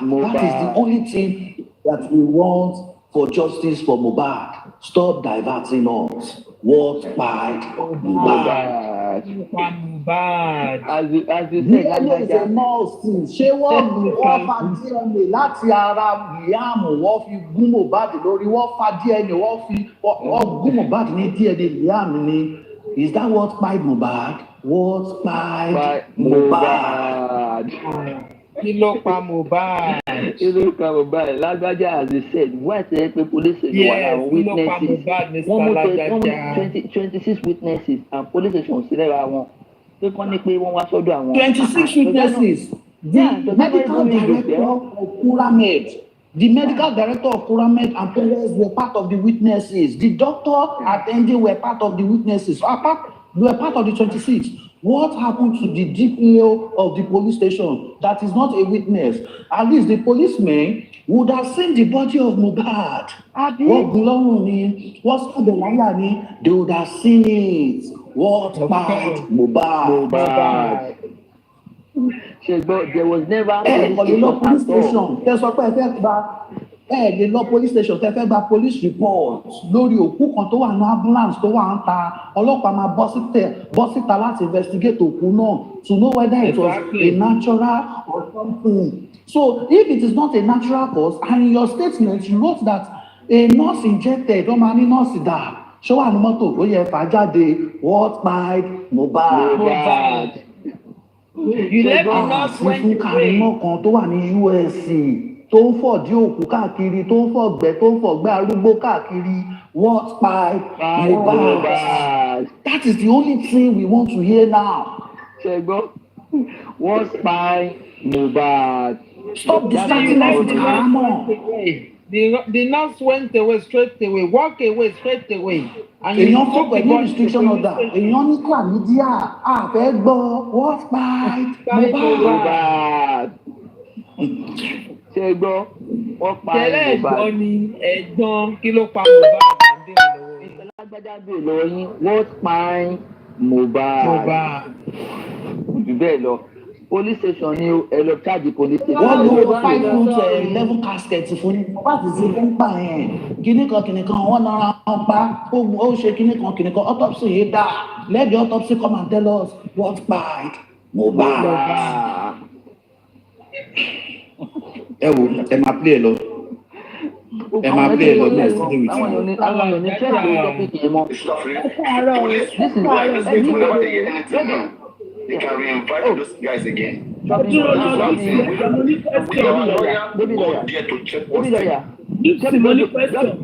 Jáde fẹ́ bẹ̀rẹ̀ pé kí ló pa Mohbad o. Ẹ káàárọ̀ gbogbo ilé ṣàlàfíà la jí o.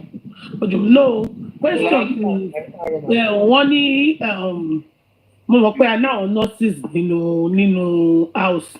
Mo dẹ̀ mọ̀ pé eléyìí nìkan kò ṣe fáwọn nurses ẹni torí ẹ̀ bá pé gangan náà máa mọ answer sí kẹ́ni. Wọ́n ní ìgbà tí Wummi lọ síbi tó ti lọ bury Mohbad wọ́n ní ó ní kí ló ń pè ní orí ẹ̀ ó ní bump lórí wọ́n ló ní bump lórí pé ó ṣèṣe lórí so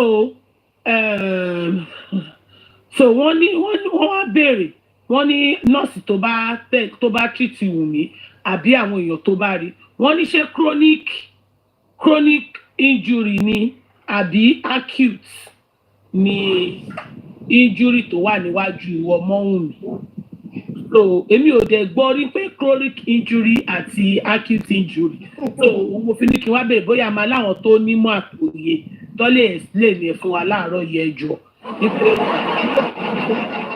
ẹ má rẹ sátẹ́mi ẹ pé mo rẹ́rìn mo fi mo. Ẹ jẹ́ kí n ṣàlàyé ẹ̀ fún yín túbí mi. Ẹ jẹ́ kí n ṣàlàyé ẹ̀ fún yín. Mo máa dẹ̀ tó máa ṣàlàyé chronic àti acute injury.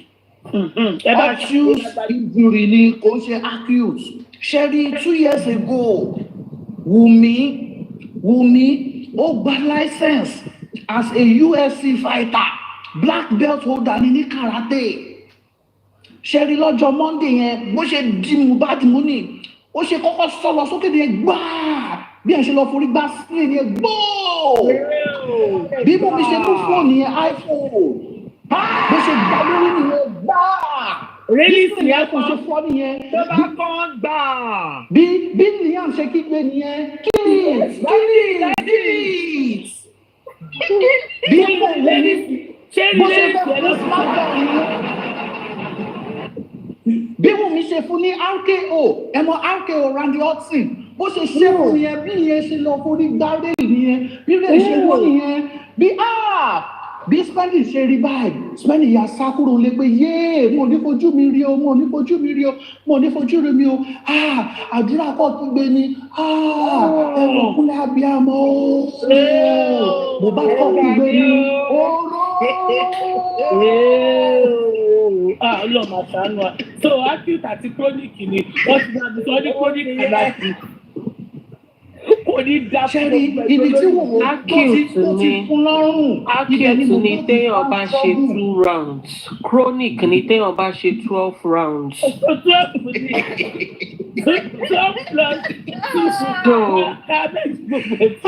so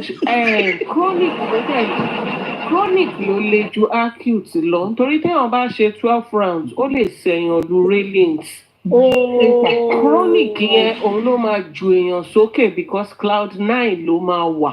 tó bá bàbá ẹ̀ báyìí àbáyé lìtì So next time, don't say I didn't do something for you. Thank you. Chronic so much. is simply like 2 rounds that take you to the rooftop.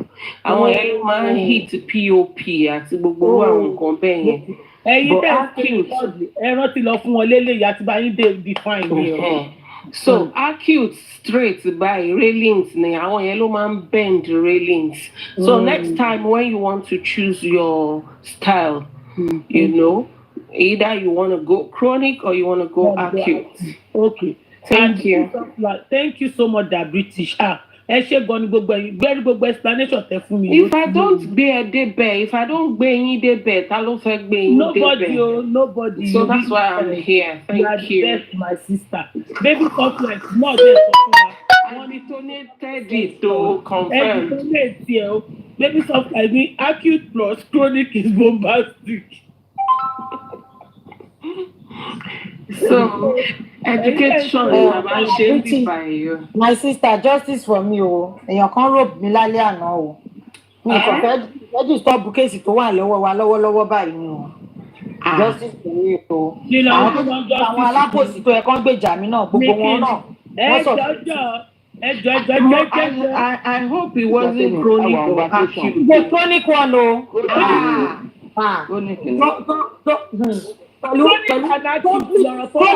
Complete profusely. Iye gangan ni chronic promax. Diabetes, you see that sound? That was the sound Timmy was giving yesterday.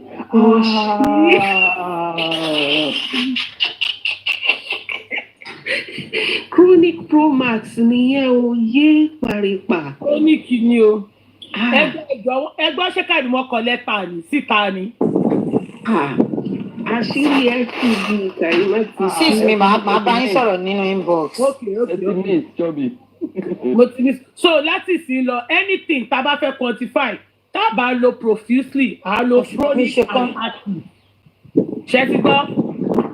Bẹ́ẹ̀ni. Yes. So we have new lexicons. You know. Diabetes tẹ́sí ètèdélé ni ìkan wà nílẹ̀. Èmi full ground látàárọ̀ in fact ọwọ́ agbára la bá jí. Wọ́n jọ pé wọ́n jọ wà mọ́jú ni mo jí bá wọn lórí platform ní kọ́lọ̀ ṣàánú. I'm telling you, I heard her voice right from my dream sef. Wow. Chronic la ṣe lénìí àwọn ní 12 rounds. Kí ni 12 rounds marathon. Ó ti bọ̀ bá sí kẹ́líbẹ̀. Vegas bí àṣà. Who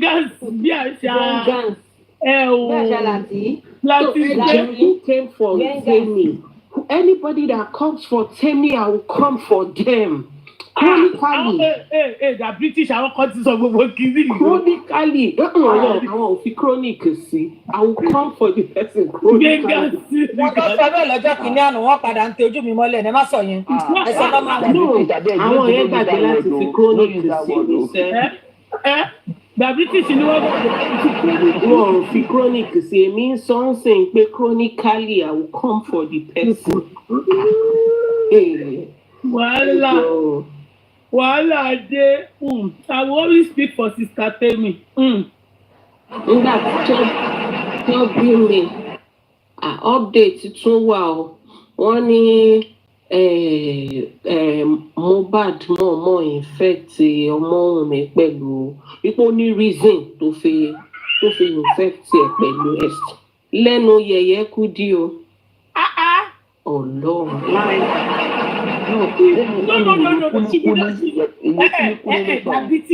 The British, no. I'm telling you. Mohbad more infected. Only reason to fish. I think the word was not to Momo, but she was justifying it, saying that there was a reason why he did it.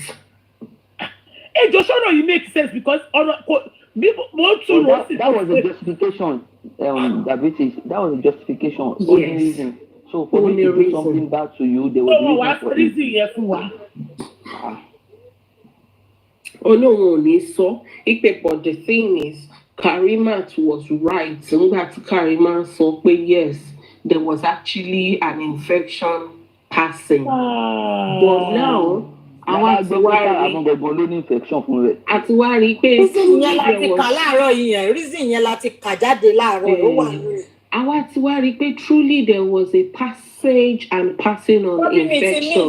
Tọ́bí mi tá ti di tolerated it látàárọ̀. But I discover, I realize pé àwọn carrier àti recipient ló yàtọ̀. The carrier was Akim, the recipient was Karima. Karima!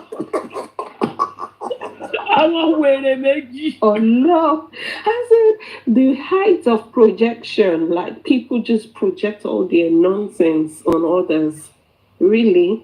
Meanwhile, I did wá sọ náà. Àkọ́mọ̀ pé Clambo Bambia, àbí kí ni àbí Bambia là àbí kí ni náà kúrò náà.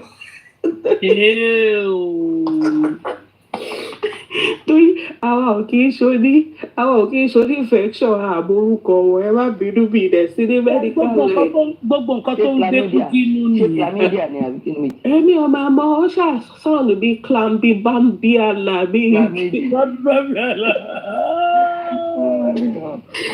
Ṣébí ni ẹ bá ti wá rí story tí káwọn gbé sílẹ̀ fún wa ó kọ story táwọn àwọn ọmọ pé refugee claimants.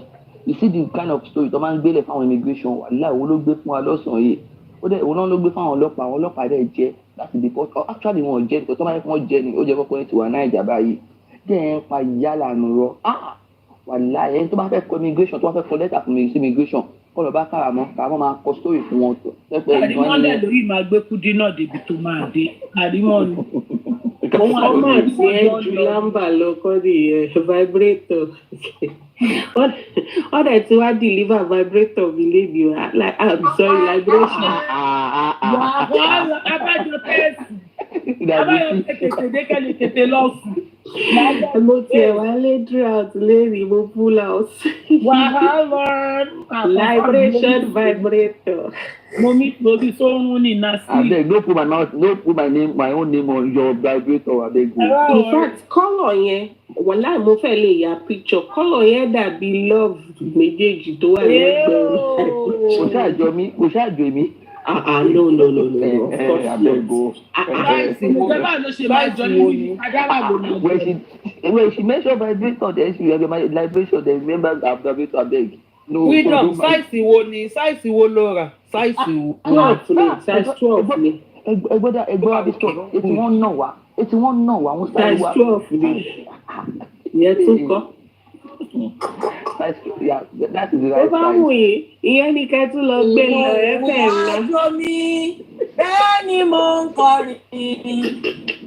Mo tọ́ka sí Calvary. Níbi ajá náà.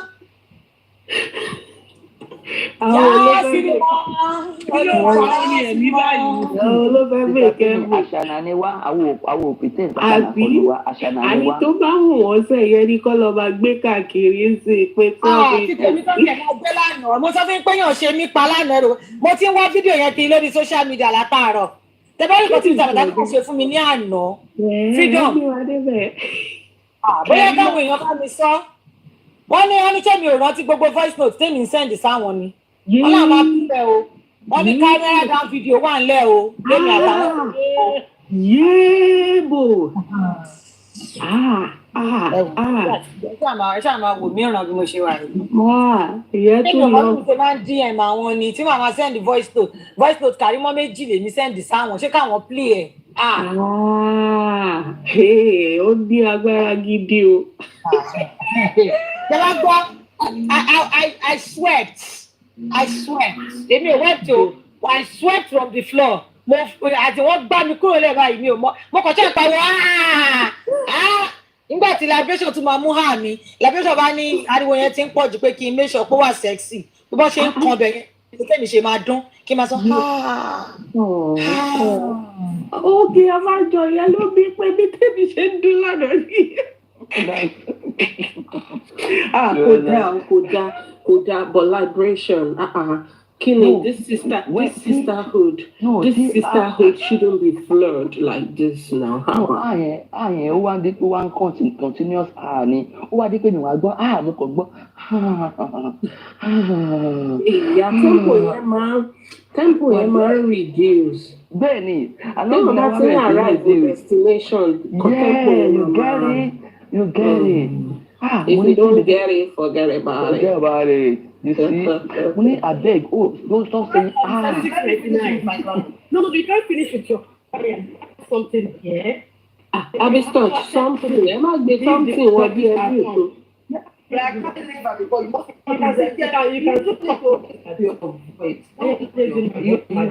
Ẹ jẹ́ bá wa ní ìta bí stuck. Ẹ ṣe. Nígbà mo tún gbọ́ something. Ẹ má gbé something yín wọnú something tàwa ń bíbá yìí o. Oníkálukú mú something yẹn dání. So anyway, mi ò fọ́. Paita kàn ń ṣeré ni. Paita ń ṣeré. Otherwise evidence yà. Mẹ́ta ló sọ fún mi pé àwọn máa set me up fún Kàrímọ́ láti drag. Nígbà tí mo sọ pé mi ò rò pé ó ní nǹkan kan tó lè fi drag mi. Wọ́n wá ní kí n má wọ̀rí fáwọn máa ṣe fèmí láti jẹta. Wọ́n kọ́kọ́ dé jẹta wọ́n ní kí ni àwọn ọ̀rọ̀ Kàrímọ́ tí mo sọ fáwọn èèyàn níbo láti jọ sí. Agbọ́dọ̀dé lọ́nà o. Wọ́n ní ẹ̀yà o kí Kàrímọ́ máa gbọ́ o camera down video wà nílẹ̀ voice note wà nílẹ̀. Ìyá. Okay, ó dà báwọn oníṣẹ́ Kàrímọ́ tí lọ fi jẹ́ fún ni. Ó dà pé ó ti rí tí wọ́n ṣe mọ́ṣẹ́, ó ti ṣe tí wọ́n ṣe mọ́. Wọ́n bá ti jẹ fún láti gbé jáde. Because they can actually fall for anything. They really can fall for anything. Pythagoras ti wá ń bribe baby ẹ o. But Pythagoras, is that a bribe? You better use a train to come get her. Because that heart in hand will baby cocoon for what you have committed. What you have committed, the ekpo kilo de.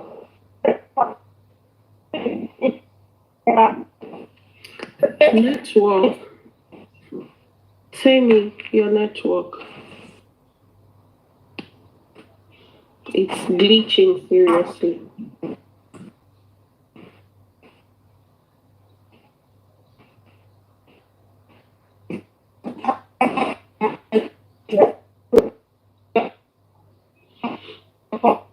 Tell me your network is glitching terribly. Karima fi network tell me sílẹ̀.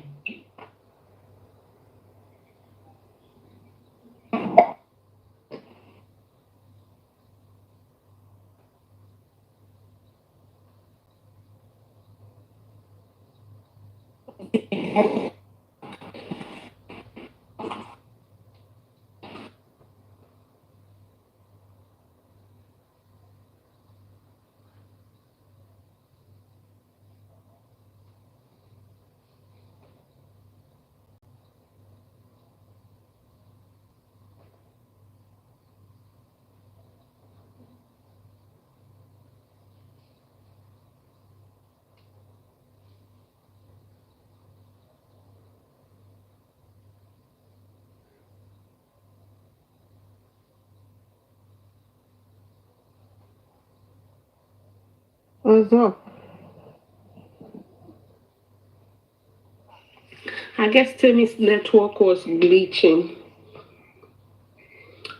Nǹkan tó dé tí Karima mú tó fẹ́ mú network Timmy dání o. Kò ṣáà ṣe Timmy. No, Òjò jẹ́ ìrọ̀. I'm outside and it's raining, so I think that's the reason why. Okay. Àwọn aṣáàkọ̀ọ́lá ní kan fún ní Cambodia àbí kí ló kù. Àwọn akọ́lá fún ní Cambodia. Ẹjọ́ gbogbo ẹ̀yin tẹ́ sáìnì ìgbéyàwó yẹn lẹ́wà lórí ìjókòó yìí mi ò ṣe mọ́ o. Eléyìí na final talk o because ọkọ ilé ìfẹ́ kó mi wọ ẹ̀wọ̀n ní mi ìfẹ́ o mi ìfọkọ gbé mi wọ ẹ̀wọ̀n. Our culture does not support divorce. Ẹ máa ń break up. Ọlọ́run kádàrá yín papọ̀ tẹ́lẹ̀. Ẹ̀tẹ́lẹ̀ àbí èmi ló ṣojú kòkòrò èmi náà rò bẹ́ẹ̀ náà torí àwọn ọlọ́run lè kádà ara wa ká ṣe máa ja gbogbo àwọn ìjà tá à ń jà yẹn èmi náà ti rò bẹ́ẹ̀ gbogbo ẹ̀ mo rò mo ṣe pé mi ò ṣe mọ́. Òyìnbó gidi lọ́dọ̀ music pilots. Àbí wọ́n fún òyìnbó kó mi lọ́bẹ̀ jẹ́ you are right you are right my brother. My brother, you are right. You are absolutely right. Sent something now, and it's tagged play for you. So he's telling you he was only playing. Play for you. Kí ló ń jẹ́ play for you? Èmi náà mọ gift tí mo rí tó send nsìn nìyẹn. So. My brother, Alagbaja, you are absolutely right. You are right. Alagbaja, you shouldn't be doing that. Jẹ́ kí Lágbájá kàn yín jáde nílé. Lágbájá jẹ́ kó kàn yín jáde nílé ọkọ. You are right. You are right. Ó padà lọ sí platform yẹn lánàá kú tí fẹ́ jà nígbà tó ń rò bù ó ẹ̀ sọ̀rọ̀ ẹ̀ dákẹ́ sílẹ̀ yẹn o. Wọ́n ní gbẹ̀yìn jẹ. Ebi yín ọdún ní kẹlẹ́ kó jẹ. Kí tẹ́mi padà lọ sẹ́sẹ̀ àárọ̀ àwọn onítẹ̀kù. Àwọn ní measurement irọ́ o èèyàn kan ò lè ṣe sísítà tèmi léṣe nígbà. Ilé fáínà ni mo wà yìí o irọ́ mo fẹ́ lè kórí wọlé lánàá pé tèmi bá mi kí lélẹ̀ irọ́ o àpúrọ́ mọ́ ni tako omi tán tún dúró tán pé sẹ́ẹ̀ mo tún ní ẹ lọ debunk ọ ní debunk kìíní debunk what do you mean debunk what. Ó dáa kọ́dẹ̀ wá lọ kán lọ wá bó ṣe máa hack fóònù Pythagoras kán lè gbé evidence. Àwọn gangan ni mo ní kó wá play ẹ o I even asked him to come and play it pé káwọn gangan wá play ẹ kán play ẹ gbogbo evidence yẹn mo fẹ́ kán gbé jáde wọn ò rí gbé o wọn láwọn ò kì í ṣe bẹ́ẹ̀. Dispertaining like I told Karimo yesterday èyàn kì í fight bẹ́ẹ̀. Báwo ló ṣe ń fight? Ẹ lè ní kí Mr. Pythagoras kọ́kọ́ wá Mr. Pythagoras lọ́la òní ẹ lè ní kọ́ wá sọ fídíò ẹ̀yin ẹ play tọwọ́ ẹ kọ́kọ́ da tọwọ́ ẹ play tọwọ́ yín. Èmi ò ní kankan àbẹ́ ẹ̀gbọ́n mo ní mi ní kankan. Báwo lẹ ṣe ní that means there is line somewhere. Sister Tony objection Sister Tony ó jẹ tẹlẹ from Chobi ó ti jọ kìnìún àná tẹ pé gbogbo conversation ti Chobi mi ní pẹ̀lẹ́ nìkan ẹni ẹ delete gbogbo kí Chobi tó dé bẹ́ẹ̀ èyí ní ìtura ní nǹkan kan. Èmi ò fẹ́ ti lẹ́ǹtẹ̀ àmì ìdílé èyí tó delete gbogbo kí Chobi mi sì wọ̀. Èèyàn burú o Sister Tony bó ṣe lọlé ṣe náà bọ̀ ojú bàbá yẹn gba evidence lọ́wọ́. Terry, ilé ayé yìí, if this is a lesson, I'm telling you, ilé ayé yìí, ọ̀rọ̀ tó bá ti lè sọ lójú ọlọ́rọ̀ ẹ má máa sọ lẹ́yìn. And this is one thing, I would never fight you and bring out your conversation between me and somebody else.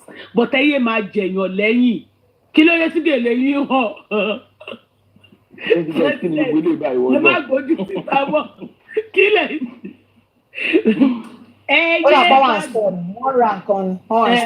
ẹyẹ máa jẹyàn lẹ́yìn ẹni tẹ́ pè ní títí yín tẹ́ súnmọ́ bí iṣan ọrùn you will talk about that person you will do everything mo jẹ lọ sínú mo ní ẹ dúró náà ẹgbẹ́ àtẹ́ni yìí ní conversation why tó ṣe di disappear gbogbo ẹ disappear pátápátá ni àti ìbùdó bá fọ kí ló dé tẹ́rù ń báyìí wọ́n ní ìwọ kì yóò ṣe rere ara kì yóò yọ bí mi. Why are you scared? Mọ́rin mi. Ọ̀rọ̀ mọ́ wà ní tóbi mi. Bẹ́ẹ̀ bá ṣe sọ. I can speak for you. You can speak for I can speak for liberation. Speak for your mama. Speak for your mama. Speak for myself. But I can't speak for the rest of you. Wọ ẹ́ ló ṣe mi ò sí lórí platform lẹ́nu mo fẹ́ kú pẹ́jọ mo ti lọ ebi kọ́ lè rí bí o. For you, I can speak for liberation, I can speak for myself, but the rest of you, I don't think I know you. Tí ìdíṣọ́ ṣẹ̀ṣẹ̀ jí lójú oorun ni. Ọ̀rẹ́ mi, that's why I love you. Mo sọ náà kí mo sọ pé ṣẹ̀ṣẹ̀ jí ni o. Kí ló ṣẹlẹ̀?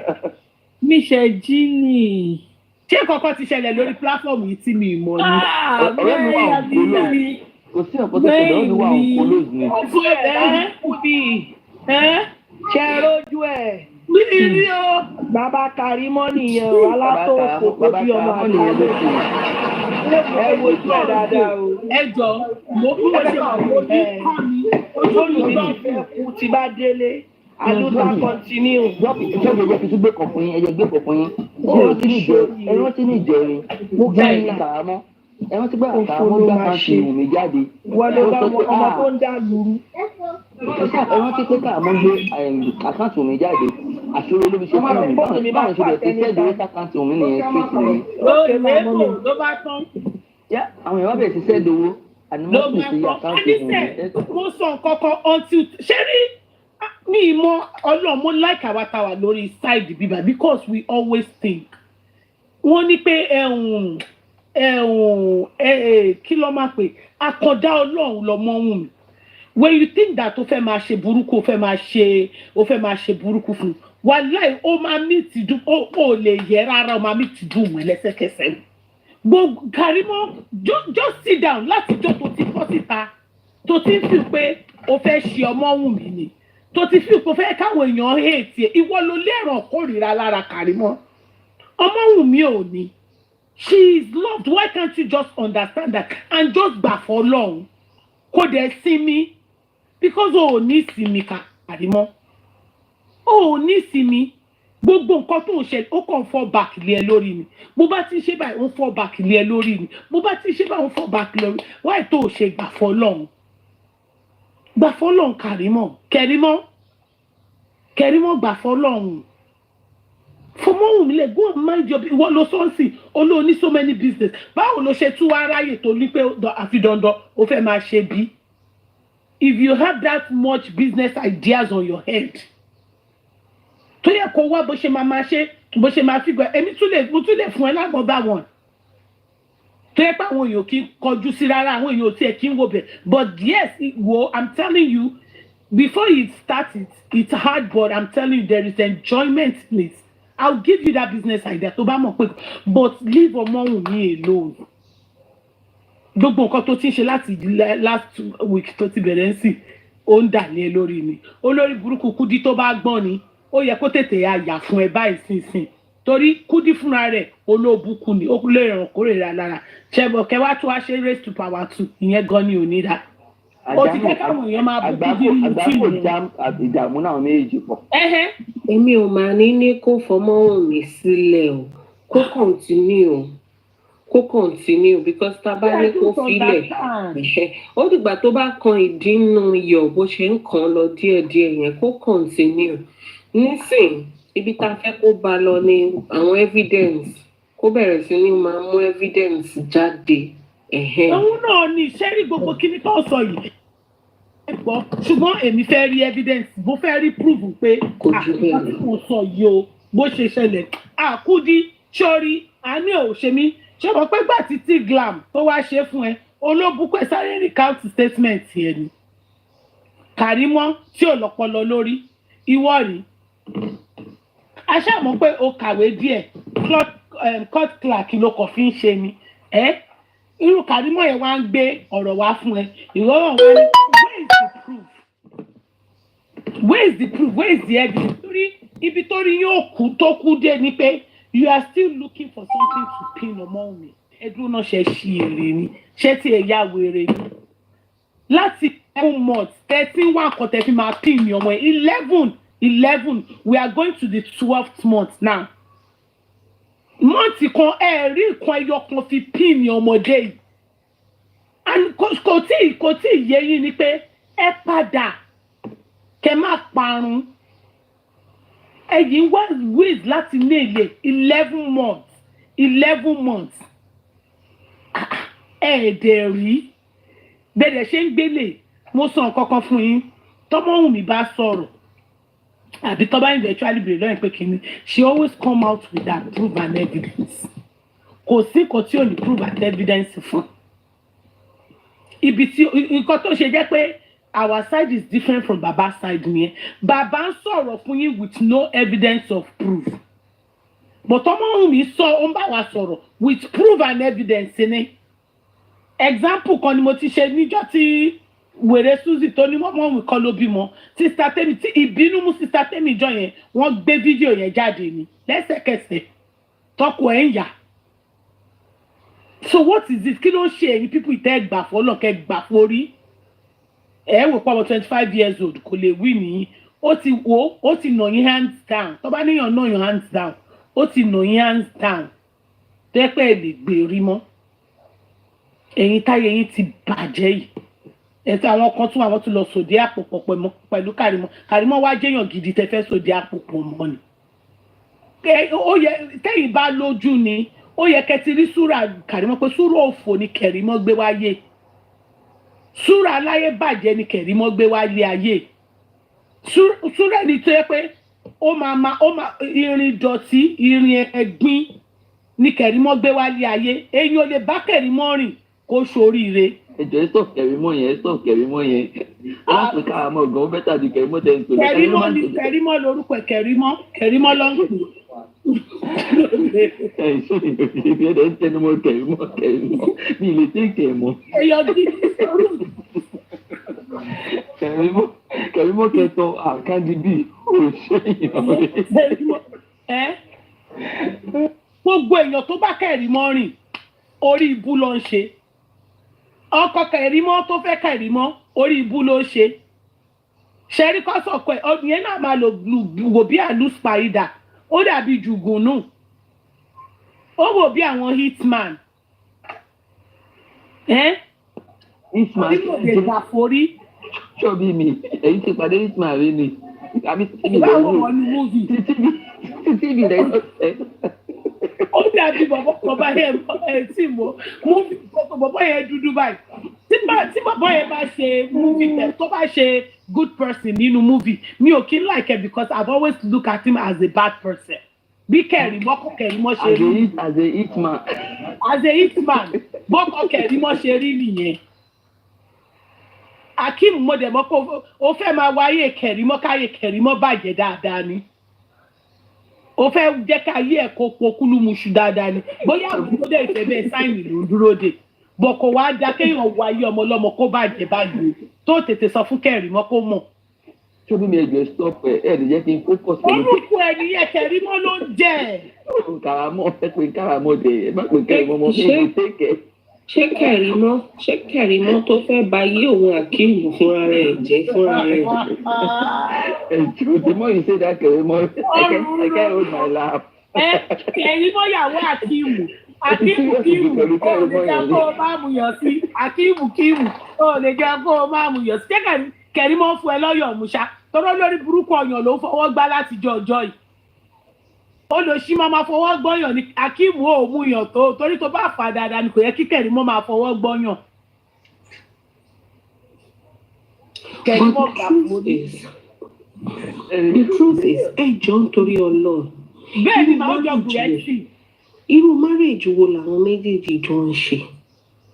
Because after all of this, as in, nǹkan tá a kà lé nìyẹn, ó ní agbára o. So after all of that, téèyàn dẹ̀ gbé wọn sí. Dàbí kí script àkà lónìí ni, kì í ṣe nǹkan tá a kà ìjọ. Ẹ tí a láti máa emphasize lórí script tó kọ. Okay, in fact, èmi ò ní pè ní script kan máa rò pa wàhálà script ẹ̀ up. Ìgbésí ayé Kàrímọ́ tá a rí kà lónìí. Kẹ̀rímọ́ ló ń jẹ́ Kẹ̀rímọ́. Ìgbésí ayé Kẹ̀rímọ́ kò ló mẹ́ta. Ìgbésí ayé ẹ̀ tá a rí kà lónìí. Ẹ jọ báwo làwọn méjèèjì ṣe jọ ń gbé nínú ilé? Báwo lọkọ ṣe trust ìyàwó? Báwo ni ìyàwó ṣe trust ọkọ? Báwo ni mi tí ẹ mọ̀ pé ó tó ìtẹ́mi ní sleeping with the enemy o èmi tí ẹ ṣe wò from the angle pé ó try láti ó deport yẹ ẹ àṣé ọkọ gan-an ó kọ gbogbo nǹkan tó tó yẹn against ọkọ. Wow, imagine that. Kẹ̀rímọ́. How do you sleep at night? Like báwo la ṣe ń gbélaga sí logo? Níbo wọ́n ní schedule ni. Cindy jọ record the Cindy. Risla ló wà lábẹ́ ọkọ Kẹ̀rímọ́. Risla. That teach me like ìkọ̀tẹ̀sọ yẹn. Schedule ni wọ́n máa schedule ẹ̀ ni. But the thing is, ṣé ó ti ẹ̀yẹ kí bí ilé gbáralẹ̀ fún ọkùnrin bẹ́ẹ̀ ọmọ irú ọkùnrin náà tí ó I don't understand like bóyá. Ẹ wo ẹ ṣe rí mọ́mì sọ kankan lẹ́ẹ̀kan mọ́ títí láyò wọ́n táìpù kò pẹ́ má bínú dàbí tí kó má jẹ́ pé àbúrò gùrẹ́sì làkìmù ẹ̀ rí pé wọ́n jọra. Wọ́n jọra wọn sí ẹ̀wọ̀n ìjọ́tọ̀ ní báyìí sọ̀rọ̀ mi kàn mí náà orí akéwì tó lórí ti bẹ̀rẹ̀ sí ẹ wo nǹkan tí mọ́mí títí láyọ̀ náà kọ́ wọ́n ní ikú ń dẹ dẹ̀dẹ̀dẹ̀ kú ni bẹ́ẹ̀ ni mà. marriage kan ní which is the truth. Yes. Àwọn méjèèjì ń dẹra wọn ni ẹni tó bá kọ́kọ́ para wọn náà àwọn méjèèjì ni. Because how am I in a union that I can't trust my partner? You can't even be real. Everything náà ya ní àyèwádà ó sọ gan-an gbọ̀ngàn ni pé diabetes. When you see couples, right? When you see them, you will see that there is something that you see that affection that they have for each other. You will see that, oh no, this is. But when you see both of them, even in the video, you will know that you can deduce that it's being forced. Yes. Whatever is. The British, one new couple Akim now. Now, ọgbà tó máa kọ́ nínú nǹkan tí kẹrin náà kọ ó ní ìyá ẹ̀ ló ní òun láìkí ẹ̀ kó wá fẹ́ but ṣé the same Karima tó ti fẹ́ dóta Taofik pa tó ṣẹ̀ wá ń bọ́ta ní ìyá òun ló ní kóun fẹ́ Taofik ṣé yẹn la máa wá believe pé ìyá Akim ló ní kó wá fẹ́ Akim. She likes to blame people for her misfortune. You remember that she likes to blame people. Ó fẹ́ dominate Akim ni ṣé rí pattern àbúrò Taofik sọ̀nà ó ló ní òun fẹ́ ẹ̀gbọ́n òun kó máa bọ̀ lamẹ́ríkà ó fẹ́ like kò fẹ́ kẹ́gbọ́n òun fẹ́ òun ló fẹ́ ẹ̀gbọ́n òun kó mú kúrò láàárín àwọn fámìlì ẹ̀ ìyẹn ni ò gbà fún. Yeah. So what Taofik rejected, Akim jumped at it. Or ball Akim sha. Yeah, more up me. Akim now detonated. Any responsible man. So what Taofik refused, because he was a real man. Ó ti rí gbogbo àwọn ìwà jágbajàgba tó wà lọ́wọ́ Kẹ̀rímọ́ ó wò pé ìwọ yìí ní Nàìjà gan ó fẹ́ máa lord over him òun àwa fẹ́ á fi fámìlì àwa bẹ́ẹ̀ l'Amẹ́ríkà yẹn yà dọ̀jẹ̀. Akim wá bẹ́ẹ̀ mọ́ Akim jàgbà Akim aborí pẹ̀tẹ́kì bí orí ìgò rẹ̀ sí. Akim fẹ́ lọ sí Amẹ́ríkà ni. Àwọn ọmọ orí ìjàpá tó sanra. Bọ́ dàbí pé sísọra tí Akim yẹn ju ti Gùrẹ́sì lọ ṣá Gùrẹ́sì jóná mọ́ tiẹ̀ wọ́n gbàgbé ẹ̀ sórí iná. Oríṣiríṣi characters náà rọ̀ yìí ọlọ́ but at the end of the day èèyàn bí àwọn náà ló ń rí àwọn he like same ni wọ́n same of same. Ẹnikẹ́ni àwa ṣe ibi rẹ̀ ẹni ẹlẹ́ni Kenya rí Amẹ́ríkà rí kó yá ní bẹ́ẹ̀ Amẹ́ríkà. So you can see ẹ tún wo ẹ jẹ́ ká tún wò sáà kún lọ o ẹ rí i pé attempt òun fúnra rẹ̀ gan sọ ọ wá ní kí Akim choose láàrin ìwọ àti ìyàwó ẹ̀ tó wà Nàìjíríà bíi pé o mọ̀ pé ó níyàwó. Meanwhile you knew Taofik was married. You wanted to still marry him and take him away from his family to America. So the same thing ni o bá ṣe fún Taofik náà a kàn ní kó choose between òun àti ìyàwó ẹ̀ tíyẹn ò bá dẹ̀ gbà a kàn make up gbogbo àwọn stories irú èyí tó make up against Akim. Akim ó sọ retí nù ni ó rò pé bóyá ohun rere ò tún lè ti Amẹ́ríkà jáde fún ẹ mọ́ yàtọ̀ sí Kẹ̀rímọ́. O ò nígbàgbọ́ nínú Ọlọ́run ká ló nígbàgbọ́ ni ò ní ròkun sọ́dọ̀ Kẹ̀rímọ́ tó wà lè dùn o ò lè dùn o ò lẹ́nu ọ̀rọ̀ o ò ní opinion Karima must be your opinion o ò lè sọ̀rọ̀ ẹnu ẹ̀ ò ká o lè sọ fún pé kó má blaspheme against ìyá ẹ̀, o lè call ẹ̀ to order, o lè make your position and your stance known that wọn kì í ṣe èyí tó ń ṣe. But of course inú ẹ gbọ́dọ̀ dùn sí ó ti ṣe irú ẹ̀ fún ìyá àti ẹ̀, so ó máa wọ̀n ẹ́ kó ṣe bẹ́ẹ̀ fún ìyá àti ẹ̀ náà. So it's not surprising. It's just appalling irú ìgbéyàwó tẹ́jọ́ ṣe fúnra yín. Ó yẹ kíjọba gan gbà àwọn ọmọ yín lọ́wọ́ ni, because ẹ̀yin méjèèjì ẹjọ́ wà nínú situation tẹ́ ẹ̀ ti trust ara yín. It's horrible, Jerry. And all in the name of I want to remain married. And the other one, I want to remain in America. It's just a marriage of convenience. And before you come for me, I'm divorced.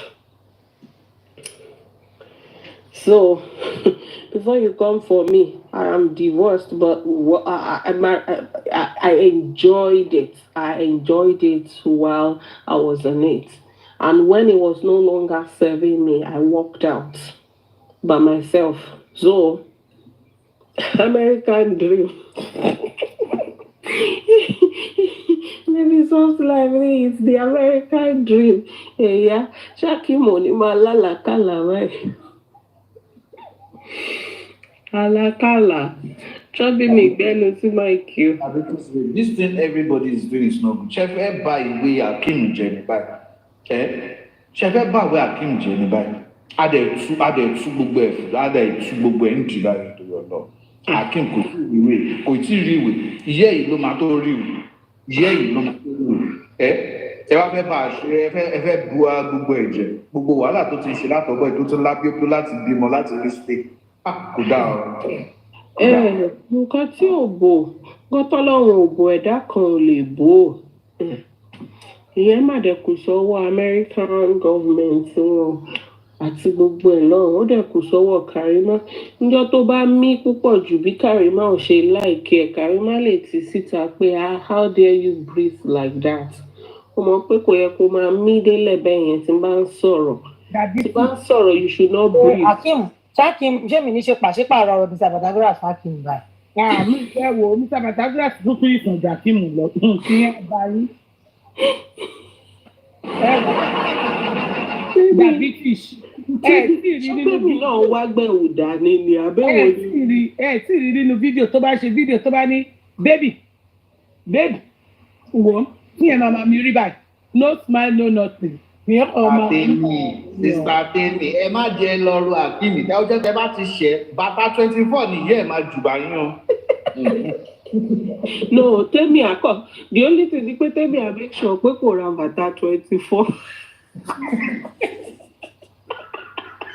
Because bá lọ ra bàtà 24 fún wọn wá fi sọ pé káyọ̀.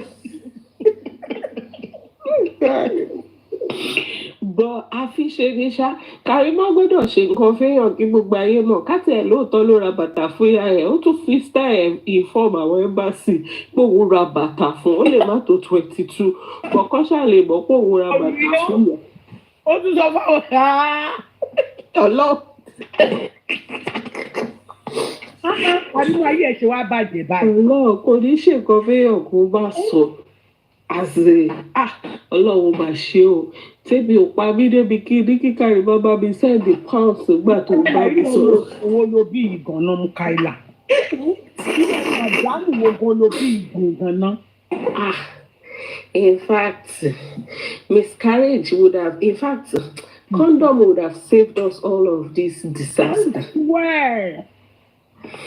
Just one condom, but I like direct. Ló máa ń bá wọn dé gbogbo nǹkan báyìí. Ojo ni nylon ojo.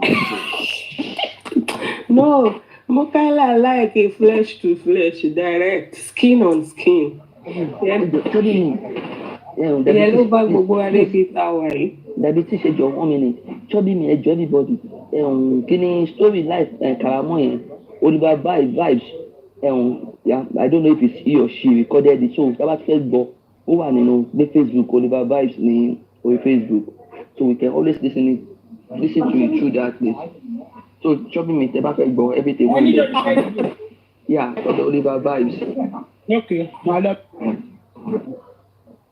Okay, ṣé ọ̀kan tún fẹ́ play ẹ̀ fún wa ni ká tún gbé àwọn èèyàn wa débẹ̀? Tọ́bí mi tó bá pẹ́ ráyè ẹ lè play fún wa láti bẹ̀ ṣẹ́gbọ́n wa. Ẹ jẹ́ kí n lọ wá. Kàrímọ́ ó ṣe sí. Ẹ dúró náà. Kéèyàn tó ṣe nǹkan ṣẹ́rí.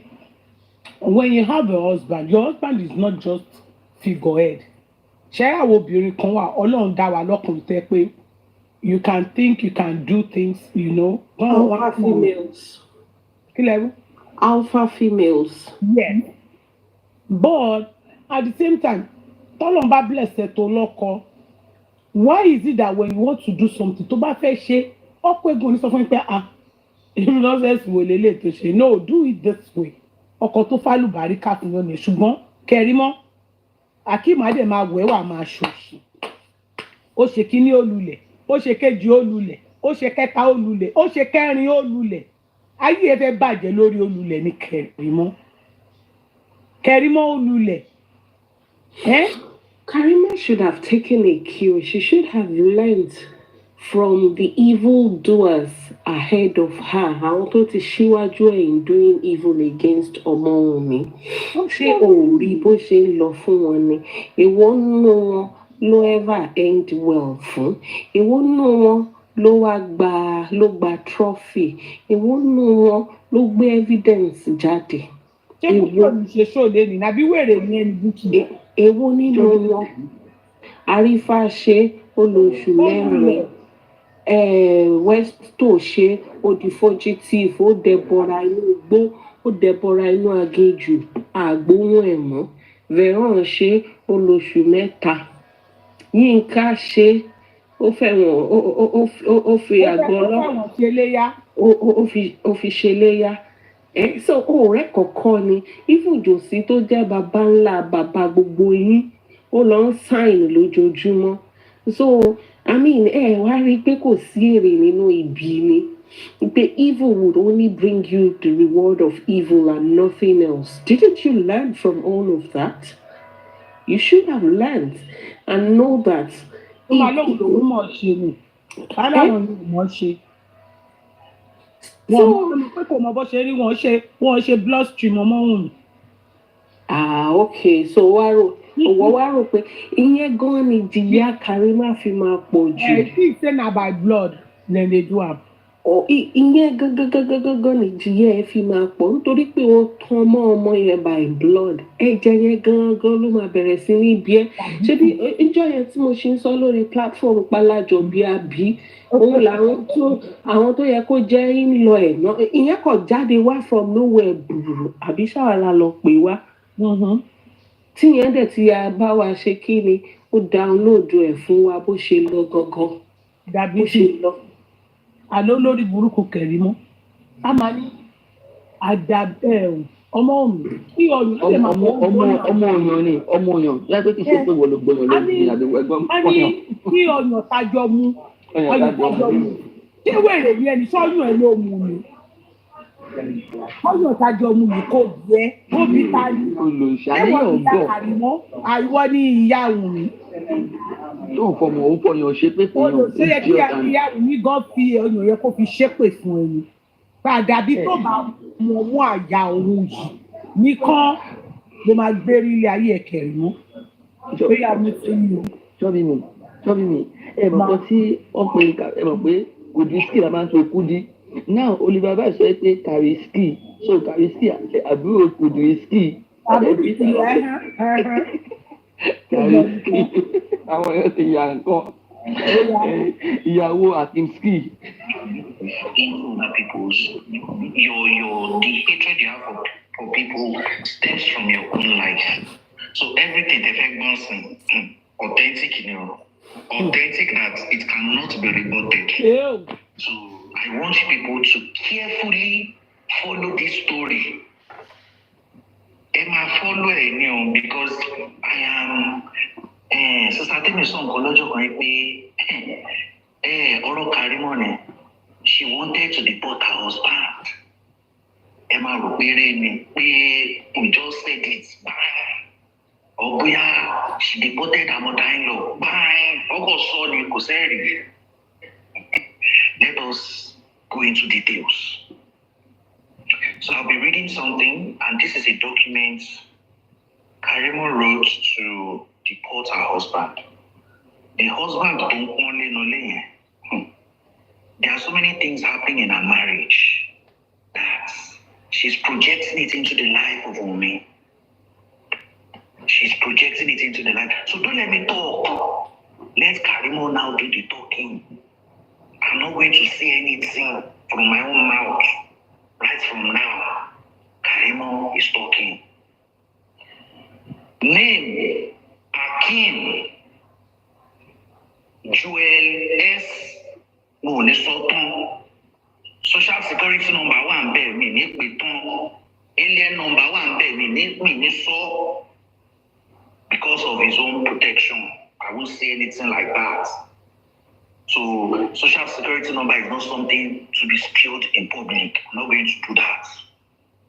But let us go into details. Emagboro Karimo, this is a letter she wrote to deport her husband. Akim and I were matched made by my mom in 2015. Led me to marry her son, saying he's a good man. By our mom, not my mom. Our mom, Akim's mom. Our mom. Not by Wumi's mom, by his mom, yes. Akim and I were made by his mom in 2015. She persuaded me to marry her son, saying he's a good man.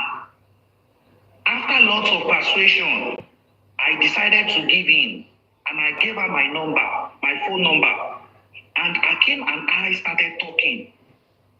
Little did I know she did that because of my US residency. Akim called me, and we started talking. I visited Akim in Kenya in the year 2016 and 2017 because he resided in Kenya at the time. And I went with a lot of gift items and money.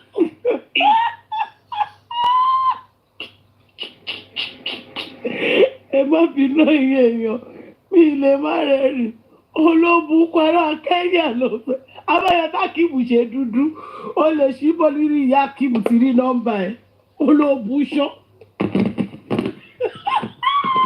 wèrè ara Kenya àwọn ará Kenya wọ́n máa ń ní àrùn lára bàjẹ́ àwọn olóòbù kwara àti Saudi 8 báyìí wọ́n fi ṣọmọ ọ̀yá ni anybody that laugh ma block you. Ṣọ́bí mi, ẹjẹ́ àgbọ̀tán kẹ́ tó bẹ̀rẹ̀ sí analyze, ẹjẹ́ àgbọ̀tán. And we both traveled to Nigeria for the wedding.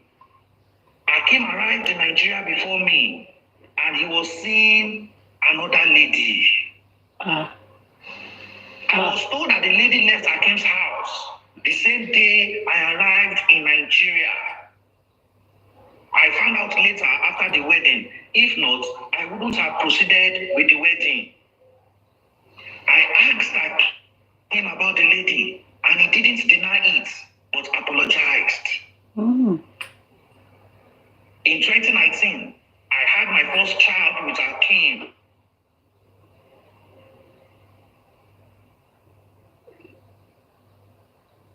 Kí ló rí tó pọ̀ sí? Àti bẹ́ẹ̀ ni kò ń ṣe mí o. Ṣé àti bẹ́ẹ̀ ni ṣọ́bí mi àti bẹ́ẹ̀ ni ó take a while. Ó dà pé Karimo fẹ́ gbóhùn lọ́wọ́ lẹ́nu ìkíní lágbájá lẹ́ẹ̀kan ẹ̀ ni. Bọ̀rọ̀ ló pa. Karimo fi nẹ́tíwọ̀kì dáwọ́ alẹ́. He's always supporting his mom. In late 2019, I traveled to Nigeria with Jordan. And my mother-in-law, so Jordan can meet his dad for the first time. Ew. This visit was the beginning of my ordeal at the hand of Akim and his whole family. Akim, his mom, and his sister ganged up on me and attempted to forcefully take Jordan from me.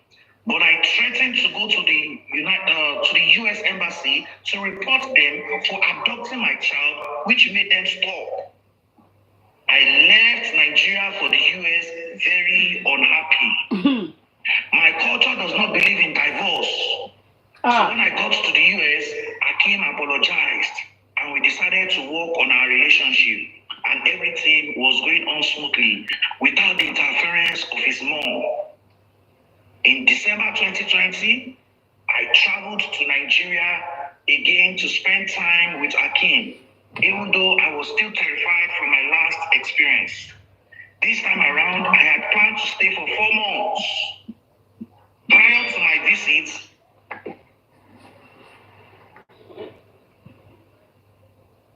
hold on please.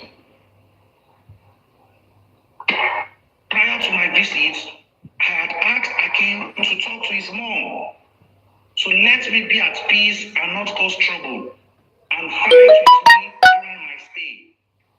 This time around, because of the length of my stay and previous experience, I decided not to stay at the mom's house. I rented an Airbnb for our privacy and my mental health.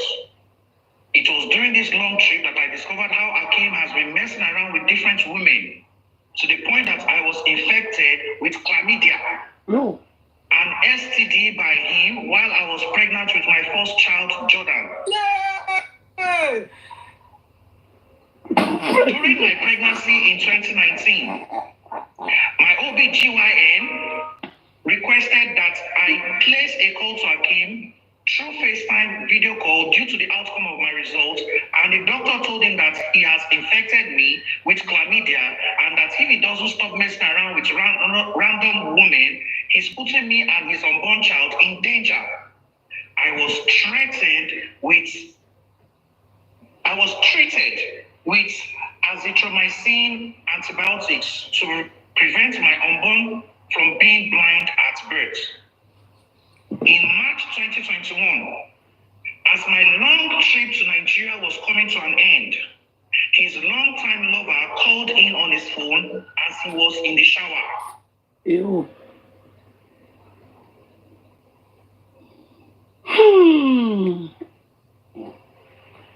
Kim ran out of the shower, soap all over his body, sleeping and falling because I answered his call. When I questioned who she was, he couldn't tell me. Instead, stammering and saying she's my cousin. So I replied, how come I don't know her as a member of the family?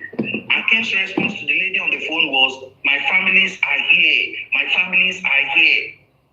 So I called his mom and informed her of the issue, as she was the one who introduced me to Akim.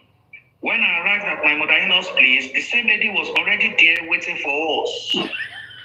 This lady and his mom assaulted me verbally and physically while Akim stood there watching and told me that I brought it upon myself and I did not intervene. I sobbed uncontrollably because I couldn't believe my husband could be on his mistress' side. And his mother and sister were laughing at me while the lady was beating me up. I wanted to quit the marriage that day, but I was afraid for my safety and that of my son. I left Nigeria for the United States with Jordan in March 2021, crying the entire flight. While all this was going on, I had already petitioned for him and he had gotten his immigrant visa. When Akim arrived in the United States in April 2021, I asked him about this said lady, and he admitted that the lady was his long-time lover. At this point, I asked him to choose between his marriage to me and his son or his mistress. He couldn't give me an answer right away and requested some time to think about it. In 2022, I recommended Akim return to school for nursing to advance his career, but initially rejected it. But after much persuasion, he agreed to return to school. While he was in school, he was unable to walk due to the workload of school. I was unable to walk as much as well because I had to stay home with the kids so he could concentrate on studying. His school was not qualified for FAFSA, F-A-F-S-A. He had to pay his tuition out of pocket. I was helping to pay his tuition and the bills with the little income I was earning. As time went on, we both realized we needed help with childcare. So I suggested we have Akim's mother come over to help with the kids while he goes to school. And I work to help pay the bills. I paid for his mom's visa fee and airplane ticket, totaling $2,400. As soon as she arrived, Akim told her so many things about me that were not true. She arrived in late August of 2022, and on October 12th, she brought up the subject of Akim's mistress who beat me up in Nigeria. I told her I didn't want to talk about it because it was a terrible experience, but she insisted. During this discussion, an argument ensued, and the next thing I remembered was that she gave me a big slap on the right side of my face while I was holding my 9-month-old baby girl, Gracious. She dragged me out of the bedroom to the living room with my clothes while still holding my daughter, and all three of us fell on each other. My daughter was so frightened I was crying profusely to check and ensure that she didn't. Mr. Dawa ló ń ka script Karimo fún wa. No, Karamo ló ń sọ̀rọ̀ lọ́wọ́. Karimo. Get worse. I hurried out of the house for our safety, called Akim to explain what happened to him, and asked him to come back home immediately. I was afraid to go back into the house so she doesn't attack us again. We had to wait in the parking lot for him to arrive. Upon his arrival, he said nothing. And I asked him if he thought it was okay for his mother to physically assault me and his daughter, but he kept quiet. In his presence, the mother unzipped her travel bag and pulled out the 22 pairs of shoes that I had purchased for her to beat me, and hurled all 22 pairs of shoes at me, 2 of which hit my daughter on the head, causing her to cry again. I told Akim, "You are watching your mother while she beats me and your daughter up." Then Akim took Gracious away from me, and his mother was free to beat me up again. I couldn't defend myself because in Africa, particularly in Nigeria and my tribe, you are not permitted to defend yourself against elder abuse. Akim hurriedly changed his mother's ticket to Nigeria and drove her to the airport before I could find my phone and call the cops. My life fell apart that day, and while I was suffering in silence in my marriage from various forms of emotional and physical violence, Akim stood by and watched his mother beat me and my 9-month-old daughter. This is the second time my mother. I grieved and cried till I was weary of sobbing because Akim did not apologize on his mother's behalf.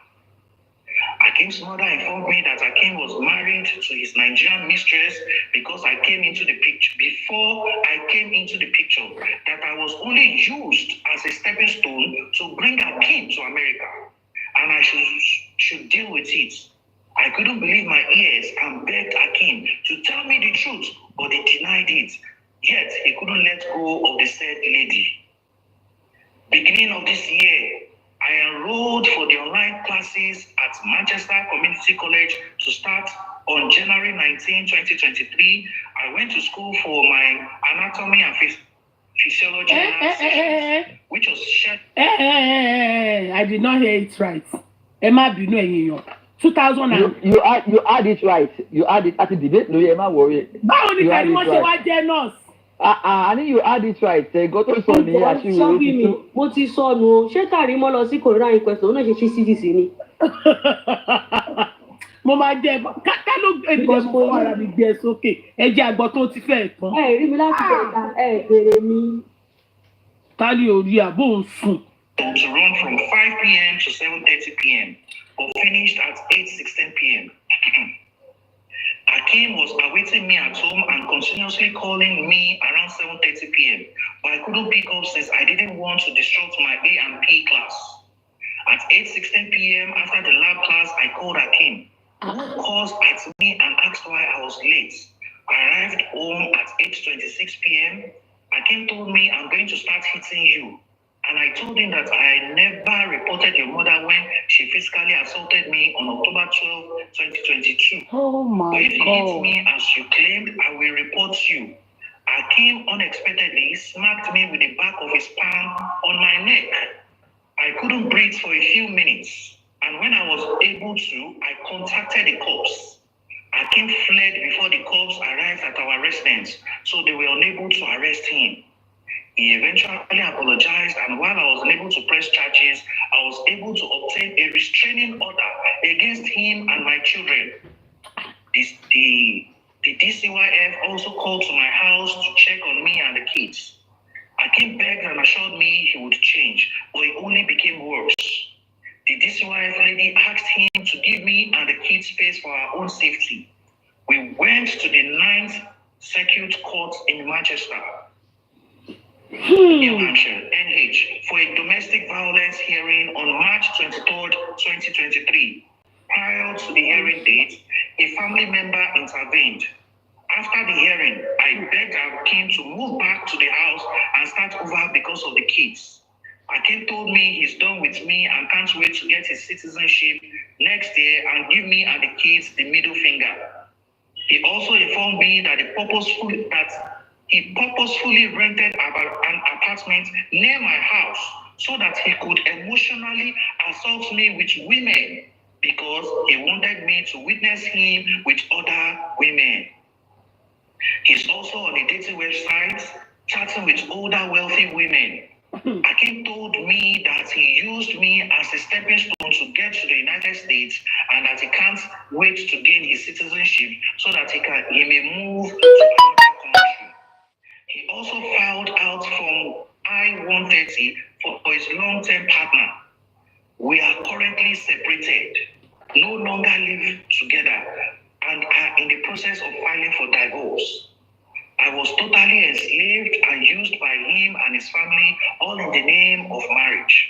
I was financially extorted by him and his family and paid all his immigration processing fees to bring Akim to the United States. He never loved from the beginning. It was all a scam devised by him and his mother. But I was too foolish and in love to figure it out in time. I kept forgiving him because of the kids. I do not want them to be a product of a broken home, just like me.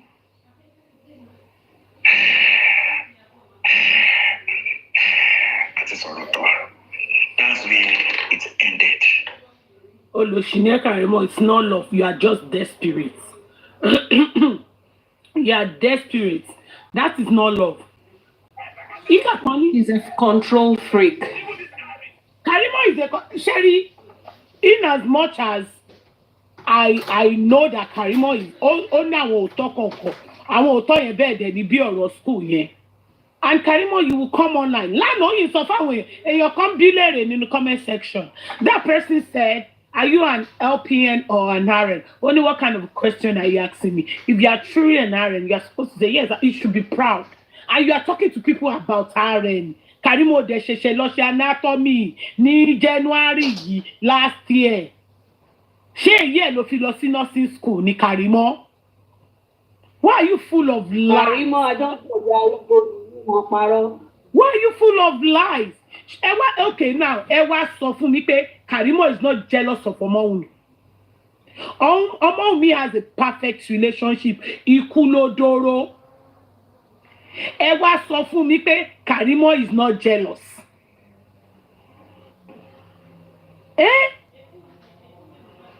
Karimo, ìgbésí ayé Omowumi ló wùn ẹ́. Ohun àtọ́kọ ẹ̀ nígbà tó gbọ́kọ́ jàrí, ó kò dùn mọ́ ẹ nínú. You are going through all this. Ó dẹ̀ wá ń parọ́ òṣì mọ́ Omowumi. Ẹni tó lọ fẹ́ Kenya àti South Africa mi tí ọkùnrin tó lárùn tó wọn lára. Àṣewọ̀ lọ́pọ̀ ẹ fún kọ́ àrùn sí lára. Ló wá bọ́sítà ló wá sọ pé Mohbad ní tọ́mọ́wùmí ò dẹ̀ bẹ̀ sọ kankan tó jọ bẹ́ẹ̀. Abájọ Tákìmù ṣe ń wò ẹ̀ next year àbí ó dà pé year ìkọ́ni torí if that one was 2023 this year yìí ni Akeem máa gba pépè. Ọkùnrin nù ẹ̀ nígbà tó lọ sí Nàìjíríà kẹ́ tó ṣèyàwó olóbùkú nígbà tẹ̀ṣẹ̀ it was before kẹ́ tó ṣèyàwó ló mọ̀ pé ó ní girlfriend. Ìgbà tó wà so desperate oh go ahead báwo ni ìyá Akeem ṣe mú ẹ. báwo ló ṣe mú ẹ bóyá òṣòṣì débẹ̀ náà ni lọ́ fi ṣe wúkọ̀ fún ẹ.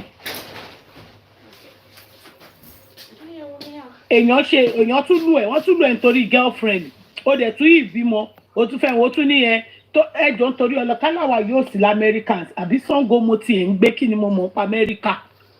Ìdúmọ̀tà lẹ́ ń gbé ẹ̀dí Ṣàngó. Yes o màámi. Mọ̀tà lẹ́ ń gbé. Because owó American embassy àkàrí Mo fẹ́ dúró. People will come for you. You can't.